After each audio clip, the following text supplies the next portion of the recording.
The Murder on the Links by Agatha Christie. The Murder on the Links is the second novel in the detective series featuring Hercule Poirot. It is a standalone story, so it can be enjoyed without prior knowledge of the earlier novel. If you want to discover all the books in chronological order, you can find the link to the first one, The Mysterious Affair at Styles, in the upper right corner of the screen. To my husband, a fellow enthusiast for detective stories, and to whom I'm indebted for much helpful advice and criticism. Chapter 1. A Fellow Traveler. I believe that a well-known anecdote exists to the effect that a young writer, determined to make the commencement of his story forcible and original enough to catch and rivet the attention of the most blasé of editors, penned the following sentence: "Hell," said the Duchess. Strangely enough, this tale of mine opens in much the same fashion. Only the lady who gave utterance to the exclamation was not a duchess.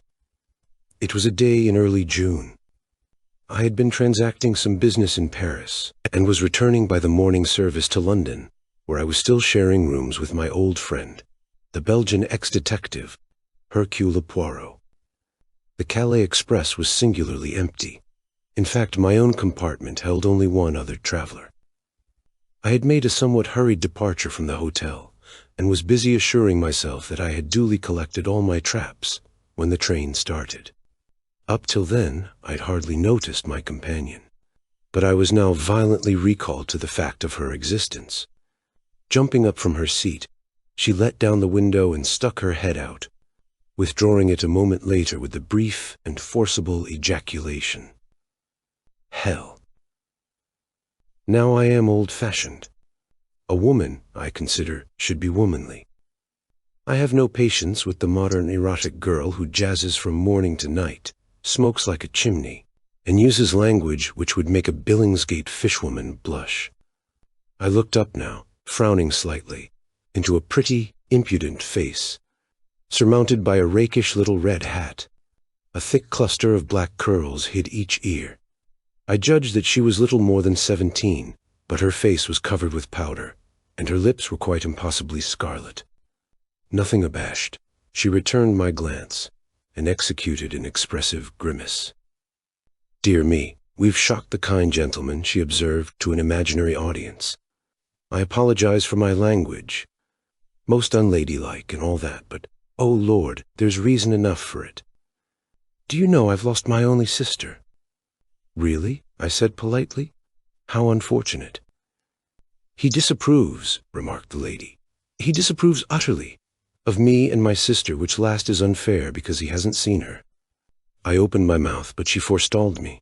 "Say no more. Nobody loves me. I shall go into the garden and eat worms. Boo-hoo, I am crushed." She buried herself behind a large comic French paper. In a minute or two I saw her eyes stealthily peeping at me over the top. In spite of myself I could not help smiling, and in a minute she had tossed the paper aside, and had burst into a merry peal of laughter. "I knew you weren't such a mutt as you looked," she cried. Her laughter was so infectious that I could not help joining in, though I hardly cared for the word mutt. The girl was certainly all that I most disliked, but that was no reason why I should make myself ridiculous by my attitude. I prepared to unbend. After all, she was decidedly pretty. "There, now we friends," declared the minx. "Say you're sorry about my sister." "I am desolated." "That's a good boy." "Let me finish. I was going to add that, although I am desolated, I can manage to put up with her absence very well." I made a little bow, but this most unaccountable of damsels frowned and shook her head. "Cut it out. I prefer the dignified disapproval stunt." "Oh, your face. Not one of us," it said. "And you were right there. Though, mind you, it's pretty hard to tell nowadays. It's not everyone who can distinguish between a demi and a duchess. There now, I believe I've shocked you again. You've been dug out of the backwards, you have. Not that I mind that. We could do with a few more of your sort. I just hate a fellow who gets fresh. It makes me mad." She shook her head vigorously. "What are you like when you're mad?" I inquire with a smile. "A regular little devil. Don't care what I say or what I do, either. I nearly did a chap in once. Yes, really. He'd have deserved it too. Italian blood I've got. I shall get into trouble one of these days." "Well," I begged, "don't get mad with me." "I shan't. I like you did the first moment I set eyes on you. But you look so disapproving that I never thought we should make friends." "Well, we have. Tell me something about yourself." "I'm an actress. No, not the kind you're thinking of, lunching at the Savoy, covered with jewelry, and with their photograph in every paper saying how much they love Madame So-and-so's face cream. I've been on the board since I was a kid of 6, tumbling." "I beg your pardon," I said, puzzled. "Haven't you seen Child Acrobats?" "Oh, I understand. I'm American-born, but I've spent most of my life in England. We got a new show now." "My sister and I, sort of song and dance, and a bit of patter and a dash of the old business thrown in. It's quite a new idea, and it hits them every time. There's to be money in it." My new acquaintance leaned forward and discoursed volubly, a great many of her terms being quite unintelligible to me. Yet I found myself evincing an increasing interest in her. She seemed such a curious mixture of child and woman. Though perfectly worldly-wise, and able, as she expressed it, to take care of herself, there was yet something curiously ingenuous in her single-minded attitude towards life, and her whole-hearted determination to make good. This glimpse of a world unknown to me was not without its charm, and I enjoyed seeing her vivid little face light up as she talked. We passed through Amiens. The name awakened many memories. My companion seemed to have an intuitive knowledge of what was in my mind. "Thinking of the war?"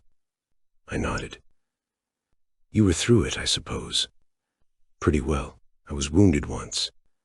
And after the Somme they invalided me out altogether. I had a half-fledged army job for a bit. I'm a sort of private secretary now to a Monsieur Poirot." "My, that's brainy."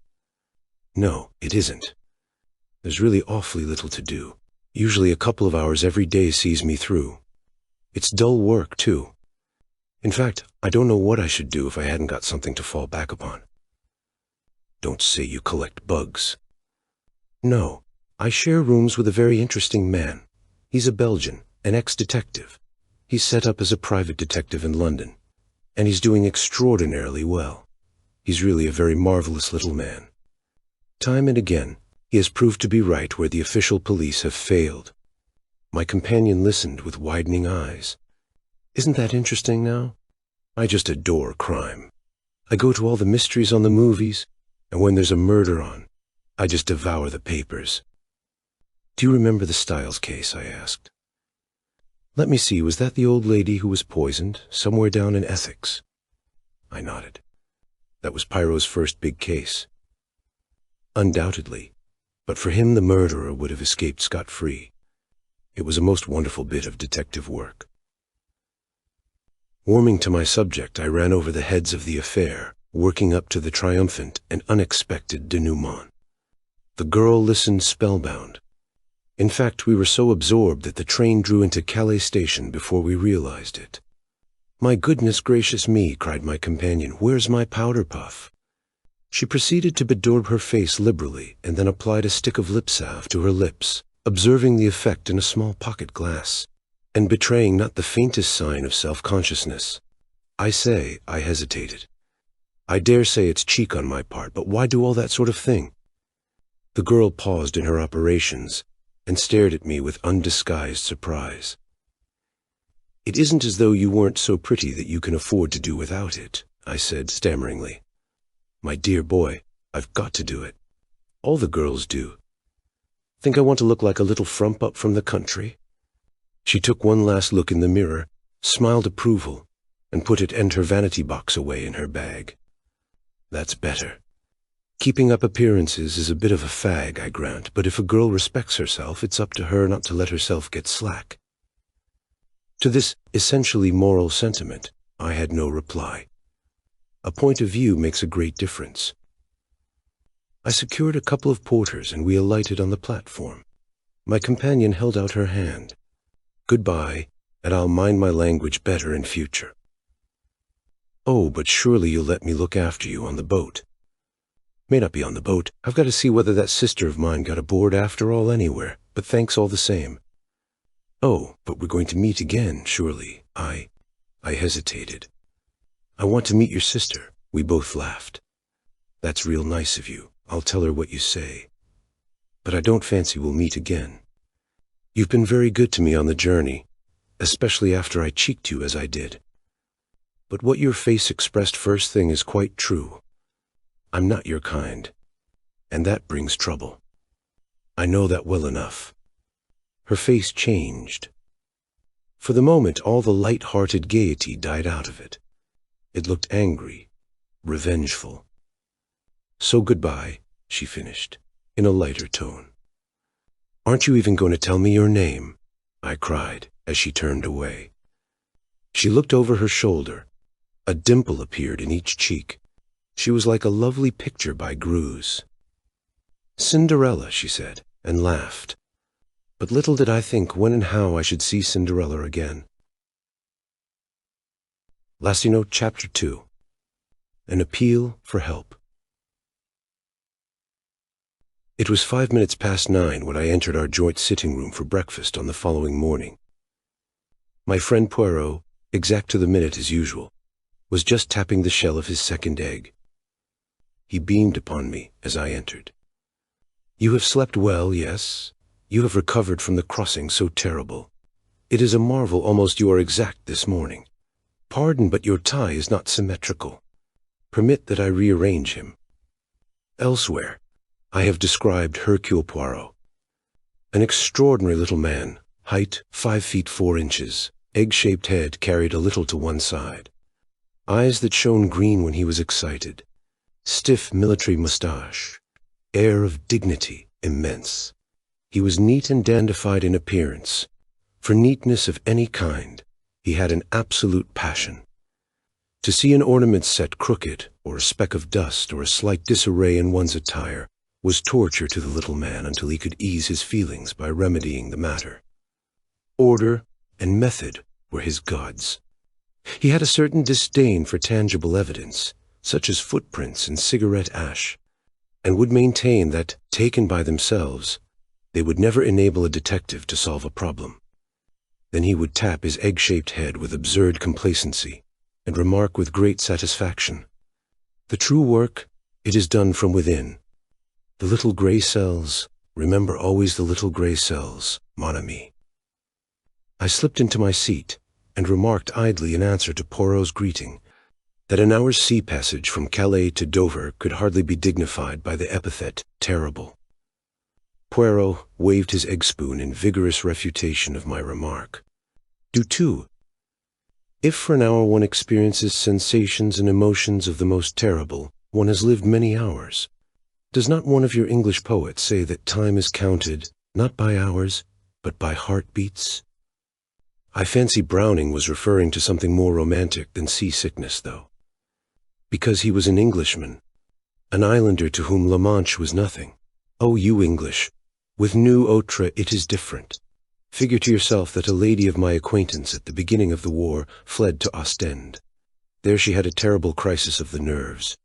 Impossible to escape further except by crossing the sea. And she had a horror, maison aura, of the sea. What was she to do? Daily les Boches were drawing nearer. Imagine to yourself the terrible situation. "What did she do?" I inquired curiously. Fortunately, her husband was en pratique. He was also very calm. The crises of the nerves, they affected him not. Il a importé simplement. Naturally, when she reached England, she was prostrate. But she still breathed. Poirot shook his head seriously. I composed my face as best I could. Suddenly he stiffened and pointed a dramatic finger at the toast rack. "Ah, per exemple, c'est trop fort," he cried. "What is it?" "This piece of toast. You remark him not?" He whipped the offender out of the rack and held it up for me to examine. "Is it square? No. Is it a triangle? Again, no. Is it even round? No. Is it of any shape remotely pleasing to the eye? What symmetry have we here? None. It's cut from a cottage loaf, I explained soothingly. Poirot threw me a withering glance. What an intelligence has my friend Hastings, he exclaimed sarcastically. Comprehend you not that I have forbidden such a loaf haphazard and shapeless, that no baker should permit himself to bake? I endeavored to distract his mind. Anything interesting come by the post? Poirot shook his head with a dissatisfied air. I have not yet examined my letters, but nothing of interest arrives nowadays. The great criminals, the criminals of method, they do not exist. The cases I've been employed upon lately were banal to the last degree. In verity, I'm reduced to recovering lost lapdogs for fashionable ladies. The last problem that presented any interest was that intricate little affair of the Yardley diamond, and that was how many months ago, my friend? He shook his head despondently, and I roared with laughter. Cheer up, Poirot. The luck will change. Open your letters. For all you know, there may be a great case looming on the horizon. Poirot smiled, and taking up the neat little letter opener with which he opened his correspondence, he slipped the tops of the several envelopes that lay by his plate. A bill, another bill. It is that I grow extravagant in my old age. Aha, a note from Jap. Yes, pricked up my ears. The Scotland Yard inspector had more than once introduced us to an interesting case.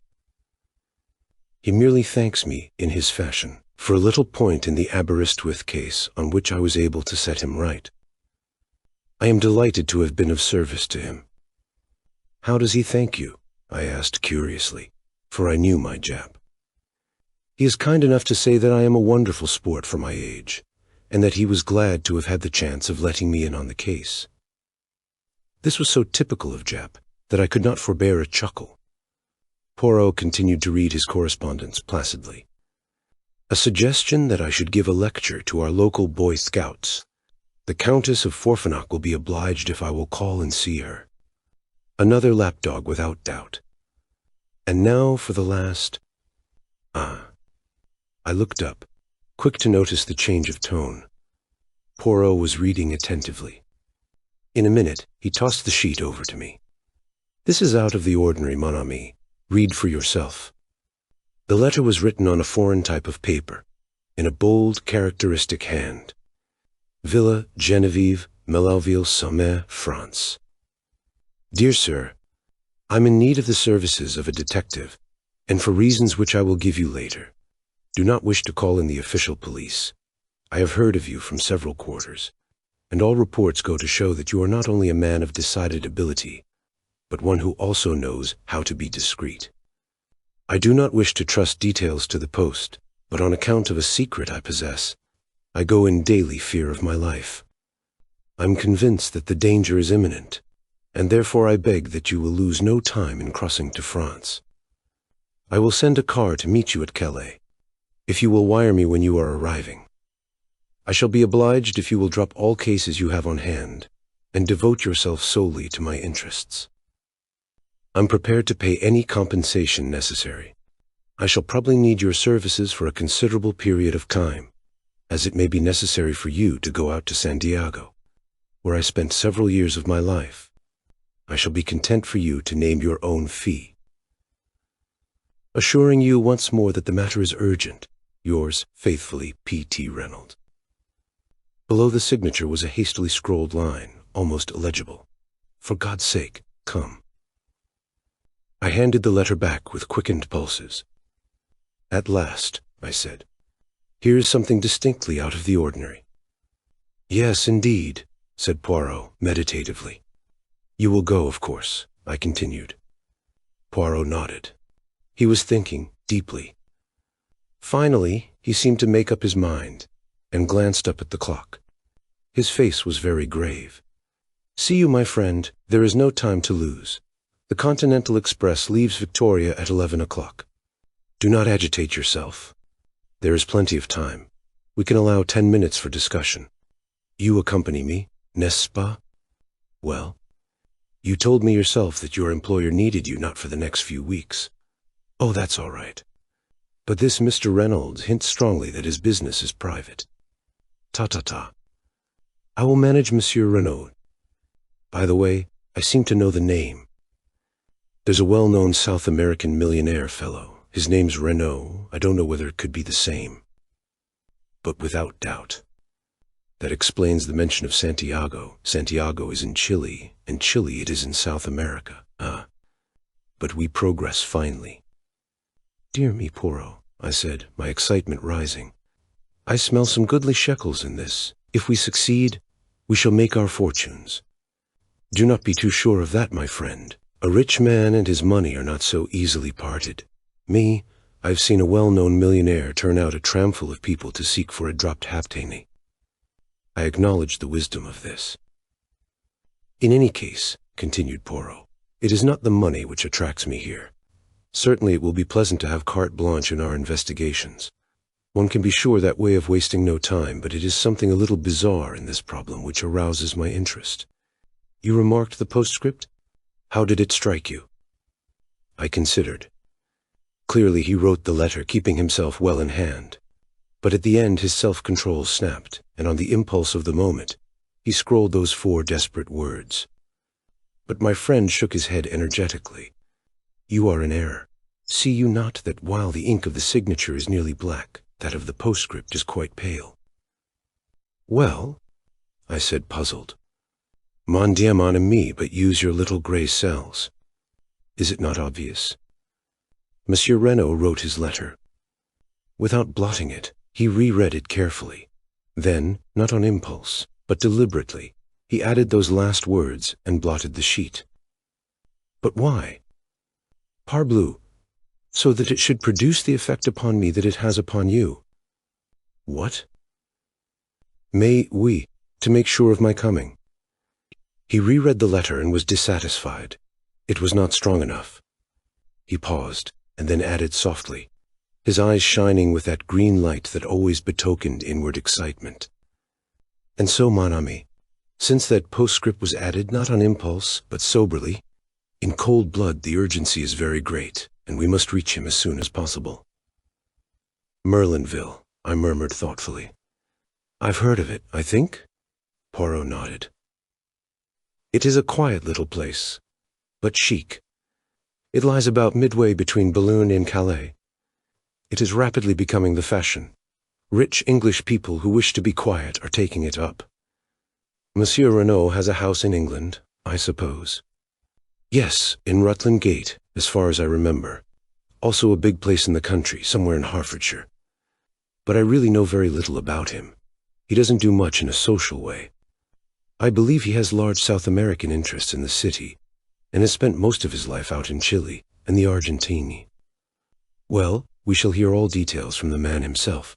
Come, let us pack. A small suitcase each, and then a taxi to Victoria. And the Countess? I inquired with a smile. Ah, je m'en fiche. Her case was certainly not interesting. Why so sure of that? Because in that case she would have come, not written. A woman cannot wait. Always remember that, Hastings. 11 o'clock saw our departure from Victoria on our way to Dover. Before starting, Poirot had dispatched a telegram to Mr. Renaud giving the time of our arrival at Calais. I'm surprised you haven't invested in a few bottles of some seasick remedy, Poirot, I observed maliciously as I recalled our conversation at breakfast. My friend, who was anxiously scanning the weather, turned a reproachful face upon me. Is it that you have forgotten the method most excellent of Lavergy? His system, I practice it always. One balances oneself, if you remember. Turning the head from left to right, breathing in and out, counting 6 between each breath. I demurred. You'll be rather tired of balancing yourself and counting 6 by the time you get to Santiago or Buenos Aires or wherever it is you land. Kelly E.D., you do not figure to yourself that I shall go to Santiago. Mr. Renaud suggests it in his letter. He did not know the methods of Hercule Poirot. I do not run to and fro making journeys and agitating myself. My work is done from within. Here. He tapped his forehead significantly. As usual, this remark roused my argumentative faculty. It's all very well, Poirot, but I think you are falling into the habit of despising certain things too much. A fingerprint has led sometimes to the arrest and conviction of a murderer, and has, without doubt, hanged more than one innocent man, remarked Poirot dryly. But surely the study of fingerprints and footprints, cigarette ash, different kinds of mud, and other clues that comprise the minute observation of details, all these are of vital importance. But certainly, I've never said otherwise. The trained observer, the expert, without doubt he is useful. But the others, the Hercule Poirots, they are above the experts. To them the experts bring the facts. Their business is the method of the crime, its logical deduction, the proper sequence and order of the facts. Above all, the true psychology of the case. You have hunted the fox, yes? I have hunted a bit, now and again, I said, rather bewildered by this abrupt change of subject. Why? A.B. and this hunting of the fox. You need the dogs, no? Hounds, I corrected gently. Yes, of course. But yet, Poirot wagged his finger at me. You did not descend from your horse and run along the ground smelling with your nose and uttering loud ow-ows. In spite of myself, I laughed immoderately. Poirot nodded in a satisfied manner. So, you leave the work of the D, hounds to the hounds. Yet you demand that I, Hercule Poirot, should make myself ridiculous by lying down, possibly on damp grass, to study hypothetical footprints, and should scoop up cigarette ash when I do not know one kind from the other. Remember the Plymouth Express mystery. The good Jap departed to make a survey of the railway line. When he returned, I, without having moved from my apartments, was able to tell him exactly what he had found. So you are of the opinion that Jap wasted his time? Not at all, since his evidence confirmed my theory. But I should have wasted my time if I'd gone. It is the same with so-called experts. Remember the handwriting testimony in the Cavendish case. One counsel's questioning brings out testimony as to the resemblances, the defense brings evidence to show dissimilarity. All the language is very technical. And the result? What we all knew in the first place. The writing was very like that of John Cavendish. And the psychological mind is faced with the question, why? Because it was actually his? Or because someone wished us to think it was his? I answered that question, mon ami, and answered it correctly. And Poirot, having effectually silenced, if not convinced me, leaned back with a satisfied air. On the boat, I knew better than to disturb my friend's solitude. The weather was gorgeous, and the sea as smooth as the proverbial mill-pond. So I was hardly surprised to hear that Lavagier's method had once more justified itself when a smiling Poirot joined me on disembarking at Calais. A disappointment was in store for us, as no car had been sent to meet us, but Poirot put this down to his telegram having been delayed in transit. Since it is carte blanche, we will hire a car, he said cheerfully, and a few minutes later saw us creaking and jolting along, in the most ramshackle of automobiles that ever plied for hire, in the direction of Merlinville. My spirits were at their highest. What gorgeous air, I exclaimed. This promises to be a delightful trip. For you, yes. For me, I have work to do, remember, at our journey's end. Bah, I said cheerfully, you will discover all, ensure this Mr. Reynolds' safety, run the would-be assassins to earth, and all will finish in a blaze of glory. You are sanguine, my friend. Yes, I feel absolutely assured of success. Are you not the one and only Hercule Poirot? But my little friend did not rise to the bait. He was observing me gravely. You are what the Scotch people called fey. Hastings, it presages disaster. Nonsense. At any rate, you do not share my feelings. No, but I'm afraid. Afraid of what? I do not know. But I have a premonition, a je ne sais quoi. He spoke so gravely that I was impressed in spite of myself. I have a feeling, he said slowly, that this is going to be a big affair, a long, troublesome problem that will not be easy to work out. I would have questioned him further, but we were just coming into the little town of Merlinville, and we slowed up to inquire the way to the Villa Genevieve. Straight on, monsieur, through the town. The Villa Genevieve is about half a mile the other side. You cannot miss it. A big villa overlooking the sea. We thanked our informant and drove on, leaving the town behind. A fork in the road brought us to a second halt. A peasant was trudging towards us, and we waited for him to come up to us in order to ask the way again. There was a tiny villa standing right by the road, but it was too small and dilapidated to be the one we wanted. As we waited, the gate of it swung open, and a girl came out. The passenger was passing us now, and the driver leaned forward from his seat and asked for direction. The Villa Genevieve. Just a few steps up this road to the right, monsieur. You could see it if it were not for the curve. The chauffeur thanked him and started the car again. My eyes were fascinated by the girl who still stood, with one hand on the gate, watching us. I am an admirer of beauty, and here was one whom nobody could have passed without remark. Very tall, with the proportions of a young goddess, her uncovered golden head gleaming in the sunlight, I swore to myself that she was one of the most beautiful girls I had ever seen. As we swung up the rough road, I turned my head to look after her. "By Jove, Poirot," I exclaimed. "Did you see that young goddess?" Poirot raised his eyebrows. "Caracomas," he murmured. "Already you have seen a goddess. But hang it all, wasn't she?" "Possibly. I did not remark the fact. Surely you noticed her." "Mon ami, two people rarely see the same thing. You, for instance, saw a goddess. He hesitated. "Yes. I saw only a girl with anxious eyes," said Poirot gravely. But at that moment we drew up at a big green gate, and simultaneously we both uttered an exclamation. Before it stood an imposing Sergeant de Ville. He held up his hand to bar our way. "You cannot pass, messieurs."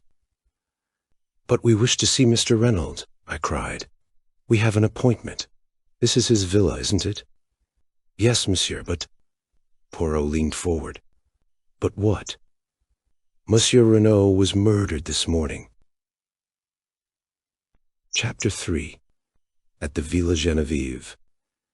In a moment Poirot had leapt from the car, his eyes blazing with excitement. He caught the man by the shoulder. "What is that you say? Murdered? When? How?" The Sergeant de Ville drew himself up. "I cannot answer any questions, monsieur." "True, I comprehend." Poirot reflected for a minute. "The commissary of police, he is without doubt within." "Yes, monsieur." Poirot took out a card and scribbled a few words on it. "Voila! Will you have the goodness to see that this card is sent into the commissary at once?" The man took it, and turning his head over his shoulder, whistled. In a few seconds a comrade joined him, and was handed Poirot's message. There was a wait of some minutes, and then a short, stout man with a huge moustache came bustling down to the gate. The Sergeant de Ville saluted and stood aside. "My dear Monsieur Poirot," cried the newcomer, "I'm delighted to see you. Your arrival is most opportune." Paulo's face had lighted up. "Monsieur Bex, this is indeed a pleasure." He turned to me. "This is an English friend of mine, Captain Hastings, Monsieur Lucien Bex." The commissary and I bowed to each other ceremoniously. Then Monsieur Bex turned once more to Poirot. "Mon vieux, I have not seen you since 1909, that time in Ostend. I heard that you had left the force." "So I have. I run a private business in London." "And you say you have information to give which may assist us? Possibly you know it already. You were aware that I'd been sent for." "No. By whom?" "The dead man. It seems he knew an attempt was going to be made on his life. Unfortunately, he sent for me too late." "Sacré tonnerre!" ejaculated the Frenchman. "So he foresaw his own murder. That upsets our theories considerably, but come inside." He held the gate open. and we commenced walking towards the house. Monsieur Bex continued to talk. The examining magistrate, Monsieur Ote, must hear of this at once. He has just finished examining the scene of the crime and is about to begin his interrogations. A charming man. You will like him. Most sympathetic. Original in his methods, but an excellent judge. When was the crime committed? Asked Poirot. The body was discovered this morning about 1 o'clock. Madame Renault's evidence and that of the doctors goes to show that the death must have occurred about 2 a.m. But enter, I pray of you. We had arrived at the steps which led up to the front door of the villa. In the hall, another Sergeant de Ville was sitting. He rose at sight of the commissary. "Where is Monsieur Ote now?" inquired the latter. "In the salon, monsieur." Monsieur Bex opened a door to the left of the hall, and we passed in. Monsieur Ote and his clerk were sitting at a big round table. They looked up as we entered. The commissary introduced us and explained our presence. Monsieur Ote, the juge d'instruction, was a tall, gaunt man, with piercing dark eyes and a neatly cut gray beard, which he had a habit of caressing as he talked. Standing by the mantelpiece was an elderly man with slightly stooping shoulders, who was introduced to us as Dr. Durand. "Most extraordinary," remarked Monsieur Ote as the commissary finished speaking. "You have the letter here, monsieur?" Poirot handed it to him, and the magistrate read it. He speaks of a secret. What a pity he was not more explicit. We are much indebted to you, Monsieur Poirot. I hope you will do us the honor of assisting us in our investigations, or are you obliged to return to London? Monsieur le Juge, I propose to remain. I did not arrive in time to prevent my client's death, but I feel myself bound in honor to discover the assassin. The magistrate bowed. These sentiments do you honor. Also, without doubt, Madame Renaud will wish to retain your services. We are expecting Monsieur Giraud from the Sûreté in Paris any moment, and I am sure that you and he will be able to give each other mutual assistance in your investigations. In the meantime, I hope that you will do me the honor to be present at my interrogations, and I need hardly say that if there is any assistance you require, it is at your disposal. I thank you, monsieur. You will comprehend that at present I am completely in the dark. I know nothing whatever. Monsieur Ote nodded to the commissary, and the latter took up the tale. This morning the old servant Françoise, on descending to start her work, found the front door ajar. Feeling a momentary alarm as to burglars, she looked into the dining room, but seeing the silver was safe, she thought no more about it, concluding that her master had, without doubt, risen early and gone for a stroll. Pardon, monsieur, for interrupting, but was that a common practice of his? No, it was not. But old Françoise has the common idea as regards the English, that they are mad and liable to do the most unaccountable things at any moment. Going to call her mistress as usual, a younger maid, Léonie, was horrified to discover her gagged and bound, and almost at the same moment, news was brought that Monsieur Renault's body had been discovered, stone dead, stabbed in the back. Where? That is one of the most extraordinary features of the case. Monsieur Poirot, the body was lying, face downwards, in an open grave. What? Yes. The pit was freshly dug, just a few yards outside the boundary of the villa grounds. And he had been dead? How long? Dr. Durand answered this. I examined the body this morning at 10 o'clock. Death must have taken place at least 7 and possibly 10 hours previously. That fixes it at between midnight and 3 a.m. Exactly, and Madame Renault's evidence places it at after 2 a.m., which narrows the field still further. Death must have been instantaneous, and naturally could not have been self-inflicted. Poirot nodded, and the commissary resumed. Madame Renaud was hastily freed from the cords that bound her by the horrified servants. She was in a terrible condition of weakness, almost unconscious from the pain of her bonds. It appears that 2 masked men entered the bedroom, gagged and bound her, whilst forcibly abducting her husband. This we know at second hand from the servants. On hearing the tragic news, She fell at once into an alarming state of agitation. On arrival, Dr. Durand immediately prescribed a sedative, and we have not yet been able to question her, but without doubt she will awake more calm and be equal to bearing the strain of the interrogation. The commissary paused. And the inmates of the house, monsieur? There is old Françoise, the housekeeper. She lived for many years with the former owners of the Villa Geneviève.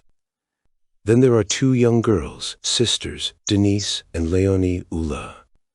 Their home is in Merlinville, and they come of the most respectable parents. Then there is the chauffeur whom Monsieur Renaud brought over from England with him, but he is away on a holiday.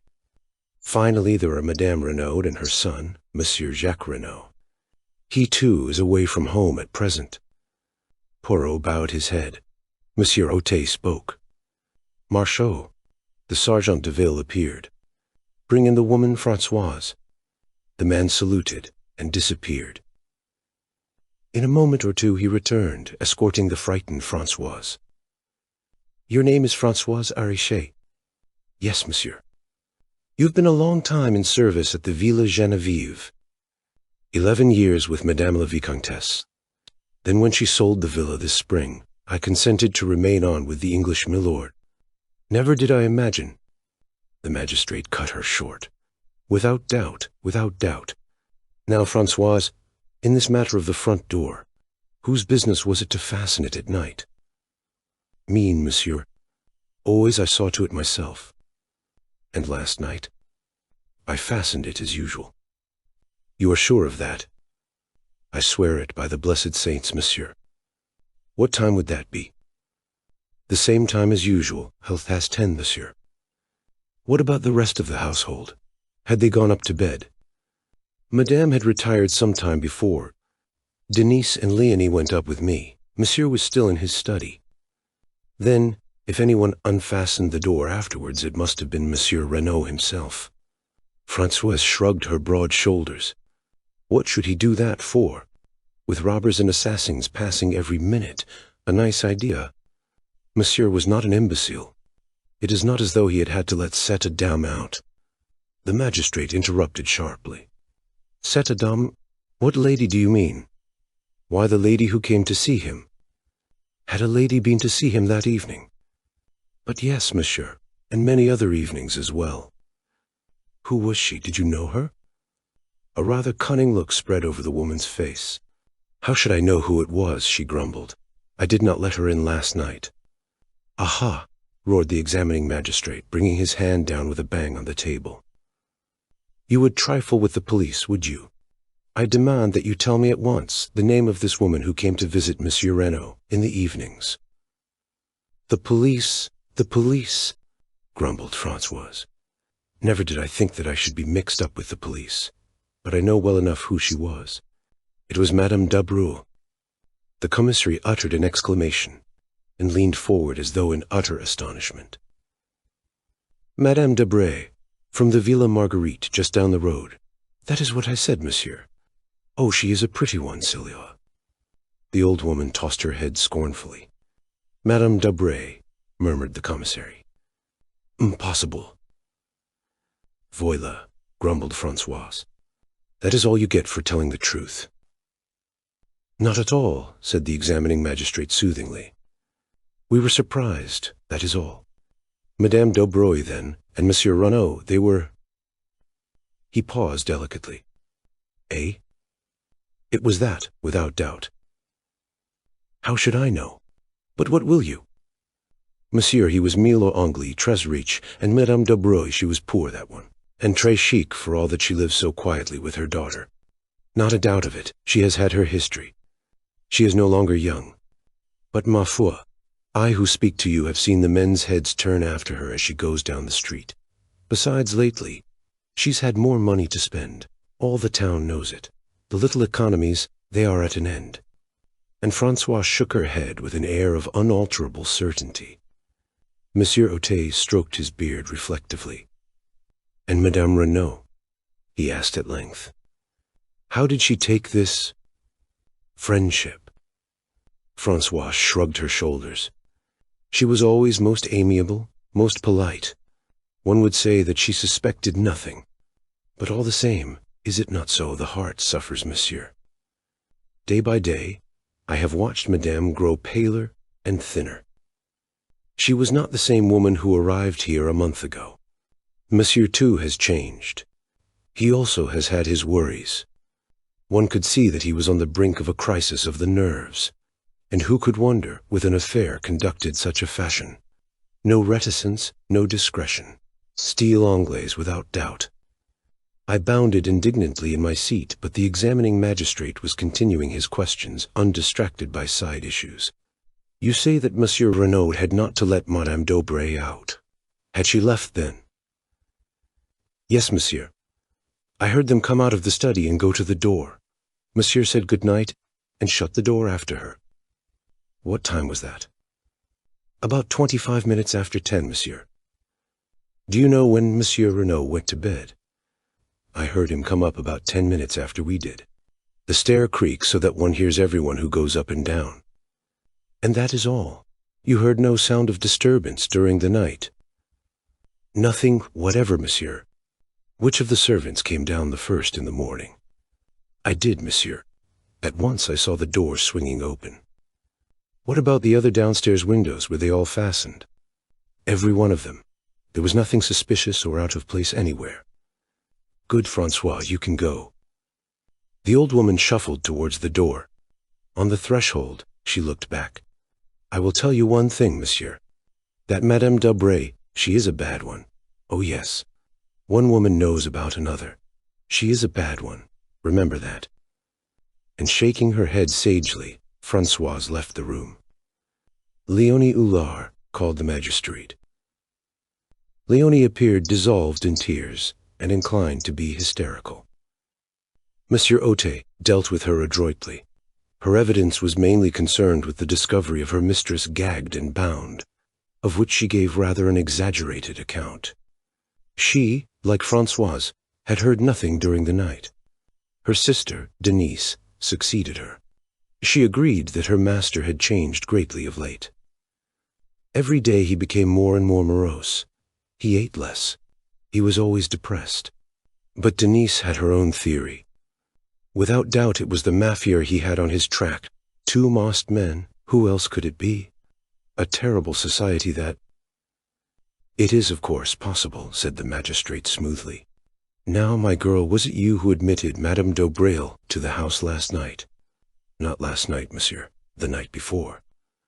But Françoise has just told us that Madame d'Aubray was here last night. No, monsieur. A lady did come to see Monsieur Renaud last night, but it was not Madame d'Aubray.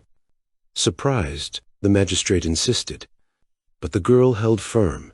She knew Madame d'Aubray perfectly by sight. This lady was dark also, but shorter and much younger. Nothing could shake her statement. Had you ever seen this lady before? Never, monsieur. And then the girl added diffidently, but I think she was English. English. Yes, monsieur. She asked for Monsieur Renaud in quite good French, but the accent, one can always tell it n'y sait pas. Besides, when they came out of the study, they were speaking in English. Did you hear what they said?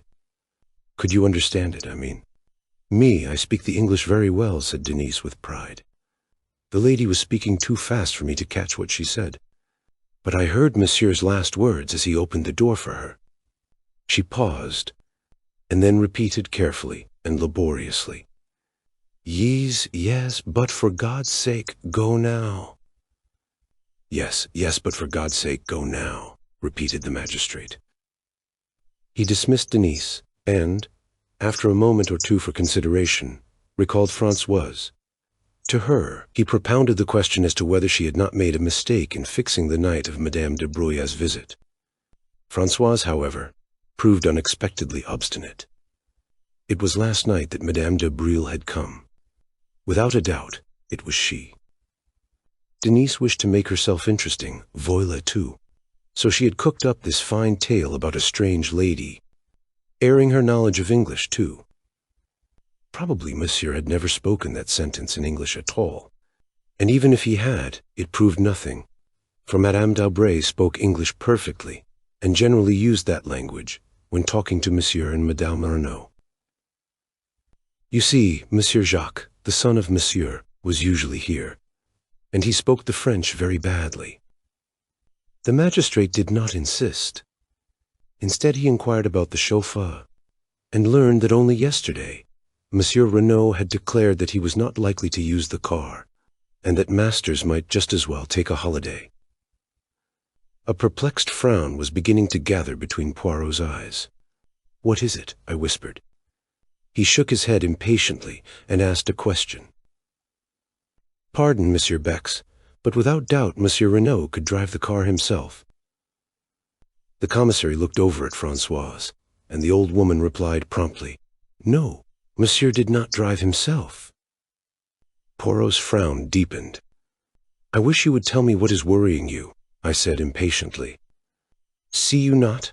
In his letter, Monsieur Renaud speaks of sending the car for me to Calais." "Perhaps he meant a hired car," I suggested. "Doubtless that is so. But why hire a car when you have one of your own? Why choose yesterday to send away the chauffeur on a holiday, suddenly, at a moment's notice? Was it that for some reason he wanted him out of the way before we arrived?" Chapter 4. The letter signed, Bella. Françoise had left the room.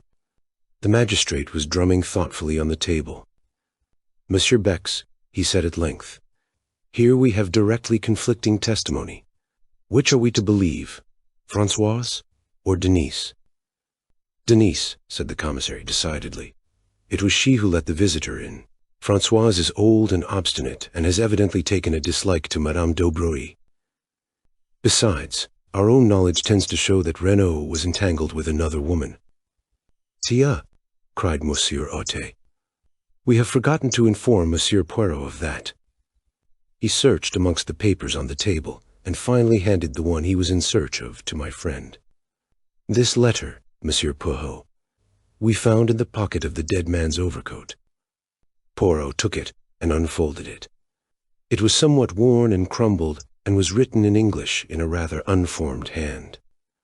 "My dearest one, why have you not written for so long? You do love me still, don't you? Your letters lately have been so different, cold and strange, and now this long silence. It makes me afraid. If you were to stop loving me. But that's impossible. What a silly kid I am, always imagining things. But if you did stop loving me, I don't know what I should do. Kill myself, perhaps. I couldn't live without you.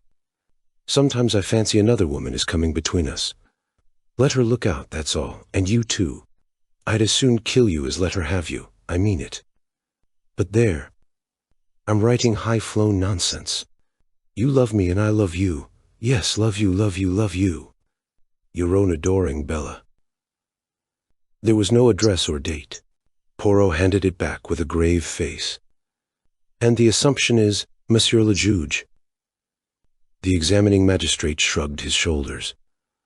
"Obviously, Monsieur Renaud was entangled with this Englishwoman, Bella. He comes over here, meets Madame d'Aubray, and starts an intrigue with her. He cools off to the other, and she instantly suspects something. This letter contains a distinct threat. Monsieur Poirot, at first sight, the case seemed simplicity itself. Jealousy.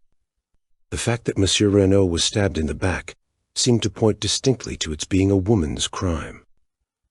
Poirot nodded. "The stab in the back, yes, but not the grave.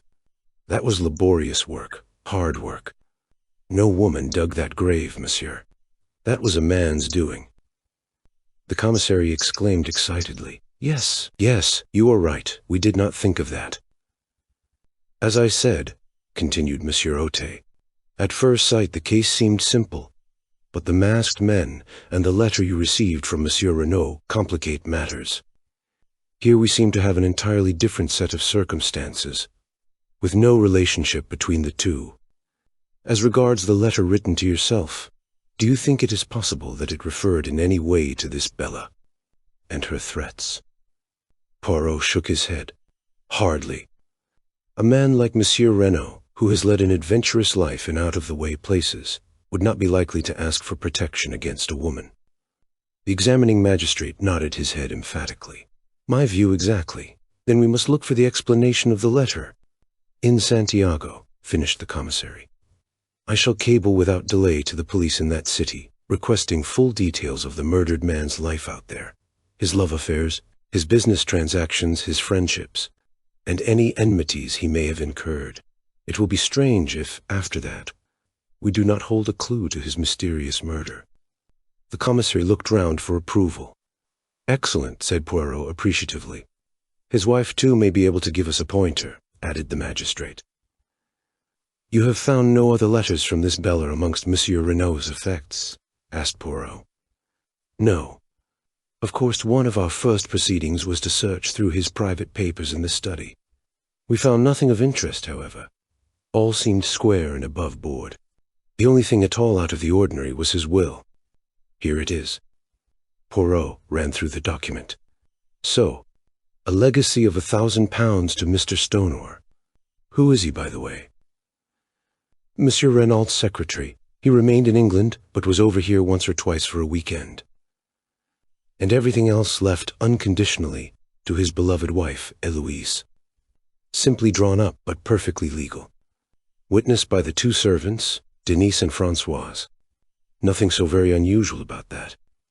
He handed it back. Perhaps, began Bex, you did not notice... The date, twinkled Poirot. But yes, I noticed it. A fortnight ago. Possibly it marks his first intimation of danger. Many rich men die intestate through never considering the likelihood of their demise. But it is dangerous to draw conclusions prematurely. It points, however, to his having a real liking and fondness for his wife, in spite of his amorous intrigues. Yes, said Monsieur Otet doubtfully, but it is possibly a little unfair on his son, since it leaves him entirely dependent on his mother. If she were to marry again, and her second husband obtained an ascendancy over her, this boy might never touch a penny of his father's money. Poirot shrugged his shoulders. Man is a vain animal. Monsieur Renaud figured to himself, without doubt, that his widow would never marry again.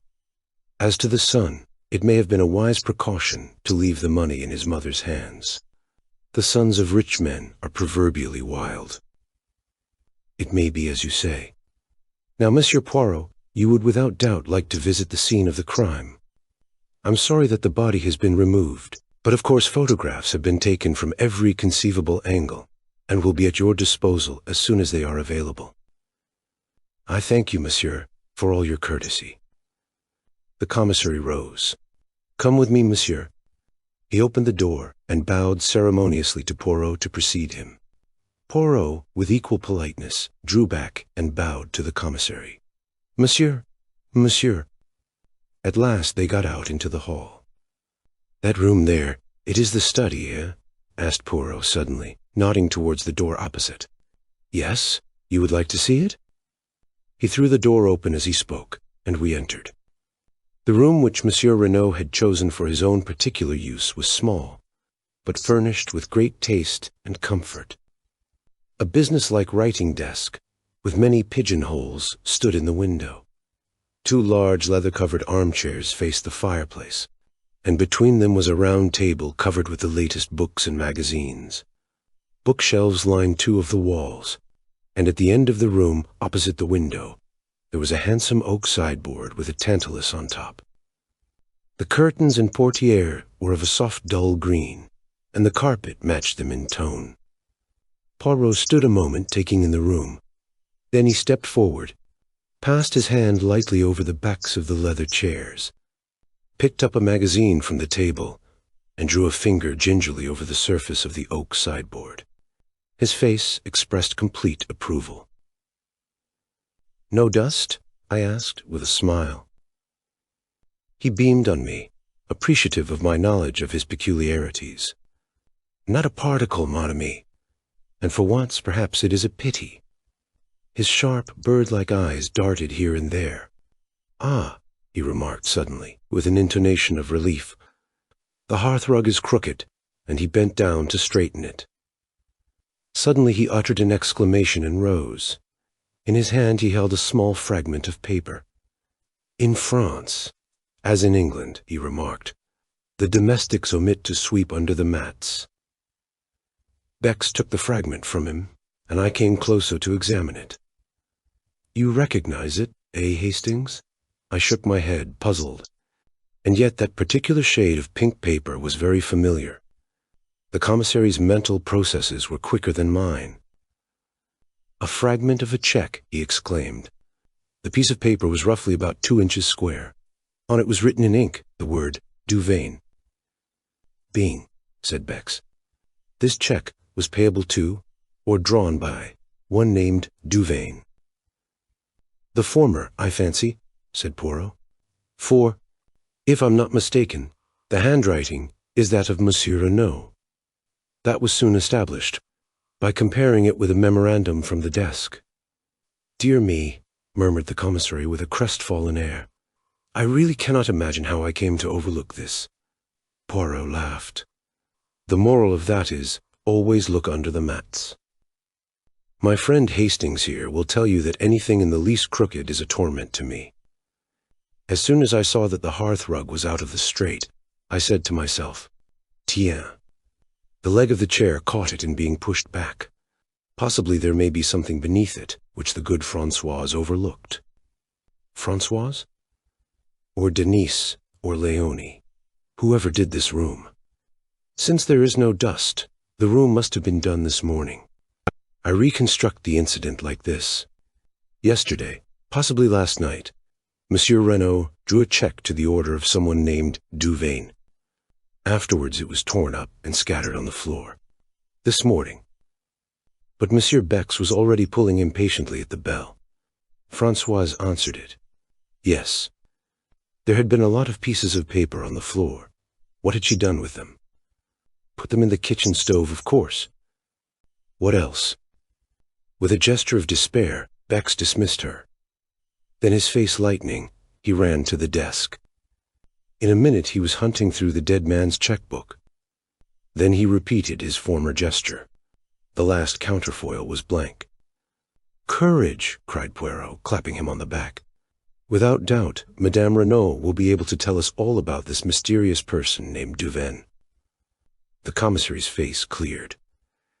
"That is true. Let us proceed." As we turned to leave the room, Poirot remarked casually, "It was here that Monsieur Renaud received his guest last night, eh?" "It was. But how did you know?" "By this. I found it on the back of the leather chair." And he held up between his finger and thumb a long black hair, a woman's hair. "Monsieur Bex took us out by the back of the house to where there was a small shed leaning against the house. He produced a key from his pocket and unlocked it. The body is here. We moved it from the scene of the crime just before you arrived, as the photographers had done with it. He opened the door, and we passed in. The murdered man lay on the ground with a sheet over him. Monsieur Bex dexterously whipped off the covering. Renaud was a man of medium height, slender and lithe in figure. He looked about 50 years of age, and his dark hair was plentifully streaked with gray. He was clean-shaven, with a long, thin nose, and eyes set rather close together, and his skin was deeply bronzed, as that of a man who had spent most of his life beneath tropical skies. His lips were drawn back from his teeth, and an expression of absolute amazement and terror was stamped on the livid features. "One can see by his face that he was stabbed in the back," remarked Poirot. Very gently he turned the dead man over. There, between the shoulder blades, staining the light fawn overcoat, was a round dark patch. In the middle of it there was a slit in the cloth. Poirot examined it narrowly. "Have you any idea with what weapon the crime was committed?" "It was left in the wound." The commissary reached down a large glass jar. In it was a small object that looked to me more like a paper knife than anything else. It had a black handle and a narrow, shining blade. The whole thing was not more than 10 inches long. Poirot tested the discolored point gingerly with his fingertip. "Ma foi, but it is sharp. A nice, easy little tool for murder." Unfortunately, we could find no trace of fingerprints on it, remarked Bex, regretfully. The murderer must have worn gloves. Of course he did, said Poirot contemptuously. Even in Santiago they know enough for that. The veriest amateur of an English mise knows it, thanks to the publicity the Bertillon system has been given in the press. All the same, it interests me very much that there were no fingerprints. It is so amazingly simple to leave the fingerprints of someone else. And then, the police are happy. He shook his head. I very much fear our criminal is not a man of method. Either that, or he was pressed for time. But we shall see. He let the body fall back into its original position. He wore only underclothes under his overcoat, I see, he remarked. Yes, the examining magistrate thinks that is rather a curious point. At this minute, there was a tap on the door which Bex had closed after him. He strode forward and opened it. Françoise was there. She endeavored to peep in with ghoulish curiosity. Well, what is it? Demanded Bex impatiently. Madame, she sends a message that she is much recovered and is quite ready to receive the examining magistrate. Good, said Monsieur Bex briskly. Tell Monsieur Otet and say that we will come at once. Poirot lingered a moment, looking back towards the body. I thought for a moment that he was going to apostrophize it, to declare aloud his determination never to rest till he had discovered the murderer. But when he spoke, it was tamely and awkwardly, and his comment was ludicrously inappropriate to the solemnity of the moment. He wore his overcoat very long, he said constrainedly. Chapter 5. Mrs. Reynolds' Story. We found Monsieur Otet awaiting us in the hall, and we all proceeded upstairs together, Françoise marching ahead to show us the way. Poirot went up in a zigzag fashion which puzzled me, until he whispered with a grimace, No wonder the servants heard Monsieur Renaud mounting the stairs. Not a board of them but creaks fit to wake the dead. At the head of the staircase, a small passage branched off. The servants' quarters, explained Bex. We continued along a corridor, and Françoise tapped on the last door to the right of it. A faint voice bade us enter, and we passed into a large sunny apartment looking out towards the sea, which showed blue and sparkling about a quarter of a mile distant. On a couch, propped up with cushions, and attended by Dr. Durand, lay a tall, striking-looking woman. She was middle-aged, and her once dark hair was now almost entirely silvered, but the intense vitality and strength of her personality would have made itself felt anywhere. You knew at once that you were in the presence of what the French call une maîtresse femme. She greeted us with a dignified inclination of the head. Pray be seated, monsieur.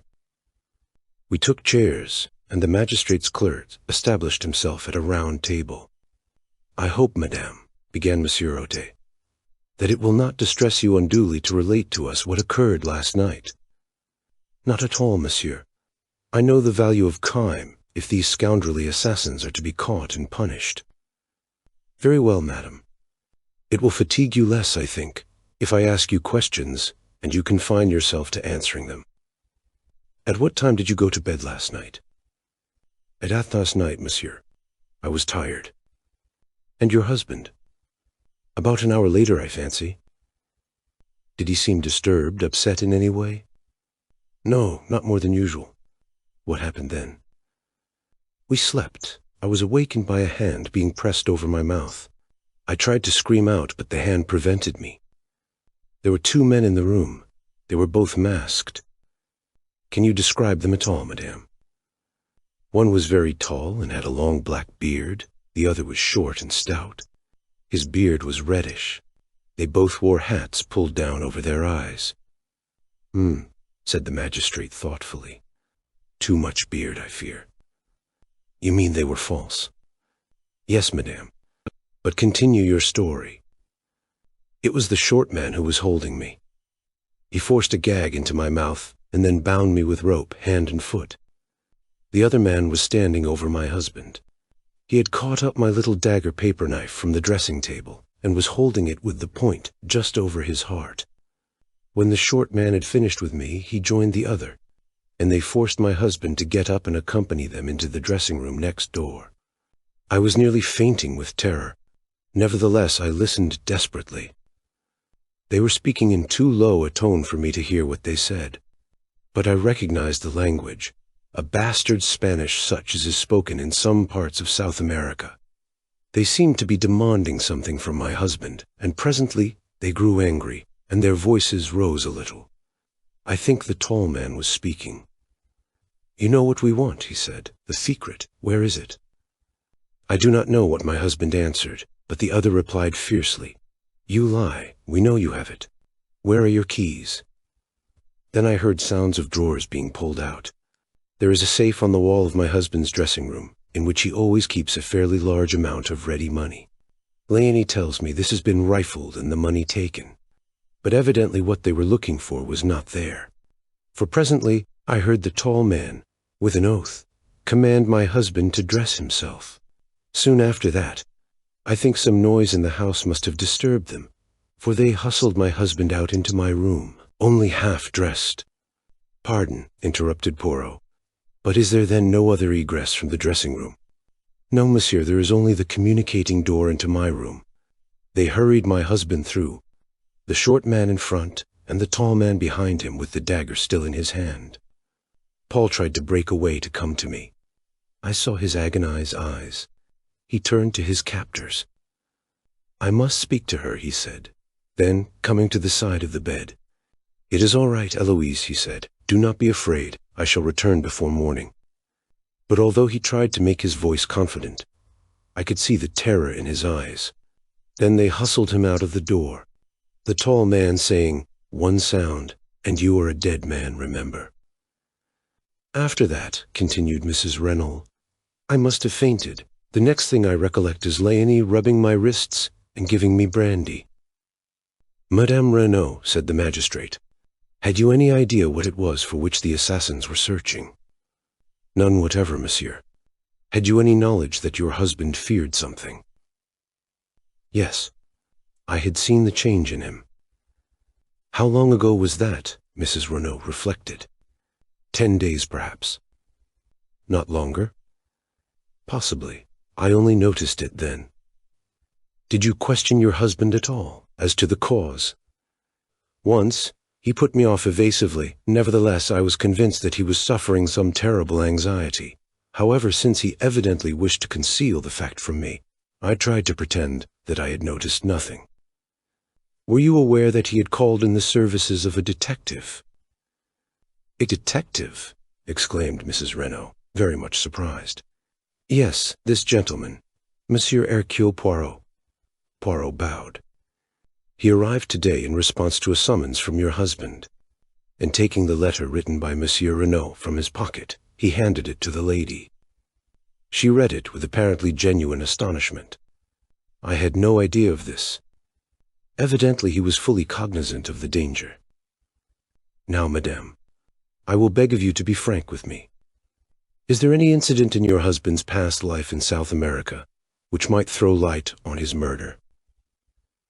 Mrs. Renault reflected deeply, but at last shook her head.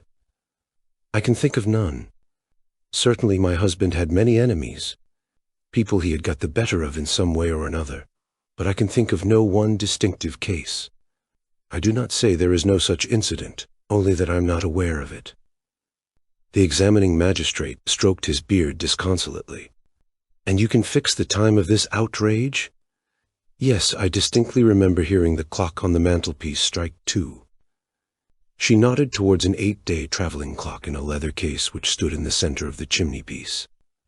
Poirot rose from his seat, scrutinized the clock carefully, and nodded, satisfied. "And here, too," exclaimed Monsieur Bex, "is a wrist-watch, knocked off the dressing-table by the assassins, without doubt, and smashed to atoms. Little did they know it would testify against them." Gently, he picked away the fragments of broken glass. Suddenly his face changed to one of utter stupefaction. "Mon Dieu!" he ejaculated.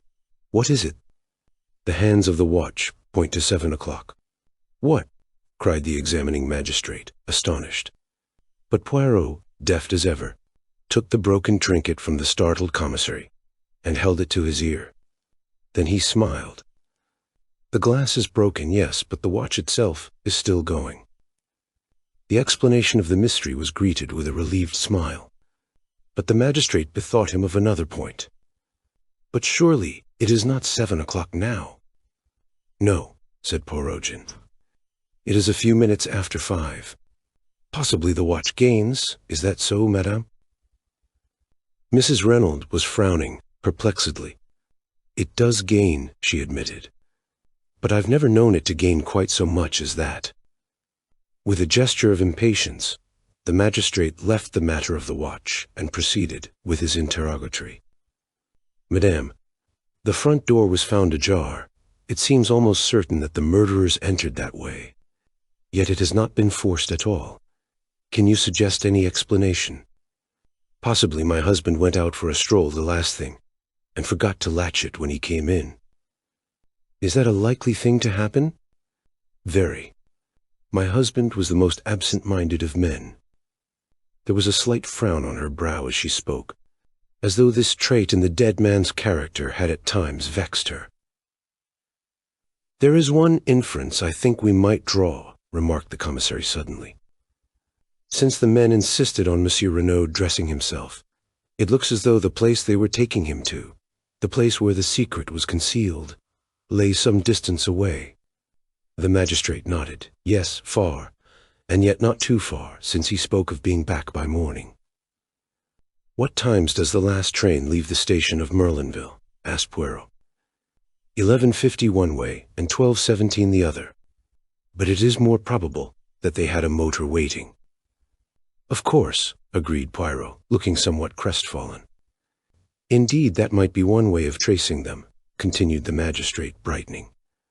"A motor containing 2 foreigners is quite likely to have been noticed. That is an excellent point, Monsieur Bex." He smiled to himself, and then, becoming grave once more, he said to Mrs. Reynolds, "There is another question. Do you know anyone of the name of Duveen?" "Duveen?" Mrs. Reynolds repeated thoughtfully. "No, for the moment I cannot say I do." "You have never heard your husband mention anyone of that name?" "Never." "Do you know anyone whose Christian name is Bella?" He watched Mrs. Reynolds narrowly as he spoke, seeking to surprise any signs of anger or consciousness, but she merely shook her head in quite a natural manner. He continued his questions. "Are you aware that your husband had a visitor last night?" Now he saw the red mount slightly in her cheeks, but she replied composedly, "No. Who was that?" "A lady." "Indeed."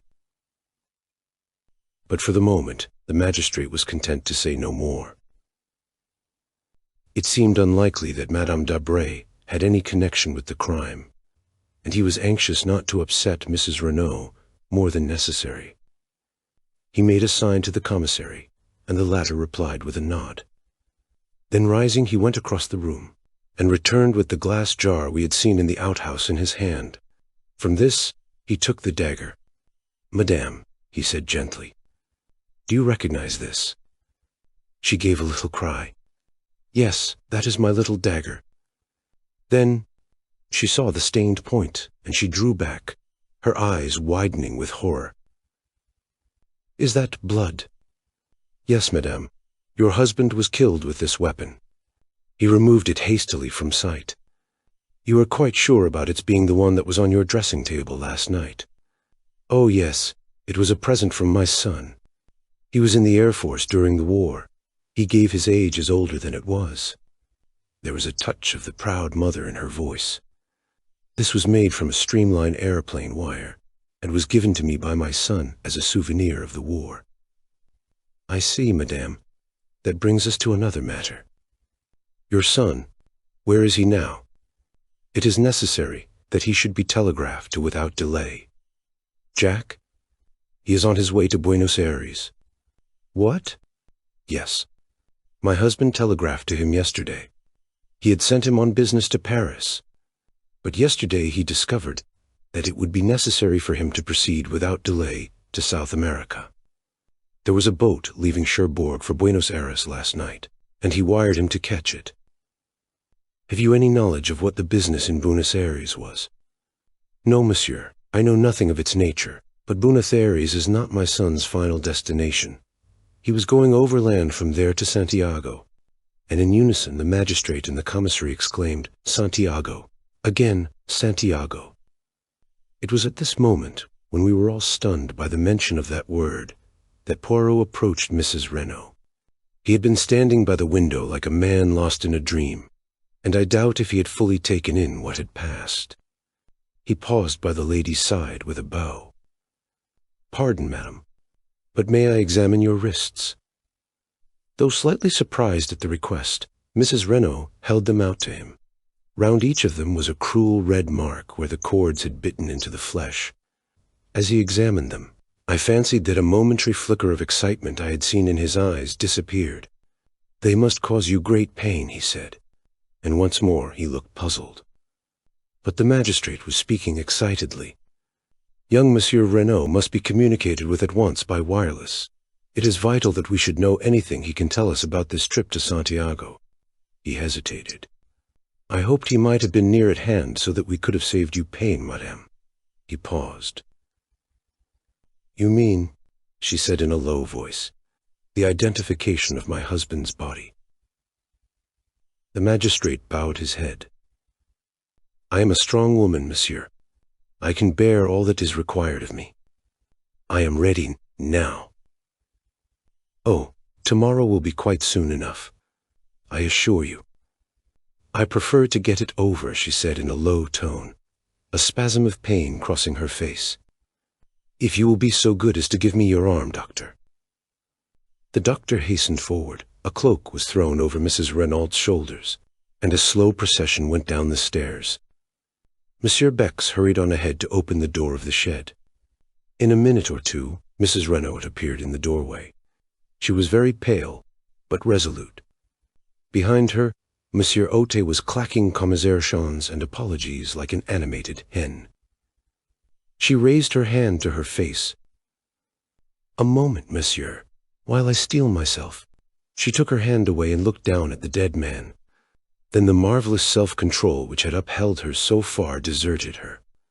Paul, she cried, husband, oh God! And pitching forward, she fell unconscious to the ground. Instantly, Poirot was beside her. He raised the lid of her eye, felt her pulse. When he had satisfied himself that she had really fainted, he drew aside. He caught me by the arm. I am an imbecile, my friend. If ever there was love and grief in a woman's voice, I heard it then. My little idea was all wrong. Eh bien, I must start again. Nedis Chapter 6. The Scene of the Crime. Between them, the doctor and Monsieur Ote carried the unconscious woman into the house. The commissary looked after them, shaking his head. Pauvre femme, he murmured to himself. The shock was too much for her. Well, well, we can do nothing. Now, Monsieur Poirot, shall we visit the place where the crime was committed? If you please, Monsieur Bex. We passed through the house, and out by the front door. Poirot had looked up at the staircase in passing, and shook his head in a dissatisfied manner. It is to me incredible that the servants heard nothing. The creaking of that staircase with 3 people descending it would awaken the dead. Monsieur. It was the middle of the night, remember. They were sound asleep by then. But Poirot continued to shake his head as though not fully accepting the explanation. On the sweep of the drive, he paused, looking up at the house. What moved them in the first place to try if the front door were open? It was a most unlikely thing that it should be. It was far more probable that they should at once try to force a window. But all the windows on the ground floor are barred with iron shutters, objected the commissary. Poirot pointed to a window on the first floor. That is the window of the bedroom we have just come from, is it not? And see, there is a tree by which it would be the easiest thing in the world to mount. Possibly, admitted the other. But they could not have done so without leaving footprints in the flower bed. I saw the justice of his words. There were 2 large oval flower beds planted with scarlet geraniums, one each side of the steps leading up to the front door. The tree in question had its roots actually at the back of the bed itself, and it would have been impossible to reach it without stepping on the bed. "You see," continued the commissary, "owing to the dry weather, no prints would show on the drive or paths. But on the soft mold of the flower bed, it would have been a very different affair." Poirot went close to the bed and studied it attentively. As Bex had said, the mold was perfectly smooth. There was not an indentation on it anywhere. Poirot nodded, as though convinced, and we turned away. But he suddenly darted off and began examining the other flower bed. "Monsieur Bex," he called, "see here. Here are plenty of traces for you." The commissary joined him, and smiled. "My dear Monsieur Poirot, those are without doubt the footprints of the gardener's large hobnailed boots. In any case, it would have no importance, since this side we have no tree, and consequently no means of gaining access to the upper story." "True," said Poirot, evidently crestfallen. "So you think these footprints are of no importance?" "Not the least in the world." Then, to my utter astonishment, Poirot pronounced these words: "I do not agree with you. I have a little idea that these footprints are the most important things we have seen yet." Monsieur Beck said nothing, merely shrugged his shoulders. He was far too courteous to utter his real opinion. "Shall we proceed?" he asked instead. "Certainly. I can investigate this matter of the footprints later," said Poirot cheerfully. Instead of following the drive down to the gate, Monsieur Bex turned up a path that branched off at right angles. It led up a slight incline, round to the right of the house, and was bordered on either side by a kind of shrubbery. Suddenly it emerged into a little clearing, from which one obtained a view of the sea. A seat had been placed here, and not far from it was a rather ramshackle shed. A few steps further on, a neat line of small bushes marked the boundary of the villa grounds. Monsieur Bex pushed his way through these, and we found ourselves on a wide stretch of open downs. I looked round, and saw something that filled me with astonishment. "Why, this is a golf course!" I cried. Bex nodded. "The limits are not completed yet," explained. "It is hoped to be able to open them sometime next month. It was some of the men working on them who discovered the body early this morning." I gave a gasp. A little to my left, where for the moment I had overlooked it, was a long, narrow pit, and by it, face downwards, was the body of a man. For a moment my heart gave a terrible leap, and I had a wild fancy that the tragedy had been duplicated. But the commissary dispelled my illusion by moving forward with a sharp exclamation of annoyance. "What have my police been about? They had strict orders to allow no one near the place without proper credentials." The man on the ground turned his head over his shoulder. "But I have proper credentials," he remarked, and rose slowly to his feet. "My dear Monsieur Giraud," cried the commissary, "I had no idea that you had arrived even. The examining magistrate has been awaiting you with the utmost impatience." As he spoke, I was scanning the newcomer with the keenest curiosity. The famous detective from the Paris Sûreté was familiar to me by name, and I was extremely interested to see him in the flesh. He was very tall, perhaps about 30 years of age, with auburn hair and moustache, and a military carriage. There was a trace of arrogance in his manner which showed that he was fully alive to his own importance. Bex introduced us, presenting Poirot as a colleague. A flicker of interest came into the detective's eye. "I know you by name, Monsieur Poirot," he said. "You cut quite a figure in the old days, didn't you? But methods are very different now." "Crimes, though, are very much the same," remarked Poirot gently. I saw at once that Giraud was prepared to be hostile. He resented the other being associated with him, and I felt that if he came across any clue of importance, he would be more than likely to keep it to himself. "The examining magistrate," began Bex again, but Giraud interrupted him rudely. "A fig for the examining magistrate, the light is the important thing. For all practical purposes it will be gone in another half-hour or so. I know all about the case, and the people at the house will do very well until tomorrow, but if we're going to find a clue to the murderers, Here is the spot we shall find it. Is it your police who have been trampling all over the place? I thought they knew better nowadays. Assuredly they do. The marks you complain of were made by the workmen who discovered the body. The other grunted disgustedly. I can see the tracks where the three of them came through the hedge, but they were cunning. You can just recognize the center footmarks as those of Monsieur Renaud, but those on either side have been carefully obliterated. Not that there would really be much to see anyway on this hard ground, but they weren't taking any chances. The external sign, said Poirot. That is what you seek, eh? The other detective stared. Of course. A very faint smile came to Poirot's lips. He seemed about to speak, but checked himself. He bent down to where a spade was lying. That's what the grave was dug with right enough, said Giraud, but you'll get nothing from it. It was Reynolds' own spade, and the man who used it wore gloves. Here they are. He gesticulated with his foot to where two soiled, earth-stained gloves were lying. And they're Reynolds, too, or at least his gardener's. I tell you, the men who planned out this crime were taking no chances. The man was stabbed with his own dagger, and would have been buried with his own spade. They counted on leaving no traces, but I'll beat them. There's always something, and I mean to find it. But Poirot was now apparently interested in something else, a short, discolored piece of lead piping which lay beside the spade. He touched it delicately with his finger. And does this, too, belong to the murdered man? He asked, and I thought I detected a subtle flavor of irony in the question. Giraud shrugged his shoulders to indicate that he neither knew nor cared. May have been lying around here for weeks. Anyway, it doesn't interest me.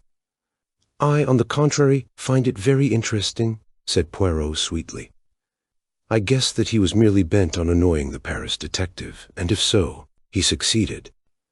The other turned away rudely, remarking that he had no time to waste, and bending down he resumed his minute search of the ground. Meanwhile, Poirot, as though struck by a sudden idea, stepped back over the boundary and tried the door of the little shed. That's locked, said Giraud over his shoulder. But it's only a place where the gardener keeps his rubbish. The spade didn't come from there, but from the tool shed up by the house. Marvelous, murmured Monsieur Bex to me ecstatically. He has been here but half an hour, and he already knows everything. What a man! Undoubtedly, Gerard is the greatest detective alive today. Although I disliked the detective heartily, I nevertheless was secretly impressed. Efficiency seemed to radiate from the man. I could not help feeling that so far Poirot had not greatly distinguished himself, and it vexed me.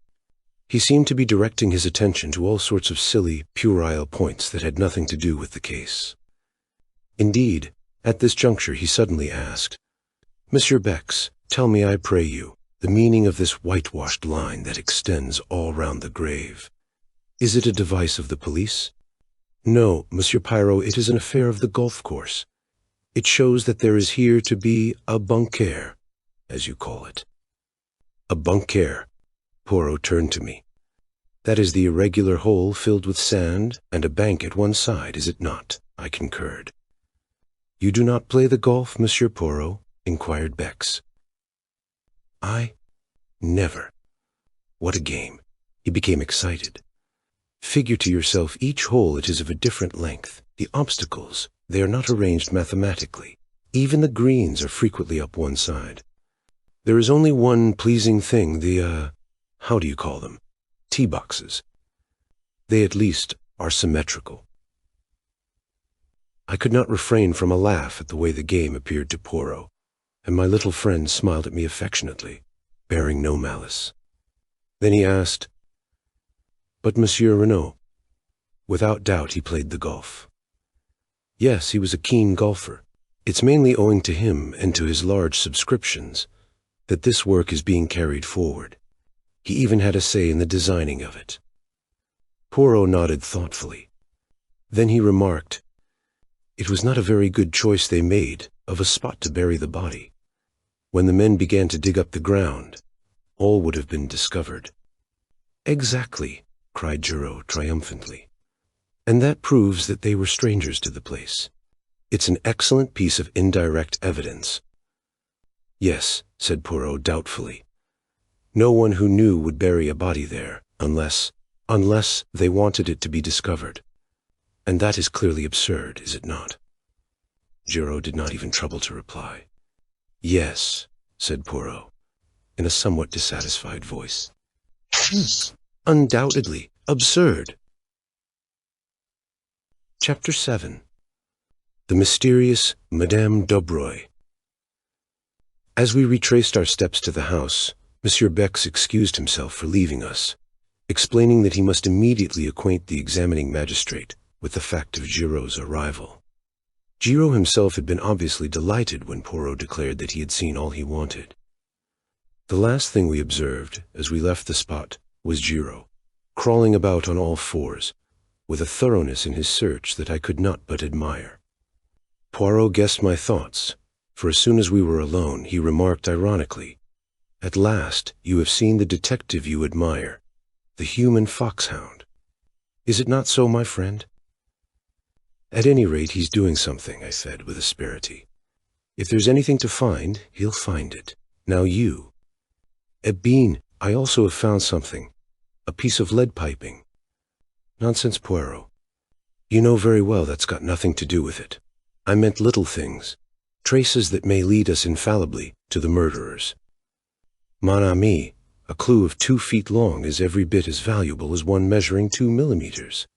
But it is the romantic idea that all important clues must be infinitesimal.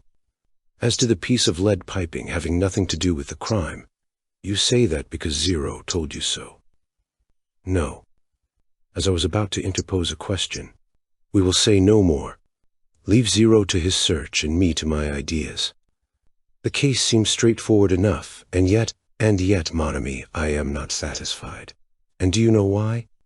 Because of the wristwatch that is 2 hours fast. And then there are several curious little points that do not seem to fit in.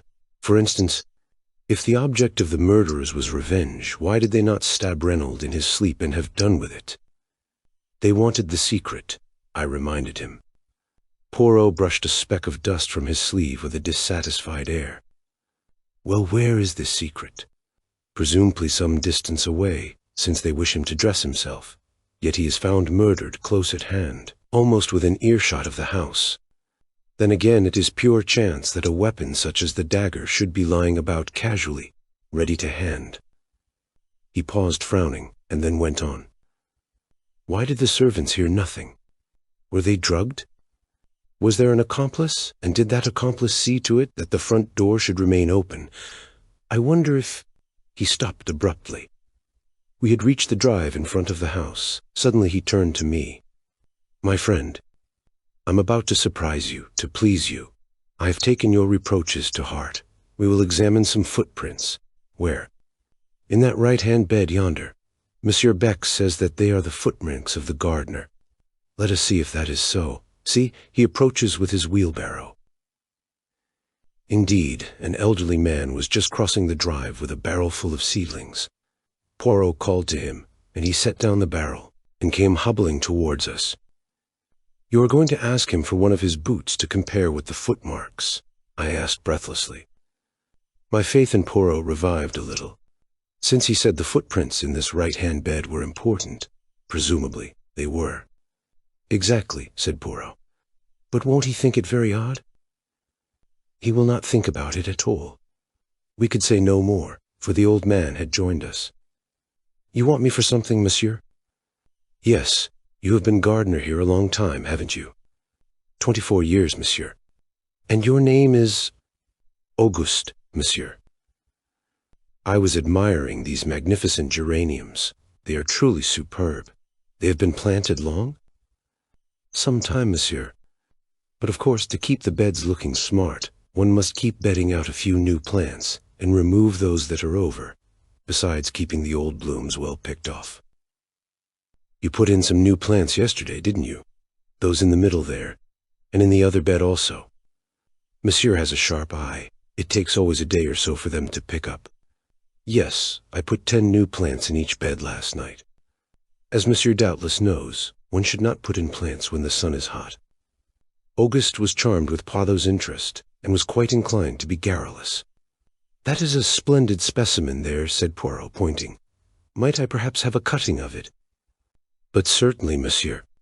The old fellow stepped into the bed, and carefully took a slip from the plant Poirot had admired. Poirot was profuse in his thanks, and Auguste departed to his barrow. "You see," said Poirot with a smile, as he bent over the bed to examine the indentation of the gardener's hobnailed boot. "It is quite simple. I did not realize that the foot would be inside the boot.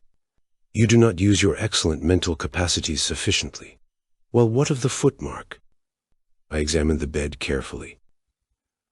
"All the footmarks in the bed were made by the same boot," I said at length after a careful study. "You think so?" "Eh bien, I agree with you," said Poirot.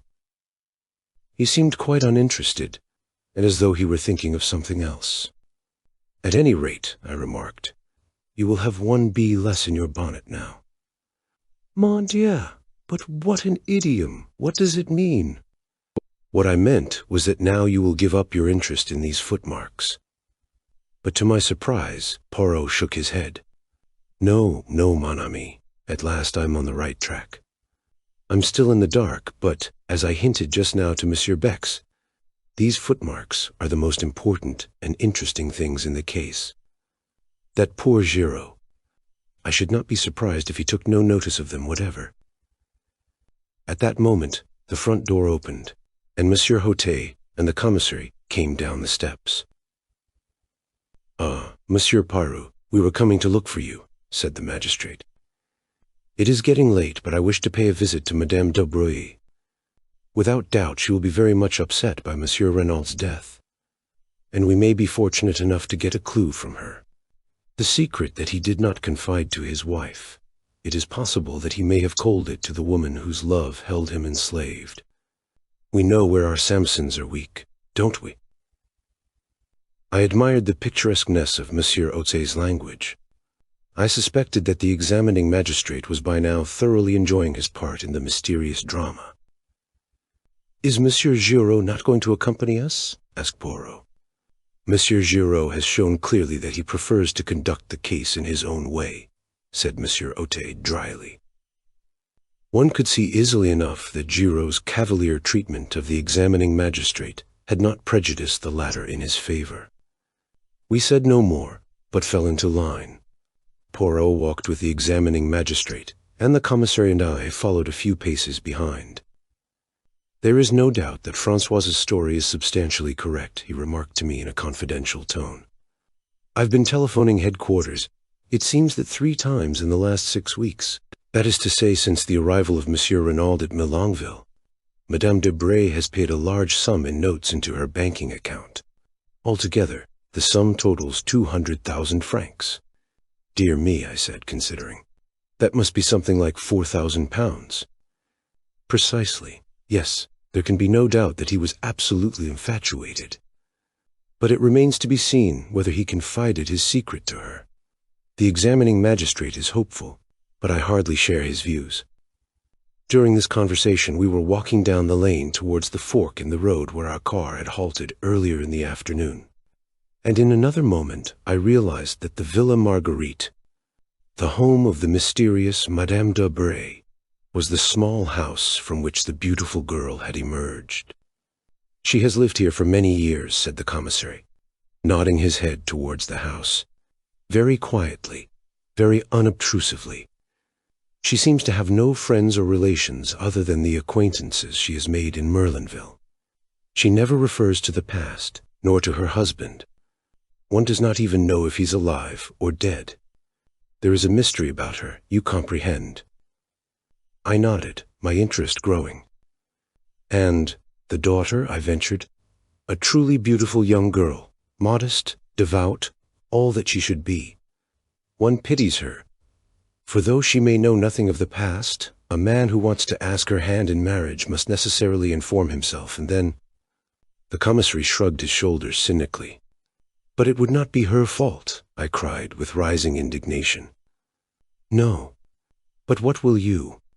A man is particular about his wife's antecedents. I was prevented from further argument by our arrival at the door. Monsieur Rotet rang the bell. A few minutes elapsed, and then we heard a footfall within, and the door was opened. On the threshold stood my young goddess of that afternoon. When she saw us, the color left her cheeks, leaving her deathly white, and her eyes widened with apprehension. There was no doubt about it. She was afraid. "Mademoiselle d'Aubray," said Monsieur Rotet, sweeping off his hat, "we regret infinitely to disturb you, but the exigencies of the law, you comprehend? My compliments to Madame, your mother, and will she have the goodness to grant me a few moments' interview?" For a moment the girl stood motionless. Her left hand was pressed to her side, as though to still the sudden unconquerable agitation of her heart. But she mastered herself, and said in a low voice, "I will go and see. Please come inside." She entered a room on the left of the hall, and we heard the low murmur of her voice, and then another voice, much the same in timbre, but with a slightly harder inflection behind its mellow roundness, said, "But certainly, ask them to enter." In another minute we were face to face with the mysterious Madame d'Aubray. She was not nearly so tall as her daughter, and the rounded curves of her figure had all the grace of full maturity. Her hair, again unlike her daughter's, was dark and parted in the middle in the Madonna style. Her eyes, half hidden by the drooping lids, were blue. There was a dimple in the round chin, and the half-parted lips seemed always to hover on the verge of a mysterious smile. There was something almost exaggeratedly feminine about her, at once yielding and seductive. Though very well preserved, she was certainly no longer young, but her charm was of the quality which is independent of age. Standing there, in her black dress with the fresh white collar and cuffs, her hands clasped together, she looked subtly appealing and helpless. "You wish to see me, monsieur?" she asked. "Yes, madame." Monsieur Rotet cleared his throat. "I am investigating the death of Monsieur Renaud. You have heard of it, no doubt." She bowed her head without speaking. Her expression did not change. "We came to ask you whether you can throw any light upon the circumstances surrounding it." "I?" The surprise of her tone was excellent. "Yes, madame. It would perhaps be better if we could speak to you alone." He looked meaningly in the direction of the girl. Madame d'Aubray turned to her. "Marthe, dear." But the girl shook her head. "No, maman, I will not go. I'm not a child. I'm 22. I shall not go." Madame d'Aubray turned back to the examining magistrate. "You see, monsieur, I should prefer not to speak before Mademoiselle d'Aubray.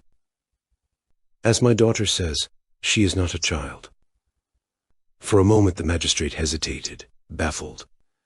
"Very well, madame," he said at last. "Have it your own way. We have reason to believe that you were in the habit of visiting the dead man at his villa in the evenings." "Is that so?"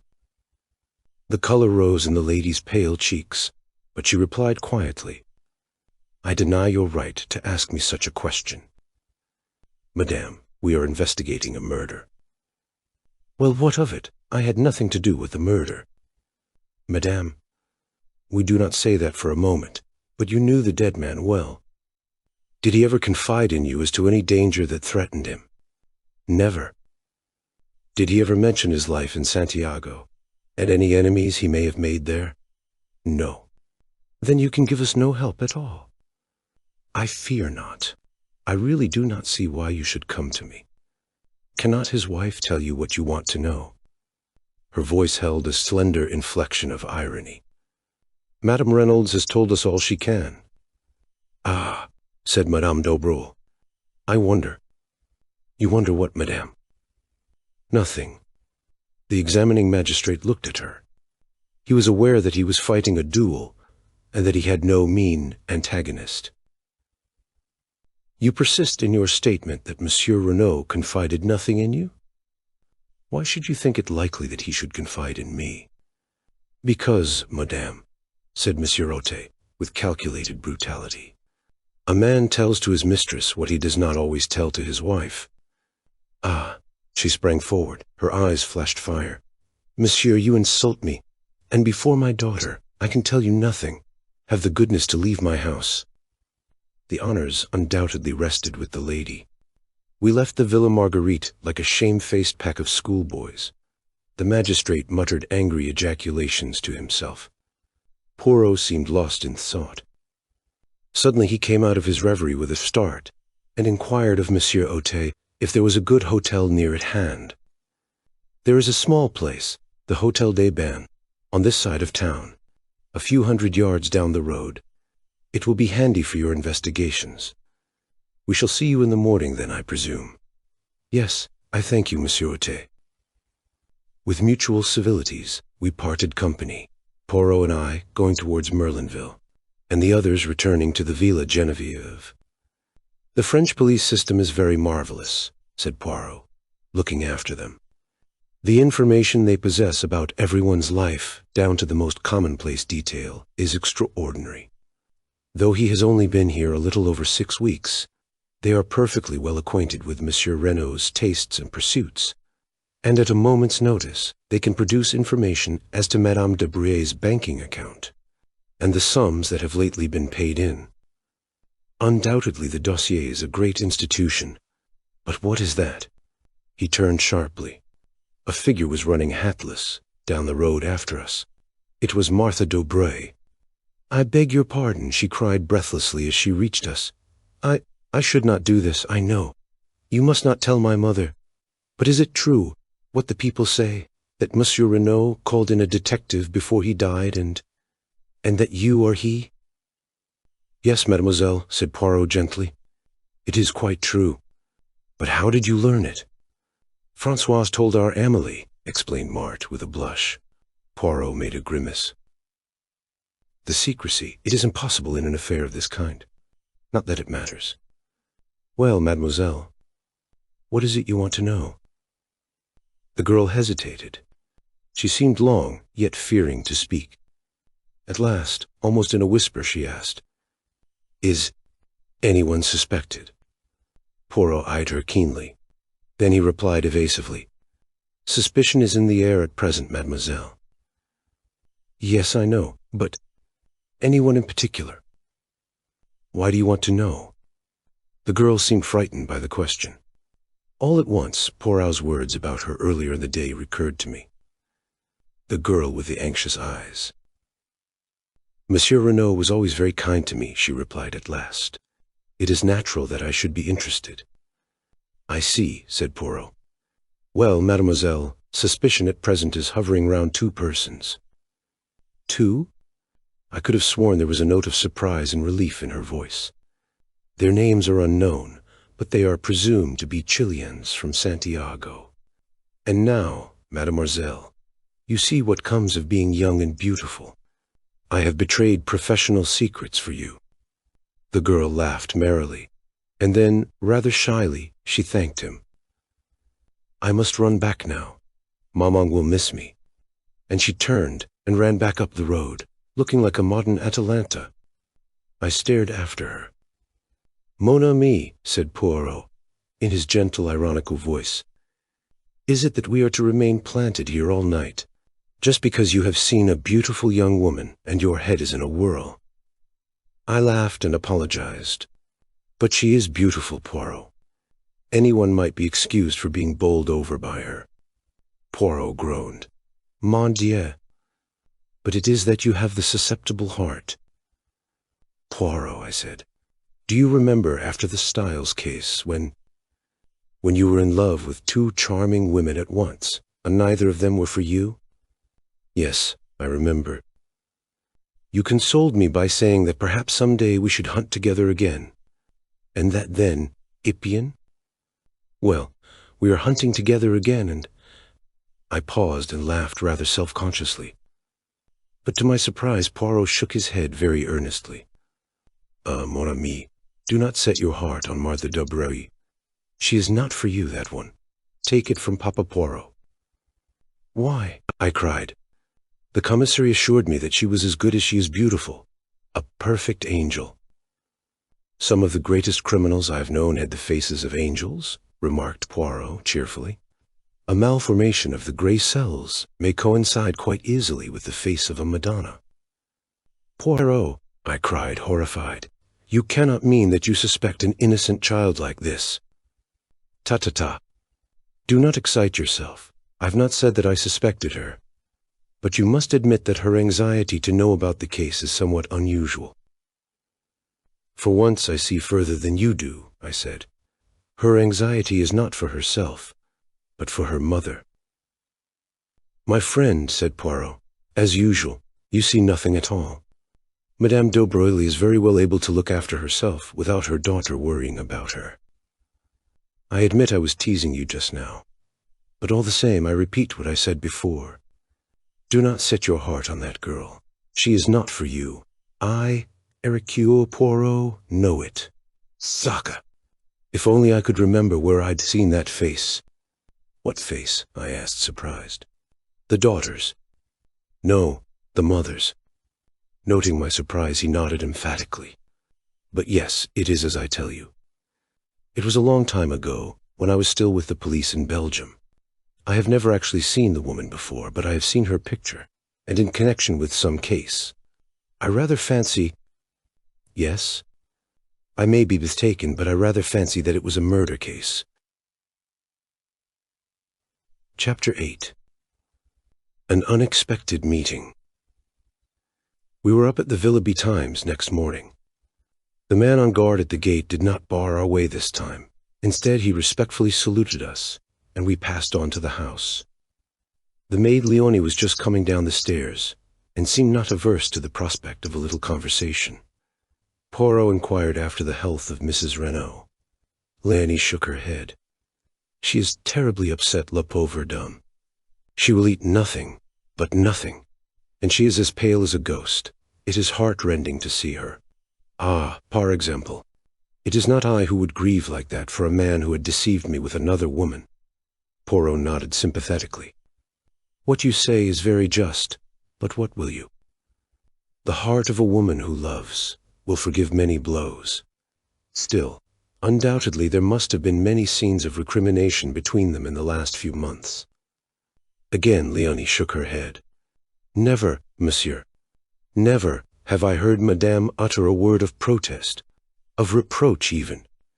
She had the temper and disposition of an angel, quite different to monsieur. Monsieur Renaud had not the temper of an angel. Far from it. When he enraged himself, the whole house knew of it. The day that he quarreled with Monsieur Jacques, ma foi, they might have been heard in the marketplace, they shouted so loud. Indeed, said Poirot. And when did this quarrel take place? Oh, it was just before Monsieur Jacques went to Paris. Almost he missed his train. He came out of the library and caught up his bag, which he had left in the hall. The automobile, it was being repaired, and he had to run for the station. I was dusting the salon, and I saw him pass, and his face was white, with 2 burning spots of red. But he was angry. Leonie was enjoying her narrative thoroughly. And the dispute? What was it about? Ah, that I do not know, confessed Leonie.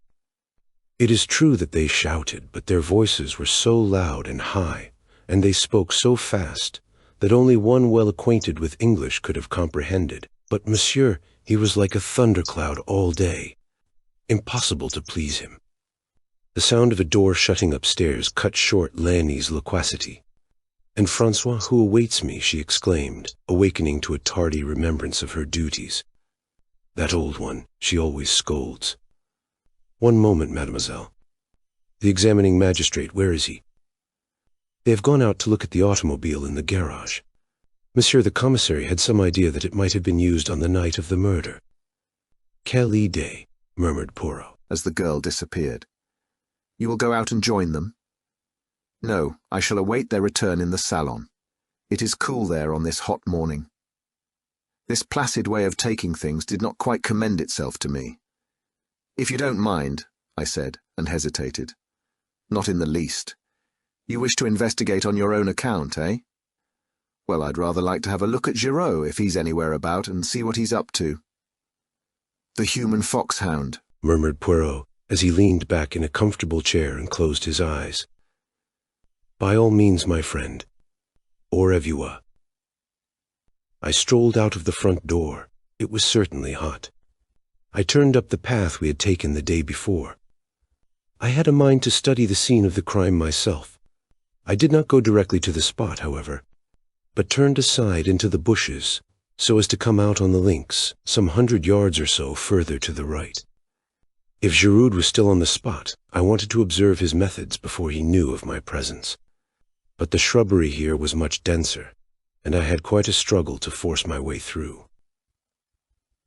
When I emerged at last on the course, it was quite unexpectedly and with such vigor that I cannoned heavily into a young lady who had been standing with her back to the plantation. She not unnaturally gave a suppressed shriek, but I, too, uttered an exclamation of surprise. For it was my friend of the train, Cinderella. The surprise was mutual. "You!" we both exclaimed simultaneously. The young lady recovered herself first. "My only aunt!" she exclaimed. "What are you doing here?" "For the matter of that, what are you?" I retorted. "When last I saw you, the day before yesterday, you were trotting home to England like a good little boy. Have they given you a season ticket to and fro on the strength of your Monsieur Poirot?" I ignored the end of the speech. "When last I saw you," I said, "you were trotting home with your sister like a good little girl. By the way, how is your sister?" A flash of white teeth rewarded me. "How kind of you to ask. My sister is well, I thank you." "She's here with you?" "She remained in town," said the minx with dignity. "I don't believe you got a sister," I laughed. "If you have, her name is Harris." "Do you remember mine?" she asked with a smile. "Cinderella. But you're going to tell me the real one now, aren't you?" She shook her head with a wicked look. "Not even why you're here?" "Oh, that. I suppose you've heard of members of my profession resting at expensive French watering places. Dirt cheap if you know where to go." I eyed her keenly. "Still, you'd no intention of coming here when I met you 2 days ago." "We all have our disappointments," said Miss Cinderella sententiously. "There now, I've told you quite as much as is good for you. Little boys should not be inquisitive. You've not yet told me what you're doing here. Got the Monsieur Poirot in tow, I suppose. Doing the gay boy on the beach." I shook my head. "Guess again." "You remember my telling you that my great friend was a detective?" "Yes." "And perhaps you've heard about this crime at the Villa Genevieve." She stared at me. Her breast heaved, and her eyes grew wide and round. "You don't mean that you're in on that?" I nodded. There was no doubt that I had scored heavily. Her emotion, as she regarded me, was only too evident. For some few seconds she remained silent, staring at me. Then she nodded her head emphatically. "Well, if that doesn't beat the band, tote me round. I want to see all the horrors." "What do you mean?" "What I say. Bless the boy, didn't I tell you I doted on crimes? What do you think I'm imperiling my ankles for in high-heeled shoes over this stump? I've been nosing around for hours, tried the front way in, but that old stick-in-the-mud of a French gendarme wasn't taking any. I guess Helen of Troy and Cleopatra and Mary, Queen of Scots, rolled in one wouldn't cut ice with him. It's a real piece of luck happening on you this way. Come on, show me all the sights." "But look here, wait a minute. I can't. Nobody's allowed in. They're awfully strict." "Aren't you and your friend the big bugs?" I was loath to relinquish my position of importance. "Why are you so keen?" I asked weakly. "And what is it you want to see?" "Oh, everything. The place where it happened, and the weapon and the body, and any fingerprints or interesting things like that. I've never had a chance of being right in on a murder like this before. It'll last me all my life." I turned away, sickened. What were women coming to nowadays? The girl's ghoulish excitement nauseated me. I had read of the mobs of women who besieged the law courts when some wretched man was being tried for his life on the capital charge. I had sometimes wondered who these women were. Now I knew. They were of the likeness of Cinderella, young yet obsessed with a yearning for morbid excitement, for sensation at any price, without regard to any decency or good feeling. The vividness of the girl's beauty had attracted me in spite of myself, yet at heart I retained my first impression of disapproval and dislike. I thought of my mother, long since dead. What would she have said of this strange modern product of girlhood? The pretty face with the paint and powder, and the ghoulish mind behind. "Come off your high horse," said the lady suddenly, "and don't give yourself airs. When you got called to this job, did you put your nose in the air and say it was a nasty business, and you wouldn't be mixed up in it? No, but if you'd been here on a holiday, wouldn't you be nosing around just the same as I am? Of course you would. I'm a man. You're a woman. Your idea of a woman is someone who gets on a chair and shrieks if she sees a mouse. That's all prehistoric. But you will show me round, won't you? You see, it might make a big difference to me." "In what way?" "They're keeping all the reporters out. I might make a big scoop with one of the papers. You don't know how much they pay for a bit of inside stuff." I hesitated. She slipped a small, soft hand into mine. "Please, there's a dear." I capitulated. Secretly, I knew that I should rather enjoy the part of showman. After all, the moral attitude displayed by the girl was none of my business. I was a little nervous as to what the examining magistrate might say, but I reassured myself by the reflection that no harm could possibly be done. We repaired first to the spot where the body had been discovered. A man was on guard there, who saluted respectfully, knowing me by sight, and raised no question as to my companion. Presumably, he regarded her as vouched for by me. I explained to Cinderella just how the discovery had been made, and she listened attentively, sometimes putting an intelligent question. Then we turned our steps in the direction of the villa. I proceeded rather cautiously, for truth to tell, I was not at all anxious to meet anyone. I took the girl through the shrubbery round to the back of the house where the small shed was. I recollected that yesterday evening, after relocking the door, Monsieur Bex had left the key with the Sergeant de Villemarchot, in case Monsieur Giraud should require it while we are upstairs. I thought it quite likely that the Sûreté detective, after using it, had returned it to Marceau again. Leaving the girl out of sight in the shrubbery, I entered the house. Marceau was on duty outside the door of the salon. From within came the murmur of voices. "Monsieur desire ôter? He is within. He is again interrogating Françoise." "No," I said hastily, "I don't want him. But I should very much like the key of the shed outside if it is not against regulations." "But certainly, monsieur." He produced it. "Here it is. Monsieur le Juge gave orders that all facilities were to be placed at your disposal. You will return it to me when you have finished out there. That is all." "Of course." I felt a thrill of satisfaction as I realized that in Marceau's eyes, at least, I ranked equally in importance with Poirot. The girl was waiting for me. She gave an exclamation of delight as she saw the key in my hand. "You've got it, then?" "Of course," I said coolly. "All the same, you know, what I'm doing is highly irregular. You've been a perfect duck, and I shan't forget it. Come along. They can't see us from the house, can they?" "Wait a minute." I arrested her eager advance. "I won't stop you if you really wish to go in, but do you? You've seen the grave and the grounds, and you've heard all the details of the affair. Isn't that enough for you? This is going to be gruesome, you know, and unpleasant." She looked at me for a moment with an expression that I could not quite fathom. Then she laughed. "Me for the horrors," she said. "Come along." In silence we arrived at the door of the shed. I opened it, and we passed in. I walked over to the body, and gently pulled down the sheet, as Monsieur Bex had done the preceding afternoon. A little gasping sound escaped from the girl's lips, and I turned and looked at her. There was horror on her face now, and those debonair high spirits of hers were quenched utterly. She had not chosen to listen to my advice, and she was punished now for her disregard of it. I felt singularly merciless towards her. She should go through with it now. I turned the corpse gently over. "You see," I said, "he was stabbed in the back." Her voice was almost soundless. "With what?" I nodded towards the glass jar. "That dagger." Suddenly the girl reeled and then sank down in a heap. I sprang to her assistance. "You are faint.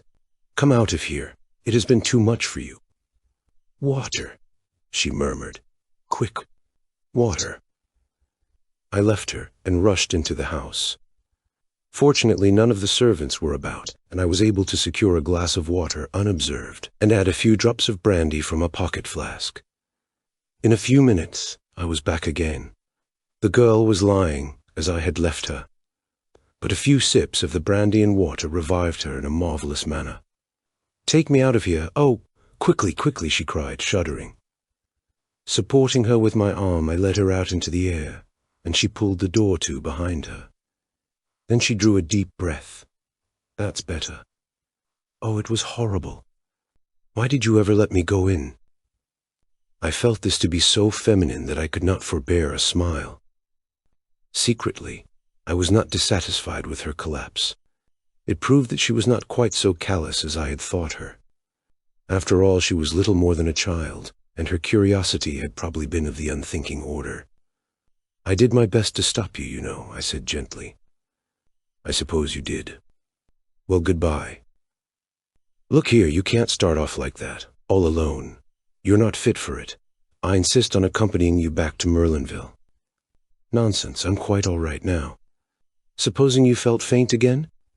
"No, I shall come with you." But this she combated with a good deal of energy. In the end, however, I prevailed so far as to be allowed to accompany her to the outskirts of the town. We retraced our steps over our former route, passing the grave again and making a detour onto the road. Where the first straggling line of shops began, she stopped and held out her hand. "Goodbye, and thank you ever so much for coming with me. Are you sure you're all right now?" "Quite, thanks. I hope you won't get into any trouble over showing me things." I disclaimed the idea lightly. "Well, goodbye." "Au revoir," I corrected. "If you're staying here, we shall meet again." She flashed a smile at me. "That's so. Au revoir, then." "Wait a second, you haven't told me your address." "Oh, I'm staying at the Hotel du Fer. It's a little place, but quite good. Come and look me up tomorrow." "I will," I said, with perhaps rather un illusory empressement. I watched her out of sight, then turned and retraced my steps to the villa. I remembered that I had not relocked the door of the shed. Fortunately, no one had noticed the oversight, and turning the key, I removed it and returned it to the Sergeant de Ville.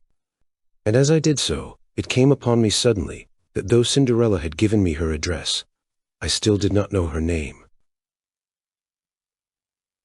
Chapter 9. Monsieur Gerard finds some clues. In the salon, I found the examining magistrate busily interrogating the old gardener, Auguste. Poirot and the commissary, who were both present, greeted me respectively with a smile and a polite bow. I slipped quietly into a seat. Monsieur Auté was painstaking and meticulous in the extreme, but did not succeed in eliciting anything of importance. The gardening gloves Auguste admitted to be his. He wore them when handling a certain species of primula plant which was poisonous to some people. He could not say when he had worn them last. Certainly he had not missed them. Where were they kept? Sometimes in one place, sometimes in another. The spade was usually to be found in the small tool shed. Was it locked? Of course it was locked. Where was the key kept? Pablo. It was in the door, of course. There was nothing of value to steal. Who would have expected a party of bandits, of assassins? Such things did not happen in Madame la Vicomtesse's time. Monsieur Auté signifying that he had finished with him, the old man withdrew, grumbling to the last. Remembering Poirot's unaccountable insistence on the footprints in the flower beds, I scrutinized him narrowly as he gave his evidence. Either he had nothing to do with the crime, or he was a consummate actor. Suddenly, just as he was going out of the door, an idea struck me. "Pardon, Monsieur Ote," I cried, "but will you permit me to ask him one question?" "But certainly, monsieur." Thus encouraged, I turned to Auguste. "Where do you keep your boots?" "Sac à papier," growled the old man. "On my feet. Where else?" "But when you go to bed at night?" "Under my bed." "But who cleans them?" "Nobody. Why should they be cleaned?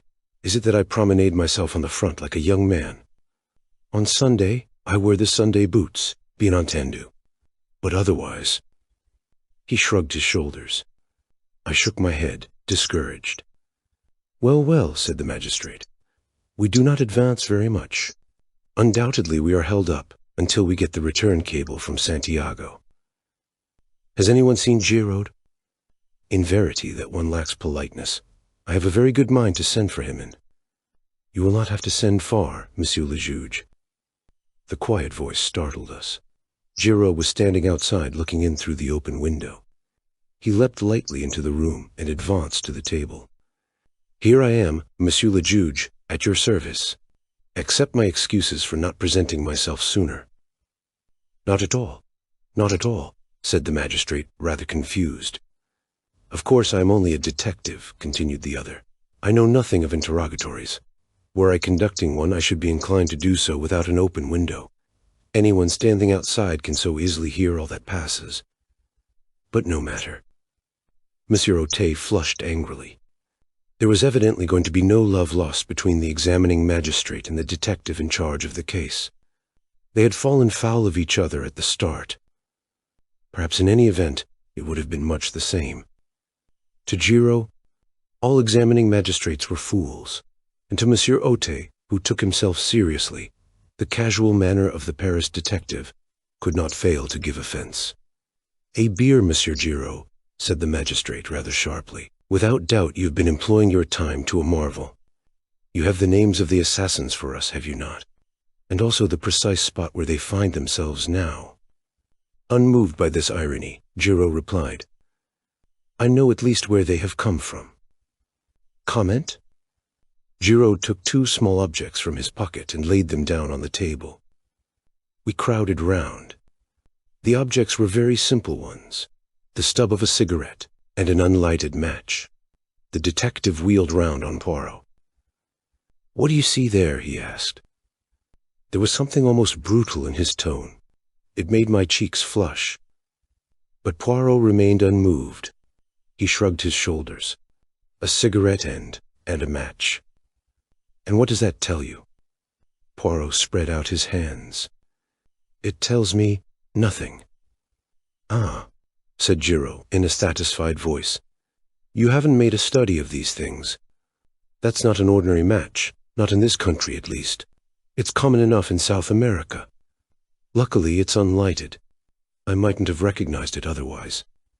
Evidently, one of the men threw away his cigarette end and lit another, spilling one match out of the box as he did so.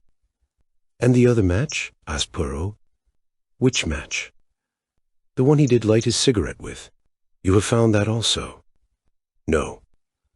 "Perhaps you didn't search very thoroughly." "Not search thoroughly." For a moment it seemed as though the detective were going to break out angrily, but with an effort he controlled himself. "I see you love a joke, Monsieur Poirot. But in any case, match or no match, the cigarette end would be sufficient. It is a South American cigarette with licorice pectoral paper." Poirot bowed. The commissary spoke. "The cigarette end and match might have belonged to Monsieur Renaud. Remember, it is only 2 years since he returned from South America."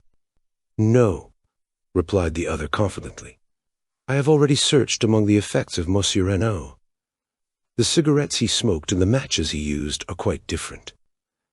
You do not think it odd, as Poirot, that these strangers should come unprovided with a weapon, with gloves, with a spade, and that they should so conveniently find all these things?" Giraud smiled in a rather superior manner. "Undoubtedly it is strange. Indeed, without the theory that I hold, it would be inexplicable. Aha, said Monsieur Ote. An accomplice. An accomplice within the house. Or outside it, said Giraud with a peculiar smile. But someone must have admitted them. We cannot allow that by an unparalleled piece of good fortune they found the door ajar for them to walk in. D'accord, Monsieur le Juge. The door was open for them, but it could just as easily be opened from outside, by someone who possessed a key. But who did possess a key? Giraud shrugged his shoulders. As for that, no one who possesses one is going to admit the fact if they can help it. But several people might have had one. Monsieur Jacques Renaud, the son, for instance. It is true that he is on his way to South America, but he might have lost the key or had it stolen from him. Then there is the gardener. He has been here many years. One of the younger servants may have a lover. It is easy to take an impression of a key and have one cut. There are many possibilities. Then there is another person who, I should judge, is exceedingly likely to have such a thing in her keeping. Who is that? Madame d'Aubreuil, said the detective dryly. Said the magistrate, his face falling a little. So you have heard about that, have you? I hear everything, said Giraud imperturbably. There is one thing I could swear you have not heard, said Monsieur Ote, delighted to be able to show superior knowledge. And without more ado, he retailed the story of the mysterious visitor the night before. He also touched on the check made out to Duvin, and finally handed Giraud the letter signed Bella. Giraud listened in silence, studied the letter attentively, and then handed it back. All very interesting, Monsieur le Juge, but my theory remains unaffected. And your theory is? For the moment, I prefer not to say. Remember, I am only just beginning my investigations. Tell me one thing, Monsieur Giraud, said Poirot suddenly. Your theory allows for the door being opened. It does not explain why it was left open. When they departed, would it not have been natural for them to close it behind them? If a Sergeant de Ville had chanced to come up to the house, as is sometimes done to see that all is well, they might have been discovered and overtaken almost at once. There, they forgot it. A mistake, I grant you.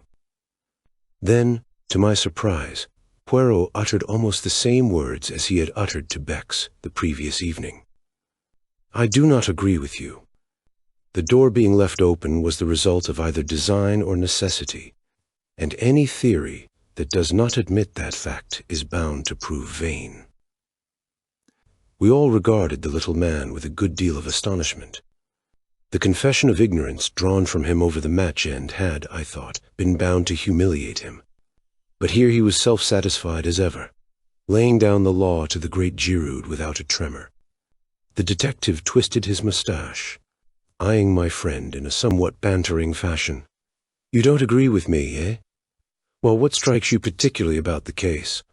Let's hear your views. One thing presents itself to me as being significant. Tell me, Monsieur Giraud, does nothing strike you as familiar about this case? Is there nothing it reminds you of? Familiar? Reminds me of? I can't say offhand. I don't think so, though. You are wrong, said Poirot quietly. A crime almost precisely similar has been committed before. When and where? That, unfortunately, I cannot for the moment remember, but I shall do so. I had hoped you might be able to assist me. Giraud snorted incredulously. There have been many affairs of masked men. I cannot remember the details of them all. These crimes all resemble each other more or less. There is such a thing as the individual touch. Poirot suddenly assumed his lecturing manner and addressed us collectively. I am speaking to you now of the psychology of crime. Monsieur Giraud knows quite well that each criminal has his particular method, and that the police, when called in to investigate, say a case of burglary, can often make a shrewd guess at the offender, simply by the peculiar method he has employed. Japp would tell you the same, Hastings. Man is an unoriginal animal, unoriginal within the law in his daily respectable life, equally unoriginal outside the law. If a man commits a crime, any other crime he commits will resemble it closely. The English murderer who disposed of his wives in succession by drowning them in their baths was a case in point. Had he varied his methods, he might have escaped detection to this day, but he obeyed the common dictates of human nature, arguing that what had once succeeded would succeed again, and he paid the penalty of his lack of originality. And the point of all this, sneered Giraud, that when you have two crimes precisely similar in design and execution, you find the same brain behind them both. I am looking for that brain, Monsieur Giraud, and I shall find it. Here we have a true clue, a psychological clue. You may know all about cigarettes and match ends, Monsieur Giraud, but I, Hercule Poirot, know the mind of man. And the ridiculous little fellow tapped his forehead with emphasis. Giraud remained singularly unimpressed. For your guidance, continued Poirot, I will also advise you of one fact which might fail to be brought to your notice. The wristwatch of Madame Renaud, on the day following the tragedy, had gained 2 hours. It might interest you to examine it. Giraud stared. Perhaps it was in the habit of gaining? As a matter of fact, I'm told it did. Bien then. All the same, 2 hours is a good deal, said Poirot softly. Then there is the matter of the footprints in the Fellar bed. He nodded his head towards the open window. Giraud took 2 eager strides and looked out. This bed here? Yes. But I see no footprints. No, said Poirot, straightening a little pile of books on a table. There are none. For a moment an almost murderous rage obscured Giraud's face. He took 2 strides towards his tormentor.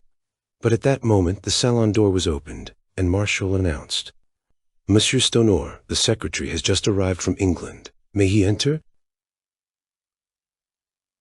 Chapter 10. Gabriel Stonor.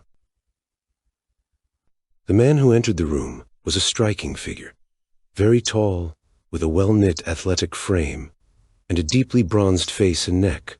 He dominated the assembly. Even Giraud seemed anemic beside him. When I knew him better, I realized that Gabriel Stonor was quite an unusual personality. English by birth, he had knocked about all over the world. He had shot big game in Africa, traveled in Korea, ranched in California, and traded in the South Sea Islands. He had been secretary to a New York railway magnate, and had spent a year encamped in the desert with a friendly tribe of Arabs. His unerring eye picked out Monsieur Otte. The examining magistrate in charge of the case. Pleased to meet you, Monsieur le Juge. This is a terrible business. How's Mrs. Renaud? Is she bearing up fairly well? It must have been an awful shock to her. Terrible, terrible, said Monsieur Otte. Permit me to introduce Monsieur Bex, our commissary of police, Monsieur Giroux of the Sûreté. This gentleman is Monsieur Hercule Poirot. Monsieur Renaud sent for him, but he arrived too late to do anything to avert the tragedy. A friend of Monsieur Poirot's, Captain Hastings. Stono looked at Poirot with some interest. Sent for you, did he? You did not know, then, that Monsieur Renaud contemplated calling in a detective, interposed Monsieur Bex. No, I didn't. But it doesn't surprise me a bit. Why? Because the old man was rattled. I don't know what it was all about. He didn't confide in me. We weren't on those terms, but rattled he was, and badly. Said Monsieur Otte. But you have no notion of the cause. That's what I said, sir. You will pardon me, Monsieur Stonor, but we must begin with a few formalities. Your name? Gabriel Stonor. How long ago was it that you became secretary to Monsieur Renaud? About 2 years ago, when he first arrived from South America. I met him through a mutual friend, and he offered me the post. A thundering good boss he was, too. Did he talk to you much about his life in South America? Yes, a good bit. Do you know if he was ever in Santiago? Several times, I believe. He never mentioned any special incident that occurred there. Anything that might have provoked some vendetta against him? Never. Did he speak of any secret that he had acquired whilst sojourning there?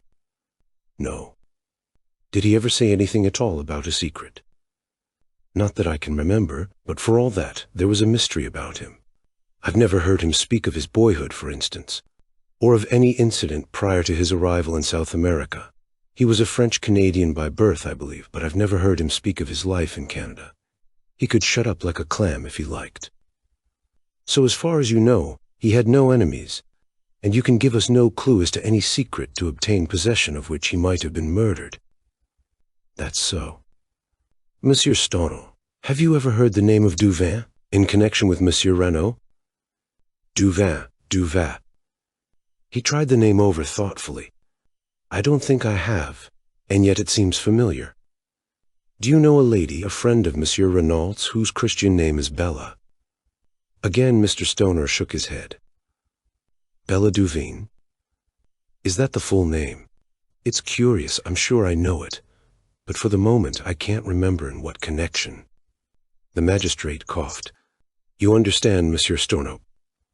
The case is like this. There must be no reservations. You might, perhaps through a feeling of consideration for Madame Renaud, for whom, I gather, you have a great esteem and affection, you might feign, said Monsieur Ote, getting rather tied up in his sentence. There must absolutely be no reservations. Stonor stared at him, a dawning light of comprehension in his eyes. I don't quite get you, he said gently. Where does Mrs. Renaud come in? I've an immense respect and affection for that lady. She's a very wonderful and unusual type, but I don't quite see how my reservations, or otherwise, could affect her. Not if this Bella Duvin should prove to have been something more than a friend to her husband. Ah, said Stoner. I get you now, but I'll bet my bottom dollar that you're wrong. The old man never so much as looked at a petticoat. He just adored his own wife. They were the most devoted couple I know. Monsieur Ote shook his head gently. Monsieur Stonor, we hold absolute proof, a love letter written by this Bella to Monsieur Renaud, accusing him of having tired of her. Moreover, we have further proof that, at the time of his death, he was carrying on an intrigue with a Frenchwoman, a Madame Debray, who rents the adjoining villa. And this is the man who, according to you, never looked at a petticoat. The secretary's eyes narrowed. Hold on, Monsieur le Juge, you're barking up the wrong tree. I knew Paul Renaud. What you've just been saying is utterly impossible. There's some other explanation. The magistrate shrugged his shoulders. What other explanation could there be? What leads you to think it was a love affair? Madame Debray was in the habit of visiting him here in the evenings. Also, since Monsieur Renaud came to the Villa Genevieve, Madame de Bury has paid large sums of money into the bank in notes. In all, the amount totals £4,000 of your English money. I guess that's right, said Stenholt quietly. I transmitted him those sums. Voilà une idée, cried the magistrate, shaken in spite of himself. Blackmail, repeated Stoner.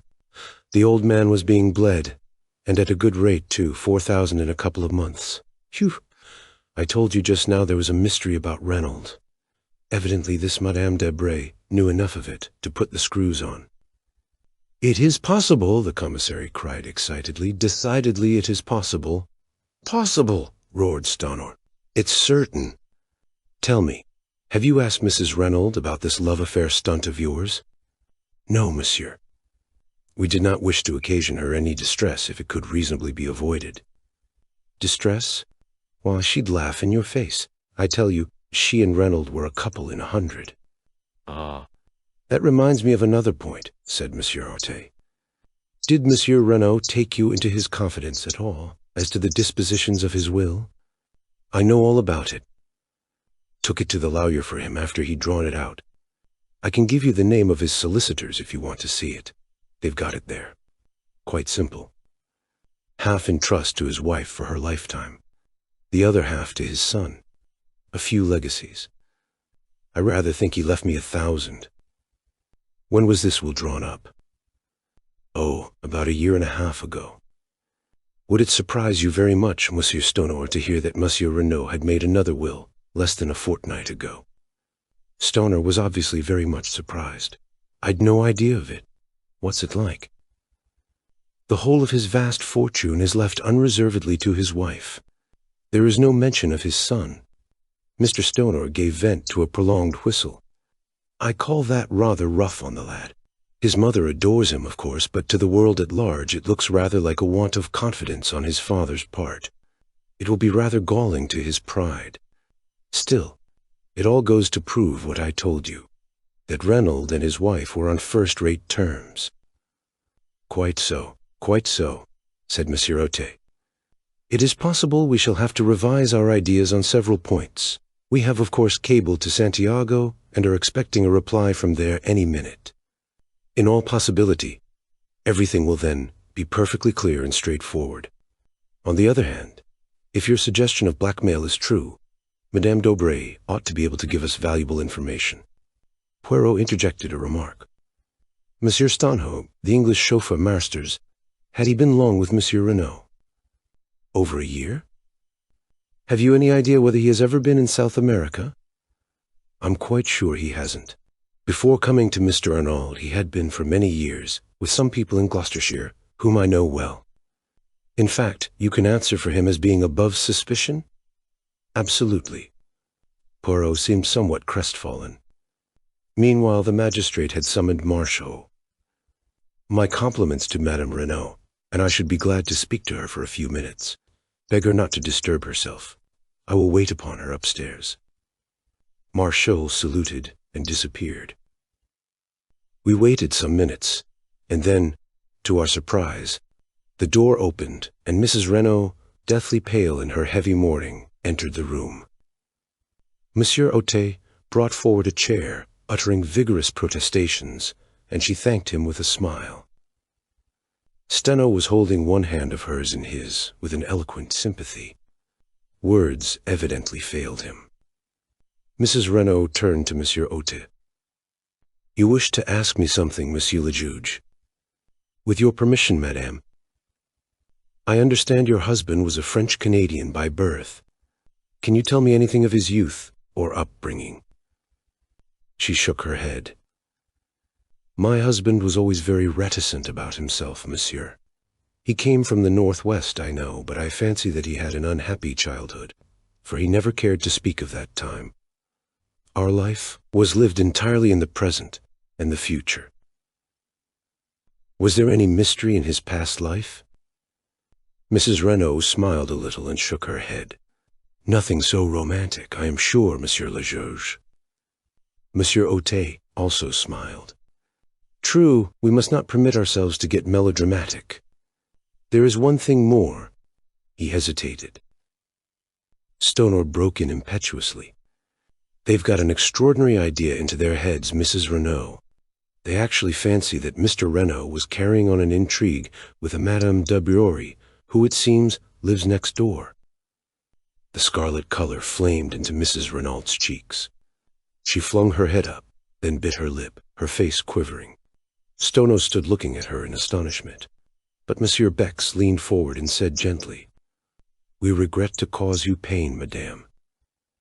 But have you any reason to believe that Madame d'Aubray was your husband's mistress? With a sob of anguish, Mrs. Renaud buried her face in her hands. Her shoulders heaved convulsively. At last she lifted her head and said brokenly, She may have been. Never, in all my life, have I seen anything to equal the blank amazement on Stoner's face. He was thoroughly taken aback. Beast Chapter 11. Jack Renaud. What the next development of the conversation would have been, I cannot say, for at that moment the door was thrown violently open, and a tall young man strode into the room. Just for a moment I had the uncanny sensation that the dead man had come to life again. Then I realized that this dark head was untouched with gray, and that, in point of fact, it was a mere boy who now burst in among us with so little ceremony. He went straight to Mrs. Renaud with an impetuosity that took no heed of the presence of others. Mother! Jack! With a cry she folded him in her arms. My dearest! But what brings you here? You were to sail on the Anzora from Cherbourg 2 days ago. Then, suddenly recalling to herself the presence of others, she turned with a certain dignity. My son, messieurs. Aha, said Monsieur Ote, acknowledging the young man's bow. So, you did not sail on the Anzora? No, monsieur. As I was about to explain, the Anzora was detained 24 hours through engine trouble. I should have sailed last night instead of the night before, but happening to buy an evening paper, I saw in it an account of the awful tragedy that had befallen us. His voice broke, and the tears came into his eyes. My poor father, my poor, poor father. Staring at him like one in a dream, Mrs. Renaud repeated, So you did not sail. And then, with a gesture of infinite weariness, she murmured as though to herself, After all, it does not matter. Now. Sit down, Monsieur Renaud, I beg of you, said Monsieur Ote, indicating a chair. My sympathy for you is profound. It must have been a terrible shock to you to learn the news as you did. However, it is most fortunate that you were prevented from sailing. I am in hopes that you may be able to give us just the information we need to clear up this mystery. I am at your disposal, Monsieur le Juge. Ask me any questions you please. To begin with, I understand that this journey was being undertaken at your father's request. Quite so, Monsieur le Juge. I received a telegram bidding me to proceed without delay to Buenos Aires, and from thence via the Andes to Valparaiso and on to Santiago. Ah, and the object of this journey? I have no idea, Monsieur le Juge. What? No. See, here is the telegram. The magistrate took it and read it aloud. Proceed immediately, Cherbourg, embark Anzora, sailing tonight Buenos Aires, ultimate destination, Santiago. Further instructions will await you, Buenos Aires. Do not fail. Matter is of utmost importance. Renaud. And there had been no previous correspondence on the matter. Jack Renaud shook his head. That is the only intimation of any kind. I knew, of course, that my father, having lived so long out there, had necessarily many interests in South America, but he had never mooted any suggestion of sending me out. You have, of course, been a good deal in South America, Monsieur Renaud. I was there as a child, but I was educated in England and spent most of my holidays in that country, so I really know far less of South America than might be supposed. You see, the war broke out when I was 17. You served in the English Flying Corps, did you not? Yes, Monsieur le Juge. Monsieur Ote nodded his head and proceeded with his inquiries along the, by now, well-known lines. In response, Jack Renaud declared definitely that he knew nothing of any enmity his father might have incurred in the city of Santiago, or elsewhere in the South American continent, that he had noticed no change in his father's manner of late, and that he had never heard him refer to a secret. He had regarded the mission to South America as connected with business interests. As Monsieur Ote paused for a minute, the quiet voice of Giraud broke in. I should like to put a few questions on my own account, Monsieur le Juge. By all means, Monsieur Giraud, if you wish, said the magistrate coldly. Giraud edged his chair a little nearer to the table. Were you on good terms with your father, Monsieur Renaud? Certainly I was, returned the lad haughtily. You assert that positively. Yes. No little disputes, eh? Jack shrugged his shoulders. Everyone may have a difference of opinion now and then. Quite so, quite so. But if anyone were to assert that you had a violent quarrel with your father on the eve of your departure for Paris, that person, without doubt, would be lying. I could not but admire the ingenuity of Giraud. His boast, I know everything, had been no idle one. Jack Renaud was clearly disconcerted by the question. We did have an argument, he admitted. An argument? In the course of that argument, did you use this phrase? When you're dead, I can do as I please. I may have done, muttered the other. I don't know. In response to that, did your father say, but I'm not dead yet? To which you responded, I wish you were. The boy made no answer. His hands fiddled nervously with the things on the table in front of him. "I must request an answer, please, Monsieur Renaud," said Giraud sharply. With an angry exclamation, the boy swept a heavy paper knife onto the floor. "What does it matter? You might as well know. Yes, I did quarrel with my father. I dare say I said all those things. I was so angry I cannot even remember what I said. I was furious. I could almost have killed him at that moment. There, make the most of that."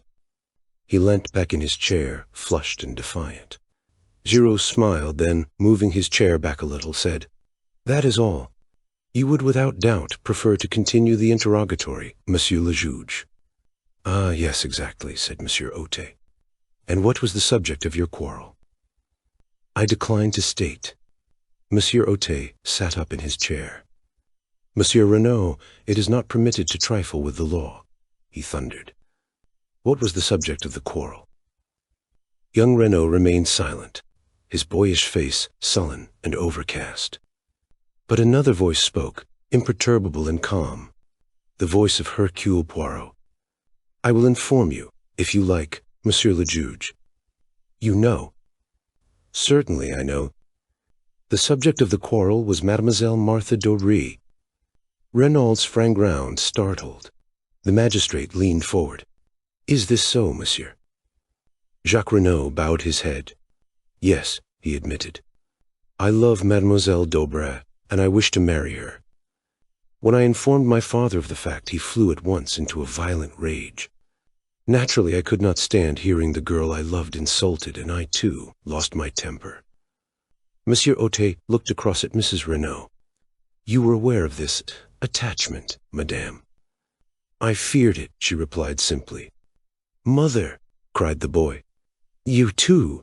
Marthe is as good as she is beautiful. What can you have against her?" "I have nothing against Mademoiselle d'Aubry in any way, but I should prefer you to marry an Englishwoman, or if a Frenchwoman, not one who has a mother of doubtful antecedents." Her rancor against the older woman showed plainly in her voice, and I could well understand that it must have been a bitter blow to her when her only son showed signs of falling in love with the daughter of her rival. Mrs. Renaud continued, addressing the magistrate. "I ought perhaps to have spoken to my husband on the subject, but I hoped that it was only a boy and girl flirtation which would blow over all the quicker if no notice was taken of it. I blame myself now for my silence, but my husband, as I told you, had seemed so anxious and careworn, different altogether from his normal self, that I was chiefly concerned not to give him any additional worry." Monsieur Otet nodded. "When you informed your father of your intentions towards Mademoiselle d'Aubry," he resumed, "he was surprised. He seemed completely taken aback. Then he ordered me peremptorily to dismiss any such idea from my mind. He would never give his consent to such a marriage.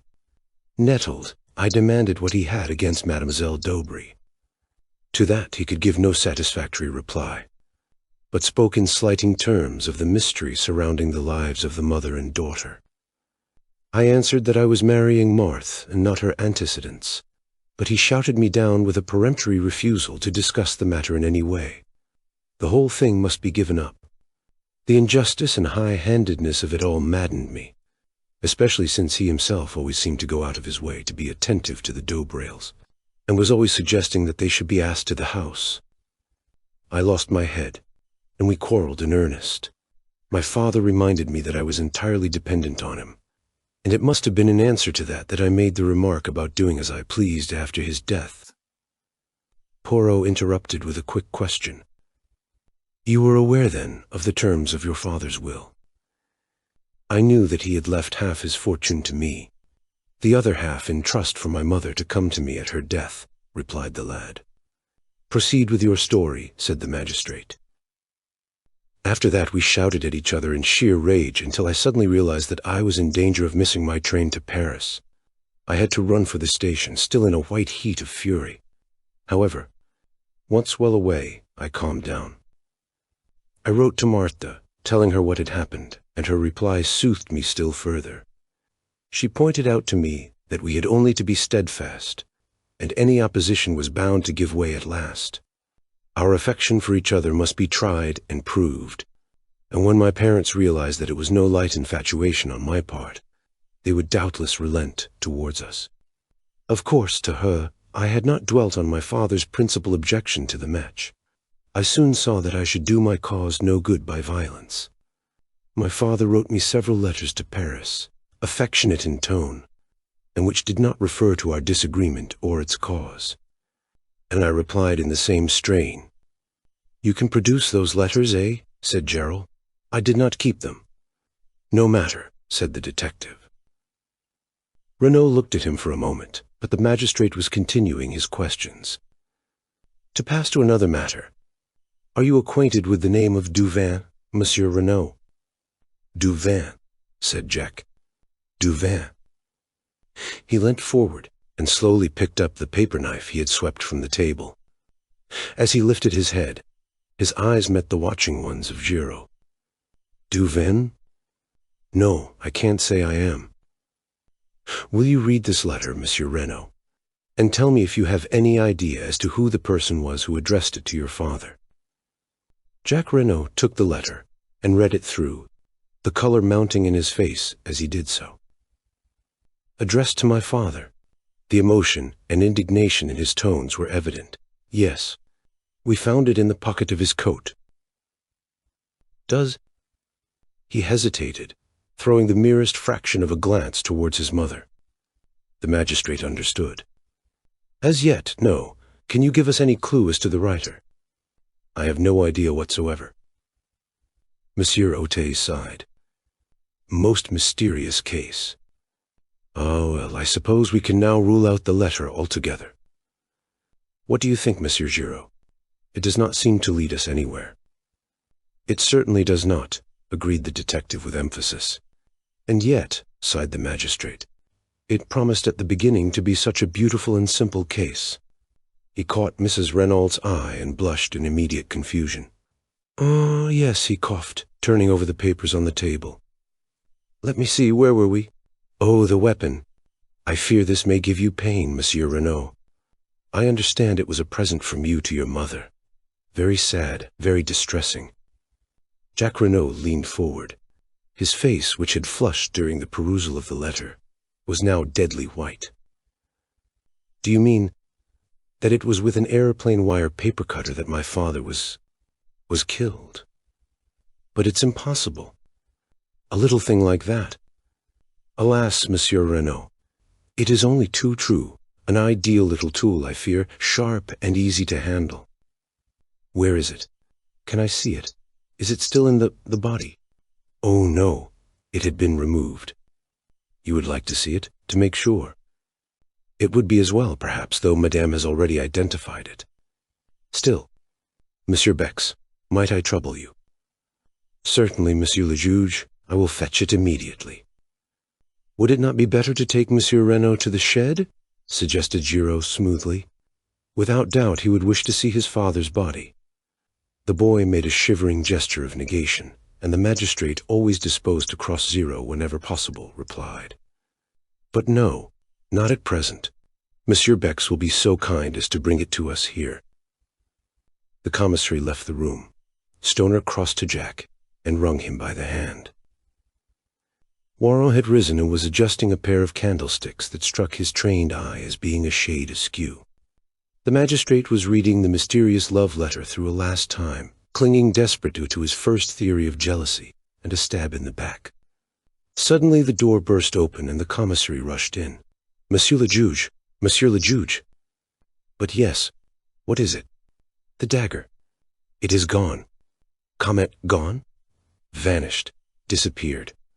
The glass jar that contained it is empty." "What?" I cried. "Impossible! Why, only this morning I saw—" The words died on my tongue, but the attention of the entire room was diverted to me. "What is that you say?" cried the commissary. "This morning. I saw it there this morning," I said slowly. "About an hour and a half ago, to be accurate." "You went to the shed then? How did you get the key?" "I asked the Sergeant de Ville for it." "And you went there? Why?" I hesitated. But in the end, I decided that the only thing to do was to make a clean breast of it. Monsieur le Juge, I said, I have committed a grave fault, for which I must crave your indulgence. Eh bien, proceed, monsieur. The fact of the matter is, I said, wishing myself anywhere else than where I was, that I met a young lady, an acquaintance of mine. She displayed a great desire to see everything that was to be seen, and well, in short, I took the key to show her the body. Poor example, cried the magistrate indignantly. But it is a grave fault you have committed there, Captain Hastings. It is altogether most irregular. You should not have permitted yourself this folly. I know, I said meekly. Nothing that you can say could be too severe, Monsieur le Juge. You did not invite this lady to come here. Certainly not. I met her quite by accident. She's an English lady who happens to be staying in Merlinville, though I was not aware of that until my unexpected meeting with her. Well, well, said the magistrate, softening. It was most irregular, but the lady is without doubt young and beautiful, n'est-ce pas? What it is to be young! Oh, jeunesse, jeunesse, and he sighed sentimentally. But the commissary, less romantic and more practical, took up the tale. But did not you reclose and lock the door when you departed? That's just it, I said slowly. That's what I blame myself for so terribly. My friend was upset at the sight. She nearly fainted. I got her some brandy and water and afterwards insisted on accompanying her back to town. In the excitement, I forgot to relock the door. I only did so when I got back to the villa. Then for 20 minutes at least, said the commissary slowly. He stopped. Exactly, I said. 20 minutes, mused the commissary. It is deplorable, said Monsieur Ote, his sternness of manner returning.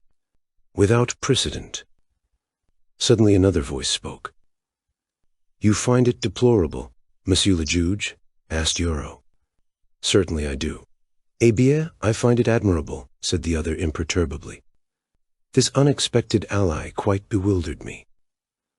Admirable, Monsieur Giraud? Asked the magistrate, studying him cautiously out of the corner of his eye. Precisely. And why? Because we know now that the assassin, or an accomplice of the assassin, has been near the villa only an hour ago. It will be strange if, with that knowledge, we do not shortly lay hands upon him. There was a note of menace in his voice. He continued. He risked a good deal to gain possession of that dagger. Perhaps he feared that fingerprints might be discovered on it. Poirot turned to Bex. You said there were none. Giraud shrugged his shoulders. Perhaps he could not be sure. Poirot looked at him. You are wrong, Monsieur Giraud. The assassin wore gloves, so he must have been sure. I do not say it was the assassin himself. It may have been an accomplice who was not aware of that fact. Ils sont mal renseignés, les accomplices, muttered Poirot. But he said no more. The magistrate's clerk was gathering up the papers on the table. Monsieur Ote addressed us. Our work here is finished. Perhaps, Monsieur Renaud, you will listen whilst your evidence is read over to you. I have purposely kept all the proceedings as informal as possible. I have been called original in my methods, but I maintain that there is much to be said for originality. The case is now in the clever hands of the renowned Monsieur Giraud. He will without doubt distinguish himself. Indeed, I wonder that he has not already laid his hands upon the murderers. Madame, again let me assure you of my heartfelt sympathy. Messieurs, I wish you all good day. And, accompanied by his clerk and the commissary, he took his departure. Poirot tugged out that large turnip of a watch of his and observed the time. Let us return to the hotel for lunch, my friend, he said, and you shall recount to me in full the indiscretions of this morning. No one is observing us. We need make no ado. We went quietly out of the room. The examining magistrate had just driven off in his car. I was going down the steps when Poirot's voice arrested me. One little moment, my friend. Dexterously, he whipped out his yard measure and proceeded, quite solemnly, to measure an overcoat hanging in the hall from the collar to the hem. I had not seen it hanging there before, and guessed that it belonged to either Mr. Stoner or Jack Reynolds. Then, with a little satisfied grunt, Poirot returned the measure to his pocket, and followed me out into the open air. Chapter 12. Poirot elucidates certain points. "Why did you measure that overcoat?" I asked with some curiosity as we walked down the hot white road at a leisurely pace. "Pablo, to see how long it was," replied my friend imperturbably. I was vexed. Poirot's incurable habit of making a mystery out of nothing never failed to irritate me.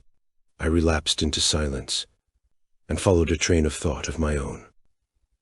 Although I had not noticed them specially at the time, certain words Mrs. Renaud had addressed to her son now recurred to me, fraught with a new significance.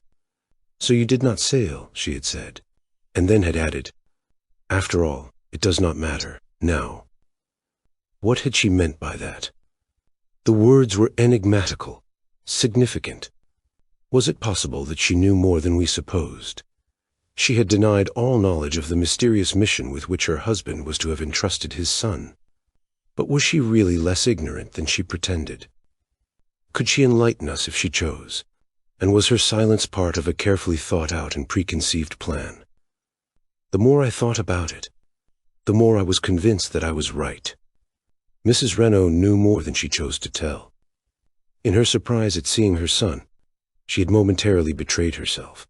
I felt convinced that she knew, if not the assassins, at least the motive for the assassination. But some very powerful considerations must keep her silent. "You think profoundly, my friend," remarked Poirot, breaking in upon my reflections. "What is it that intrigues you so?" I told him, sure of my ground, though feeling expectant that he would ridicule my suspicions. But to my surprise he nodded thoughtfully. "You are quite right, Hastings. From the beginning, I have been sure that she was keeping something back. At first I suspected her, if not of inspiring, at least of conniving at the crime." "You suspected her?" I cried. "But certainly. She benefits enormously.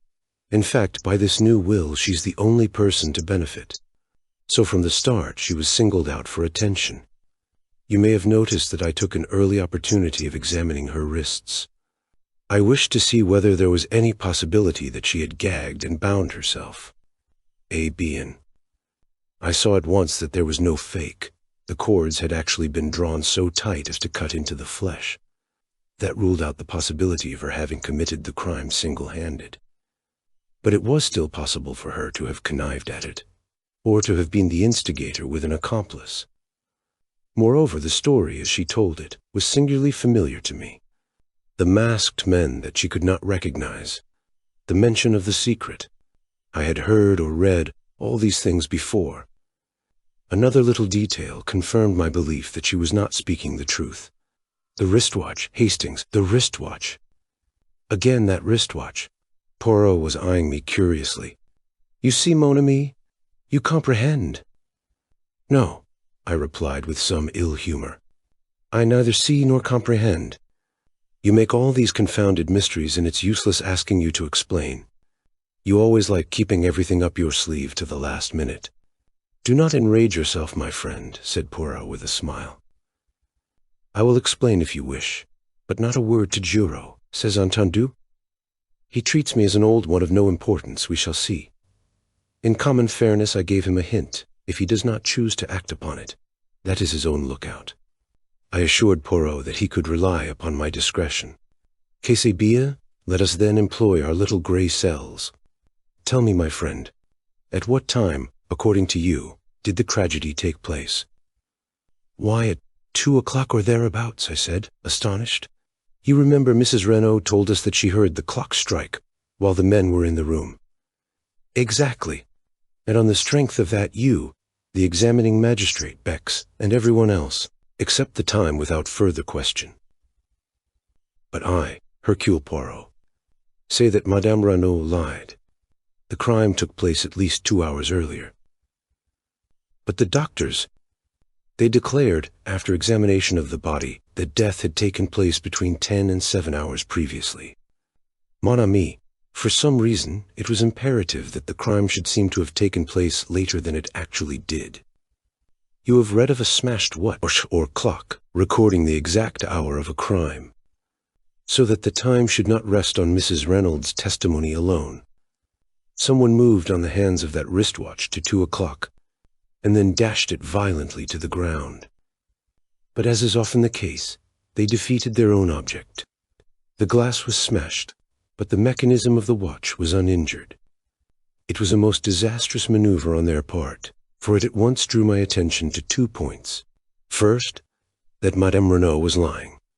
Secondly, that there must be some vital reason for the postponement of the time. But what reason could there be? That is the question. There we have the whole mystery. As yet, I cannot explain it. There is only one idea that presents itself to me as having a possible connection. And that is? The last train left Merlinville at 17 minutes past 12. I followed it out slowly, so that, the crime apparently taking place some 2 hours later, anyone leaving by that train would have an unimpeachable alibi. Perfect, Hastings, you have it. I sprang up. But we must inquire at the station.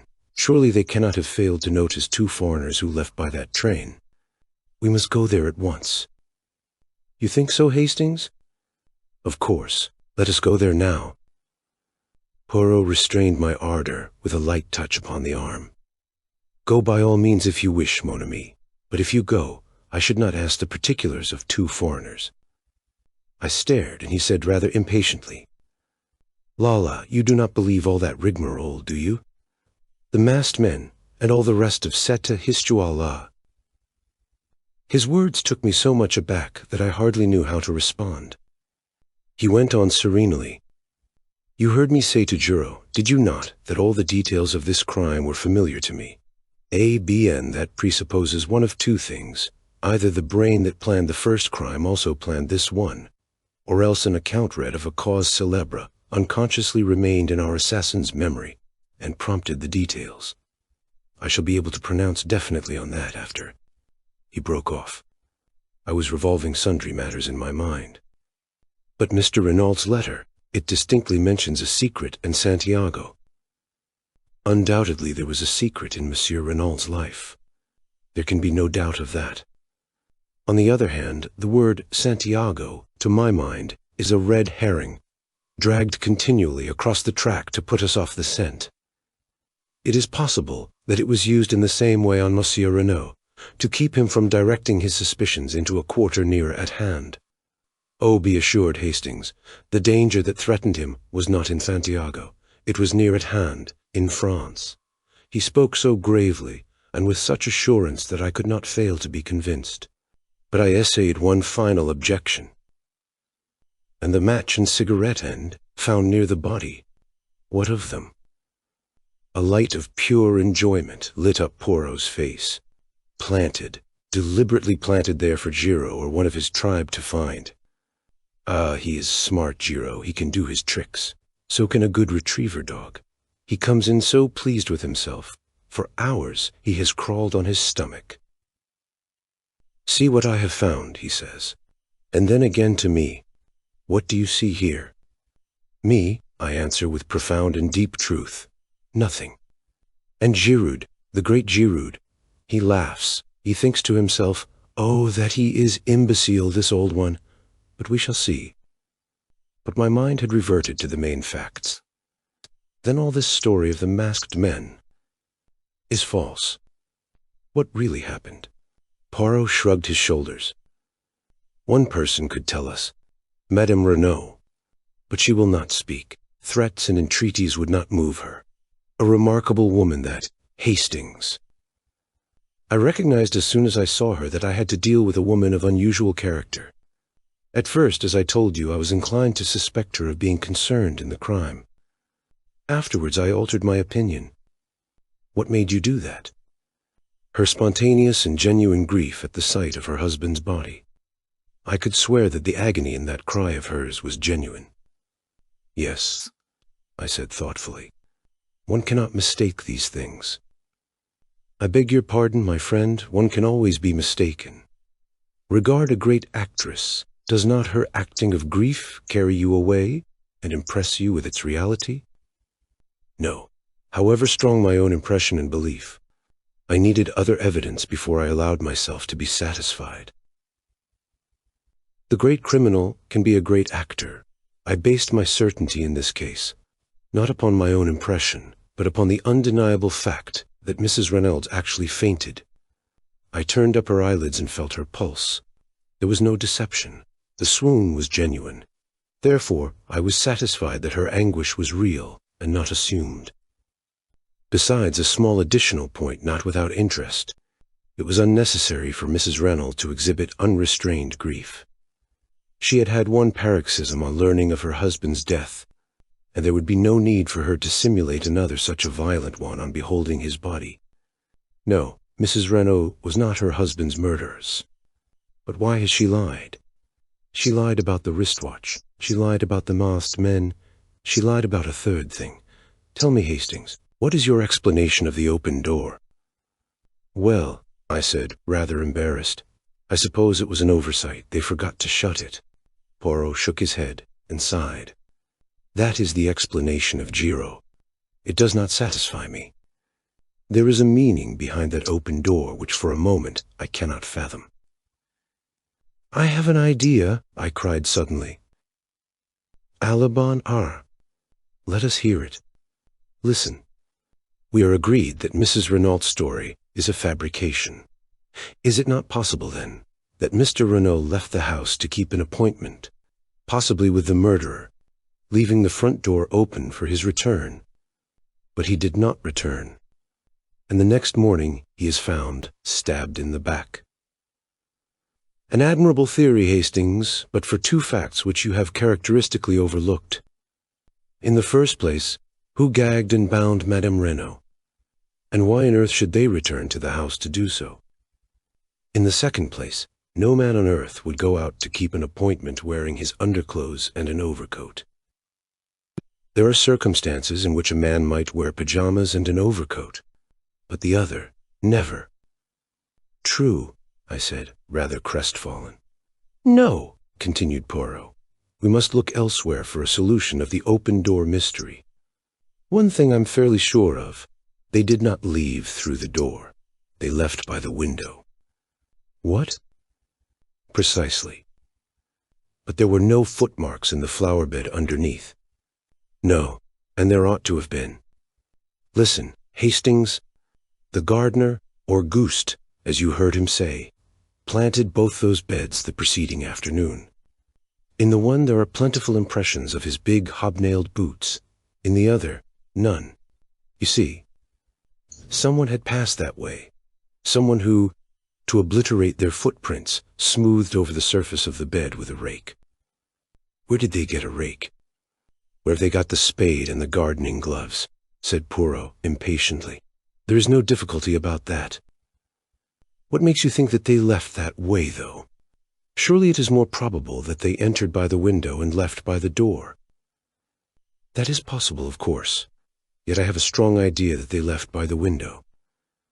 I think you are wrong. Perhaps, mon ami.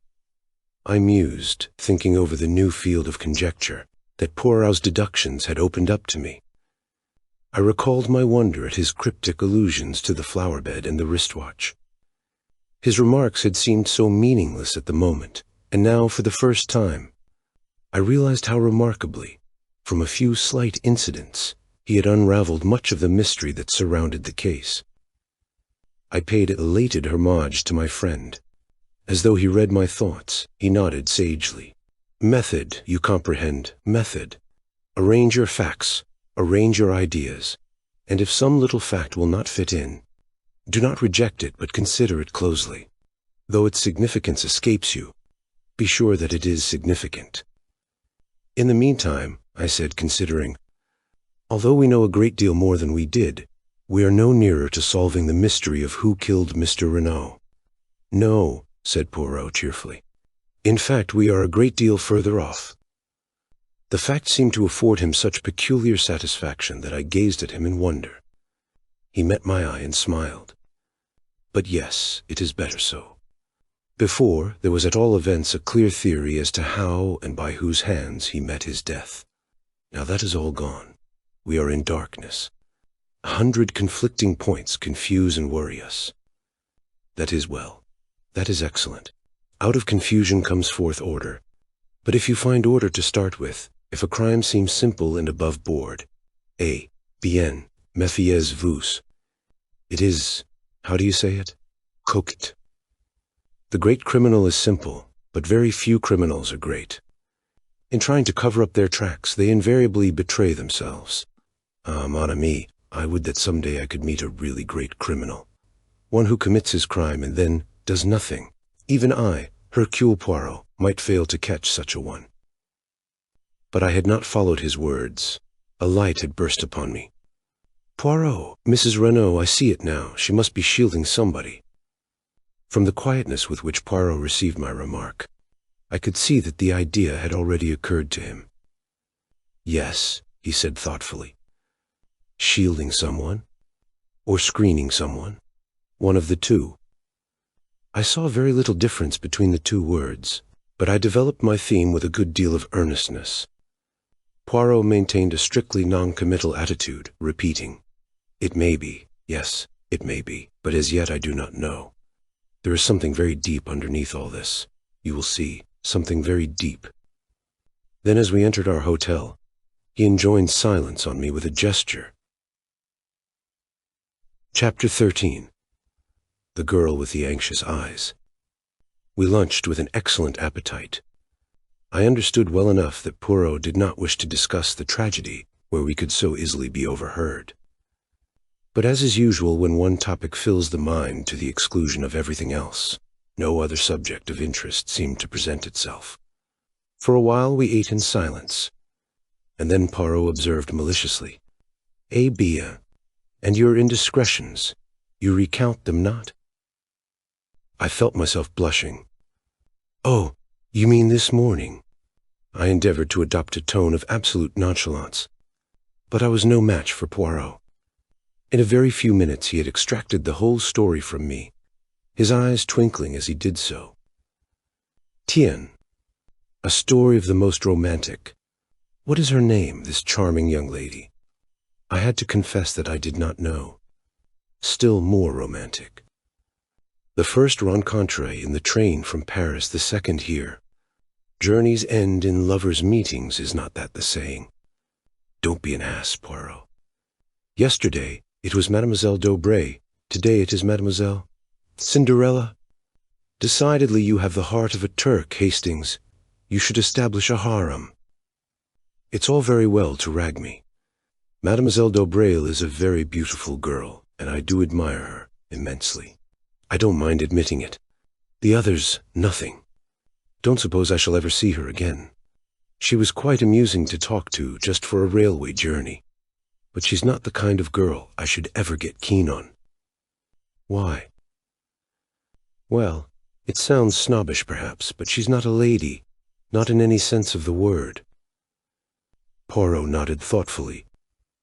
There was less raillery in his voice as he asked, "You believe, then, in birth and breeding?" I may be old-fashioned, but I certainly don't believe in marrying out of one's class. It never answers. I agree with you, mon ami. 99 times out of 100, it is as you say. But there is always the 100th time.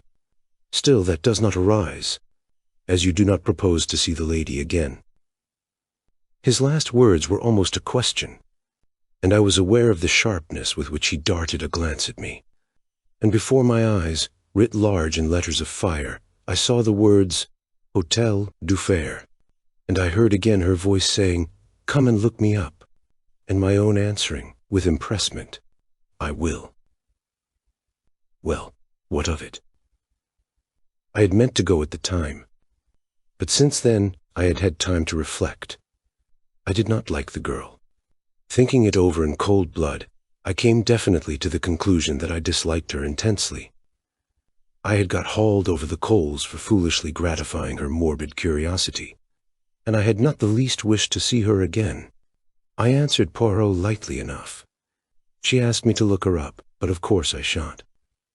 Why, of course. Well, I don't want to. I see. He studied me attentively for some minutes. Yes, I see very well. And you are wise. Stick to what you have said. That seems to be your invariable advice, I remarked, rather piqued. Ah, my friend, have faith in Papa Poirot. Some day, if you permit, I will arrange you a marriage of great suitability. Thank you, I said, laughing, but the prospect leaves me cold. Poirot sighed and shook his head. Les Anglais, he murmured. No method, absolutely none whatever. They leave all to chance. He frowned and altered the position of the salt cellar. Mademoiselle Cinderella is staying at the Hotel d'Angleterre, you told me, did you not? No, Hotel du Fari. True, I forgot. A moment's misgiving shot across my mind. Surely I had never mentioned any hotel to Poirot. I looked across at him and felt reassured. He was cutting his bread into neat little squares, completely absorbed in his task. He must have fancied I had told him where the girl was staying. We had coffee outside facing the sea. Poirot smoked one of his tiny cigarettes and then drew his watch from his pocket.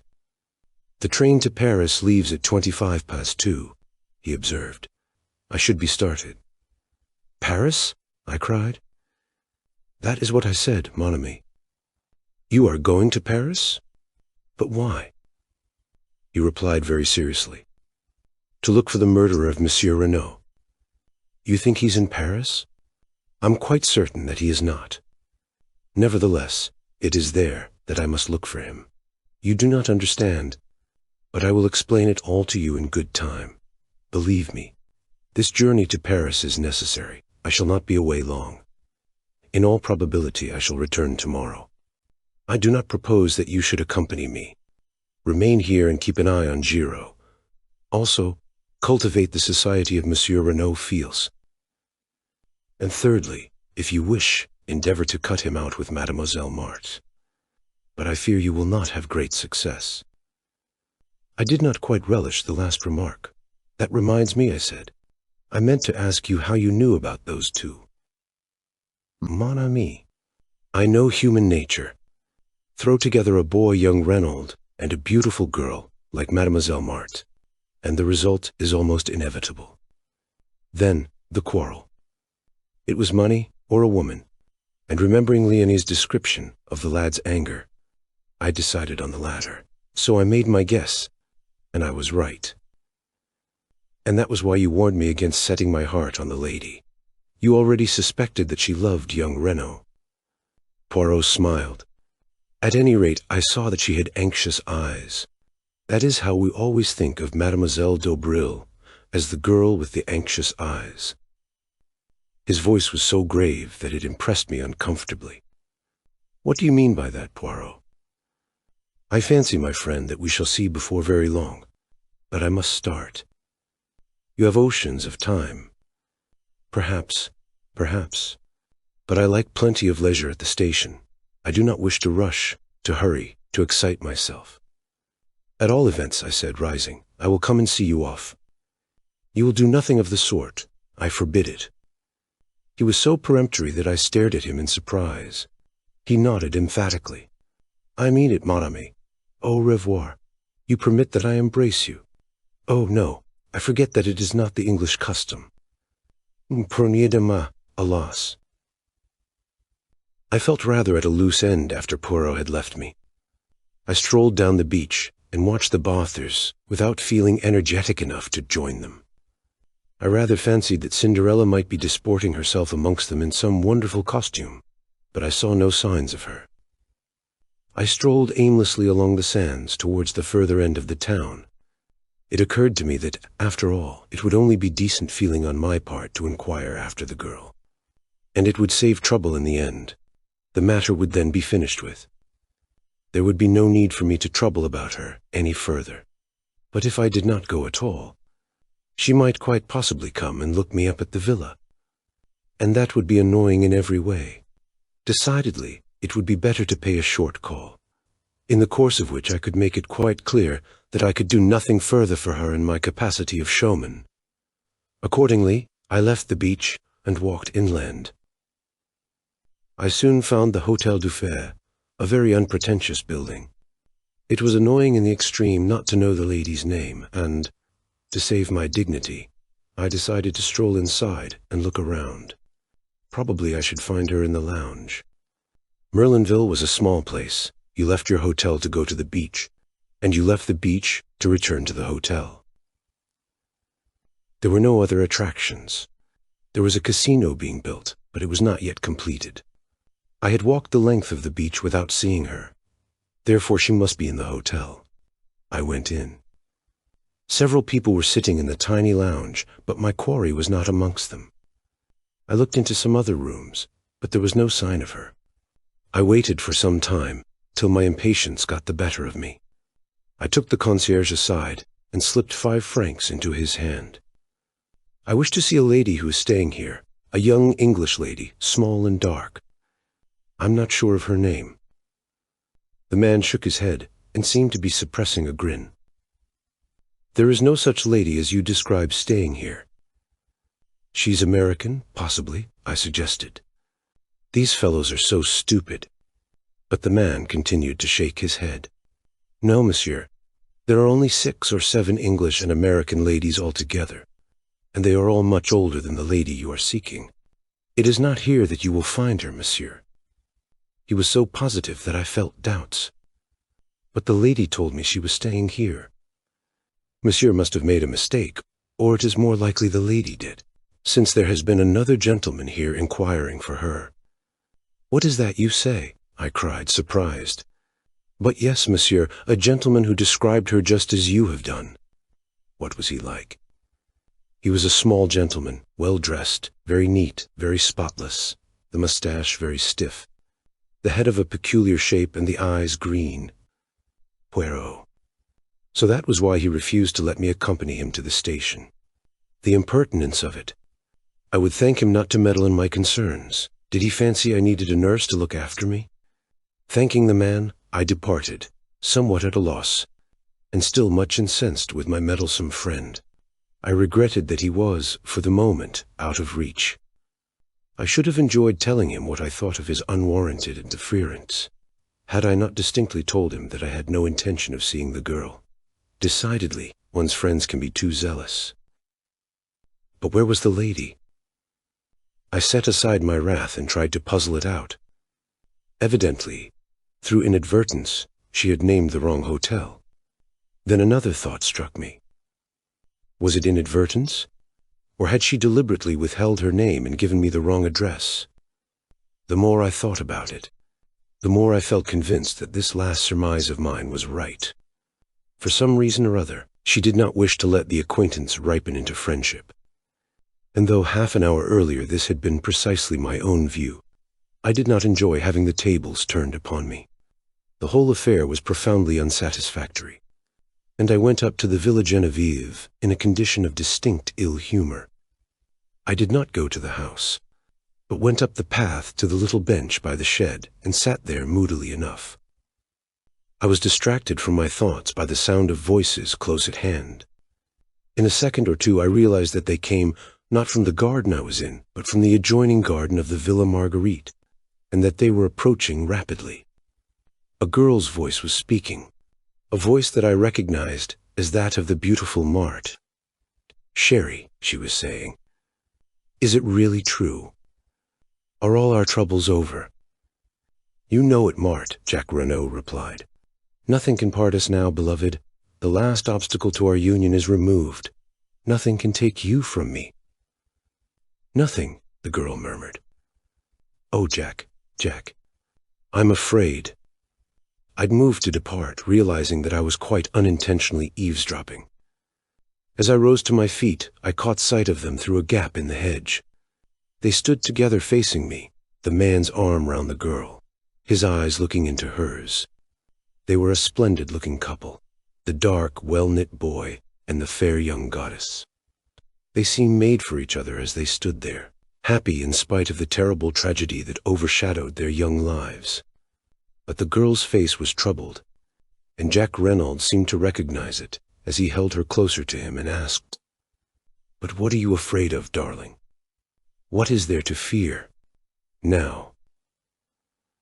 And then I saw the look in her eyes, the look Poirot had spoken of, as she murmured, so that I almost guessed at the words. I am afraid, for you. I didn't hear young Renault's answer, for my attention was distracted by an unusual appearance a little further down the hedge. There appeared to be a brown bush there, which seemed odd, to say the least of it, so early in the summer.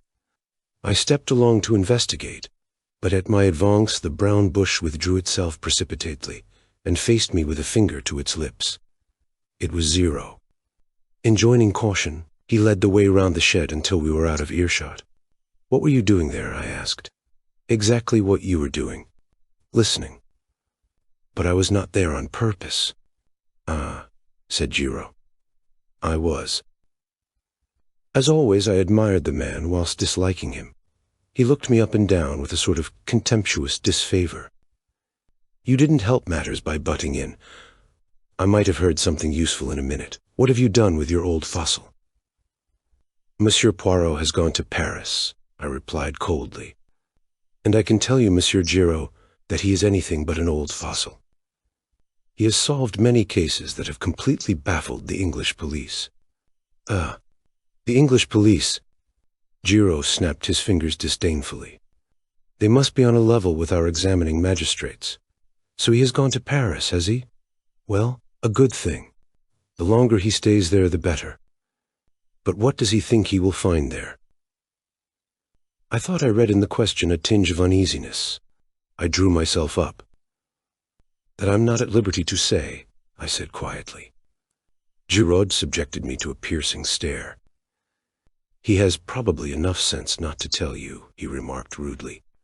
Good afternoon. I'm busy. And with that, he turned on his heel and left me without ceremony. Matters seemed at a standstill at the Villa Genevieve. Giraud evidently did not desire my company, and from what I had seen, it seemed fairly certain that Jacques Renaud did not either. I went back to the town, had an enjoyable bath, and returned to the hotel.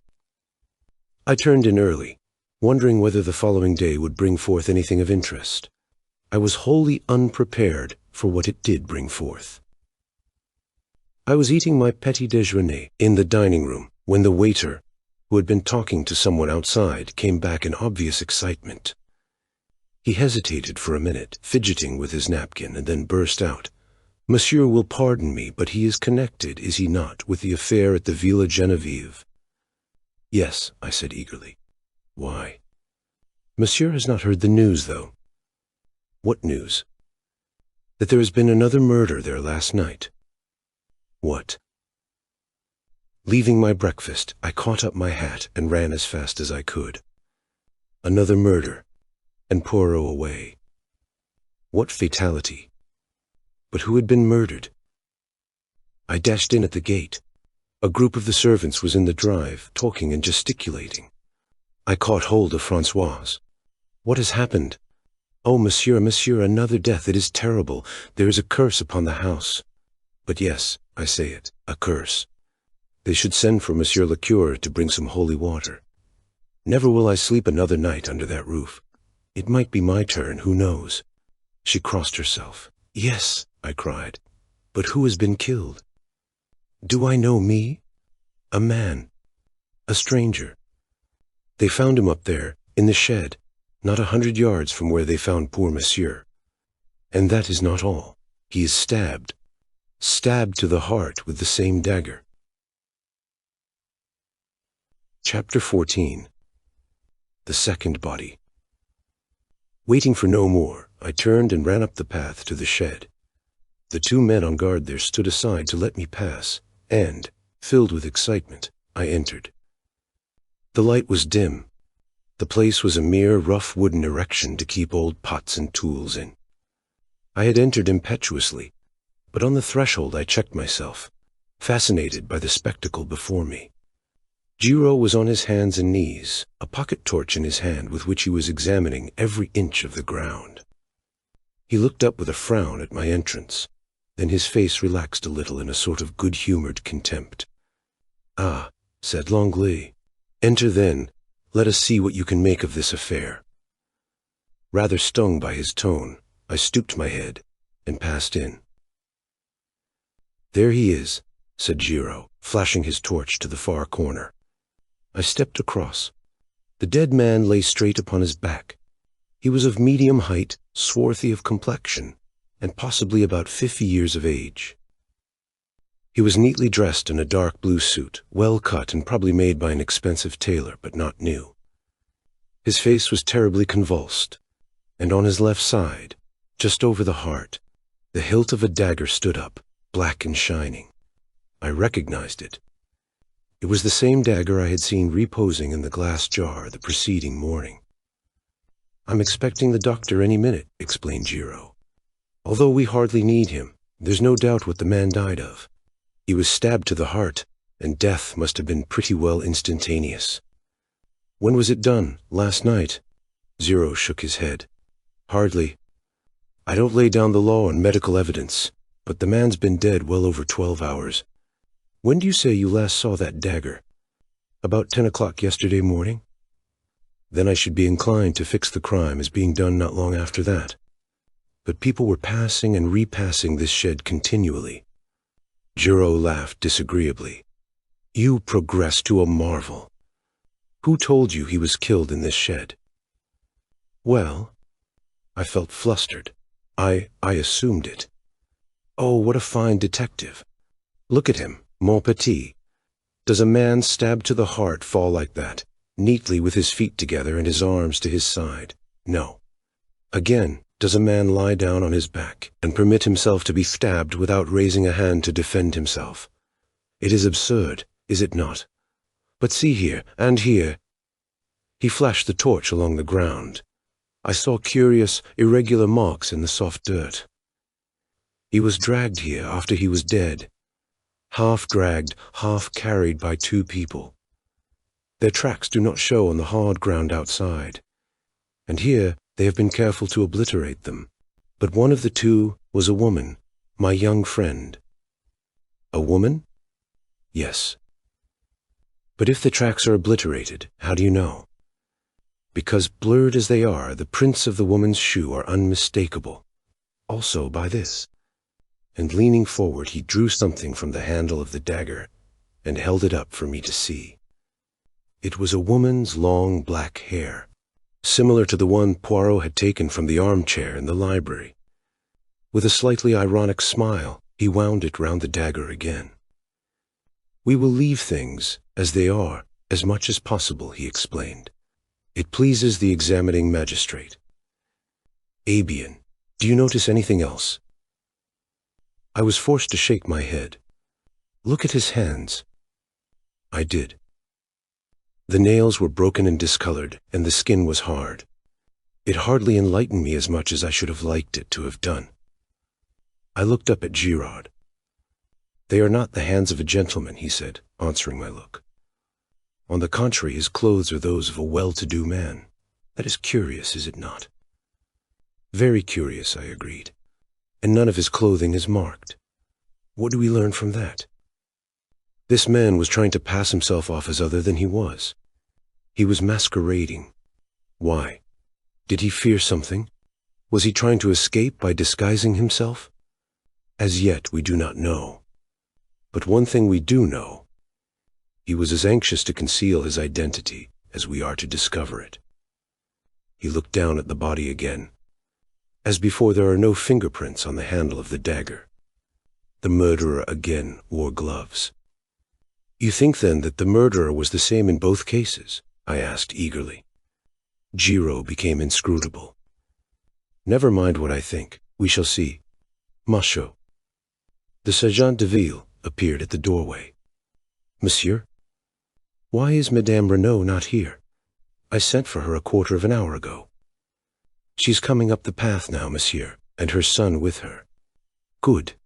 I only want one at a time, though." Martiaux saluted and disappeared again. A moment later he reappeared with Mrs. Renaud. "Here is Madame." Giro came forward with a curt bow. "This way, Madame." He led her across, and then standing suddenly aside. Here is the man. Do you know him?" And as he spoke, his eyes, gimlet-like, bored into her face, seeking to read her mind, noting every indication of her manner. But Mrs. Renaud remained perfectly calm. Too calm, I felt. She looked down at the corpse, almost without interest, certainly without any sign of agitation or recognition. "No," she said. "I have never seen him in my life. He is quite a stranger to me." "You are sure?" "Quite sure. You do not recognize in him one of your sailors, for instance?" "No." She seemed to hesitate, as though struck by the idea. "No, I do not think so. Of course they wore beards. False ones, the examining magistrate thought, but still. No." Now she seemed to make her mind up definitely. "I am sure neither of the two was this man." "Very well, madam. That is all, then." She stepped out with head erect, the sun flashing on the silver threads in her hair. Jack Renaud succeeded her. He, too, failed to identify the man, in a completely natural manner. Zero merely grunted. Whether he was pleased or chagrined, I could not tell. He merely called to Marcel, "You have got the other there?"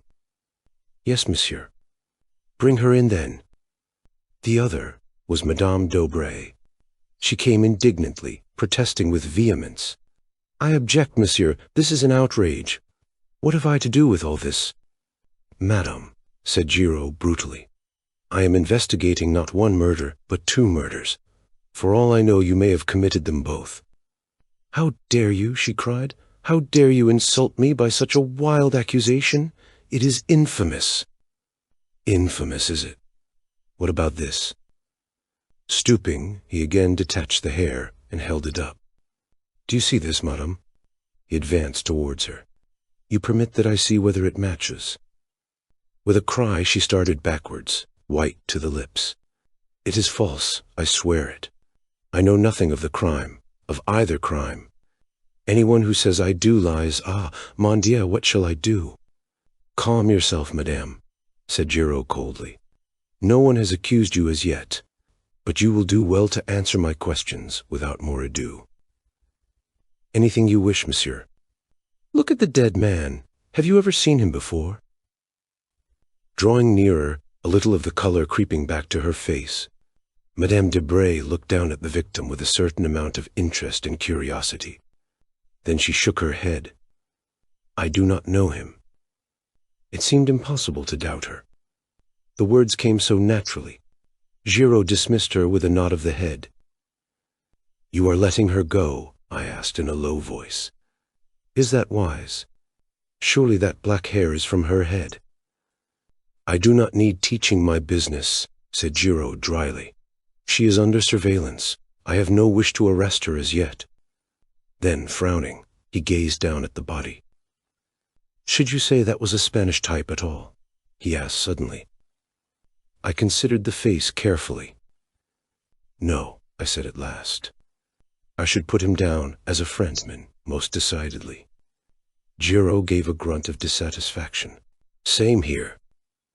He stood there for a moment, then with an imperative gesture he waved me aside, and once more, on hands and knees, he continued his search of the floor of the shed. He was marvelous. Nothing escaped him. Inch by inch he went over the floor, turning over pots, examining old sacks. He pounced on a bundle by the door, but it proved to be only a ragged coat and trousers, and he flung it down again with a snarl. 2 pairs of old gloves interested him, but in the end he shook his head and laid them aside. Then he went back to the pots, methodically turning them over one by one. In the end he rose to his feet and shook his head thoughtfully. He seemed baffled and perplexed. I think he had forgotten my presence. But at that moment a stir and bustle was heard outside, and our old friend, the examining magistrate, accompanied by his clerk and Monsieur Bex, with the doctor behind him, came bustling in. "But this is extraordinary, Mr. Giraud," cried Monsieur Otey. "Another crime. We have not got to the bottom of this case. There is some deep mystery here, but who is the victim this time?" "That is just what nobody can tell us, Monsieur le Juge. He has not been identified." "Where is the body?" asked the doctor. Zero moved aside a little. "There in the corner. He has been stabbed to the heart, as you see, and with the dagger that was stolen yesterday morning. I fancy that the murder followed hard upon the theft, but that is for you to say. You can handle the dagger freely. There are no fingerprints on it." The doctor knelt down by the dead man, and Giraud turned to the examining magistrate. "A pretty little problem, is it not? But I shall solve it." "And so no one can identify him," mused the magistrate. "Could it possibly be one of the assassins? They may have fallen out among themselves." Giraud shook his head. "The man is a Frenchman. I would take my oath of that." But at that moment they were interrupted by the doctor, who was sitting back on his heels with a perplexed expression. "You say he was killed yesterday morning?" "I fix it by the theft of the dagger," explained Giraud. "He may, of course, have been killed later in the day." "Later in the day? Fiddlesticks!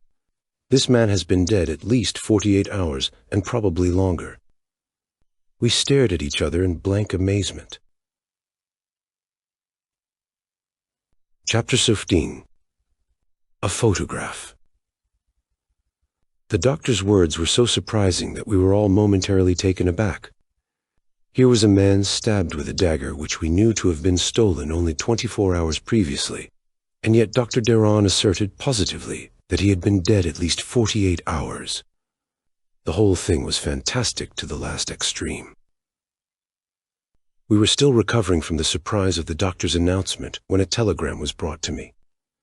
It had been sent up from the hotel to the villa. I tore it open. It was from Poirot, and announced his return by the train arriving at Merlinville at 12:28. I looked at my watch and saw that I had just time to get comfortably to the station and meet him there. I felt that it was of the utmost importance that he should know at once of the new and startling developments in the case. Evidently, I reflected, Poirot had had no difficulty in finding what he wanted in Paris. The quickness of his return proved that very few hours had sufficed. I wondered how he would take the exciting news I had to impart. The train was some minutes late, and I strolled aimlessly up and down the platform, until it occurred to me that I might pass the time by asking a few questions as to who had left Merlinville by the last train on the evening of the tragedy. I approached the chief porter, an intelligent-looking man, and had little difficulty in persuading him to enter upon the subject. It was a disgrace to the police, he hotly affirmed, that such brigands of assassins should be allowed to go about unpunished. I hinted that there was some possibility they might have left by the midnight train, but he negatived the idea decidedly. He would have noticed 2 foreigners, he was sure of it. Only about 20 people had left by the train, and he could not have failed to observe them. I do not know what put the idea into my head. Possibly it was the deep anxiety underlying Martha Dobrier's tones. But I asked suddenly, "Young Monsieur Renaud, he did not leave by that train, did he?" "Oh, no, monsieur." "To arrive and start off again within half an hour, it would not be amusing, that." I stared at the man, the significance of his words almost escaping me. Then I saw. "You mean," I said, my heart beating a little, "that Monsieur Jacques Renaud arrived at Merlinville that evening?" "But yes, monsieur, by the last train arriving the other way, the 11:40. My brain whirled. That, then, was the reason of Mart's poignant anxiety. Jacques Renaud had been in Merlinville on the night of the crime. But why had he not said so? Why, on the contrary, had he led us to believe that he had remained in Sherbrooke? Remembering his frank, boyish countenance, I could hardly bring myself to believe that he had any connection with the crime. Yet why this silence on his part about so vital a matter? One thing was certain, Martha had known all along. Hence her anxiety and her eager questioning of Poirot to know whether anyone was suspected. My cogitations were interrupted by the arrival of the train, and in another moment I was greeting Poirot. The little man was radiant. He beamed and vociferated, and forgetting my English reluctance, embraced me warmly on the platform. Mon cher ami, I have succeeded, but succeeded to a marvel. Indeed, I'm delighted to hear it. Have you heard the latest here? How would you that I should hear anything?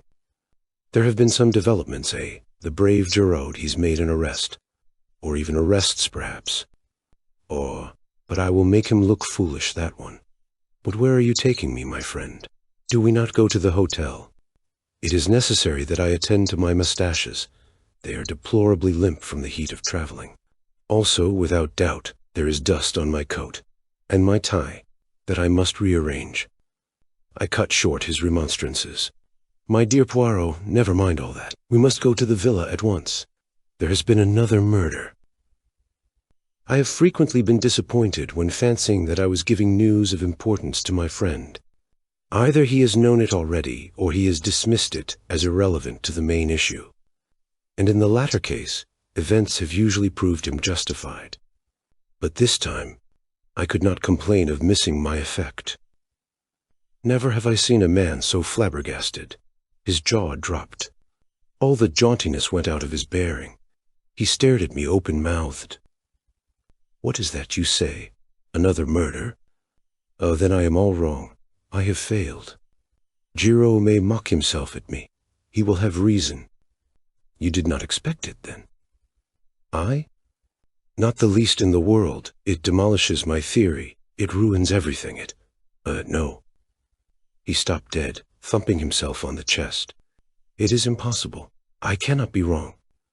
The facts, taken methodically and in their proper order, admit of only one explanation. I must be right. I am right. But then, he interrupted me. Wait, my friend. I must be right, therefore this new murder is impossible unless...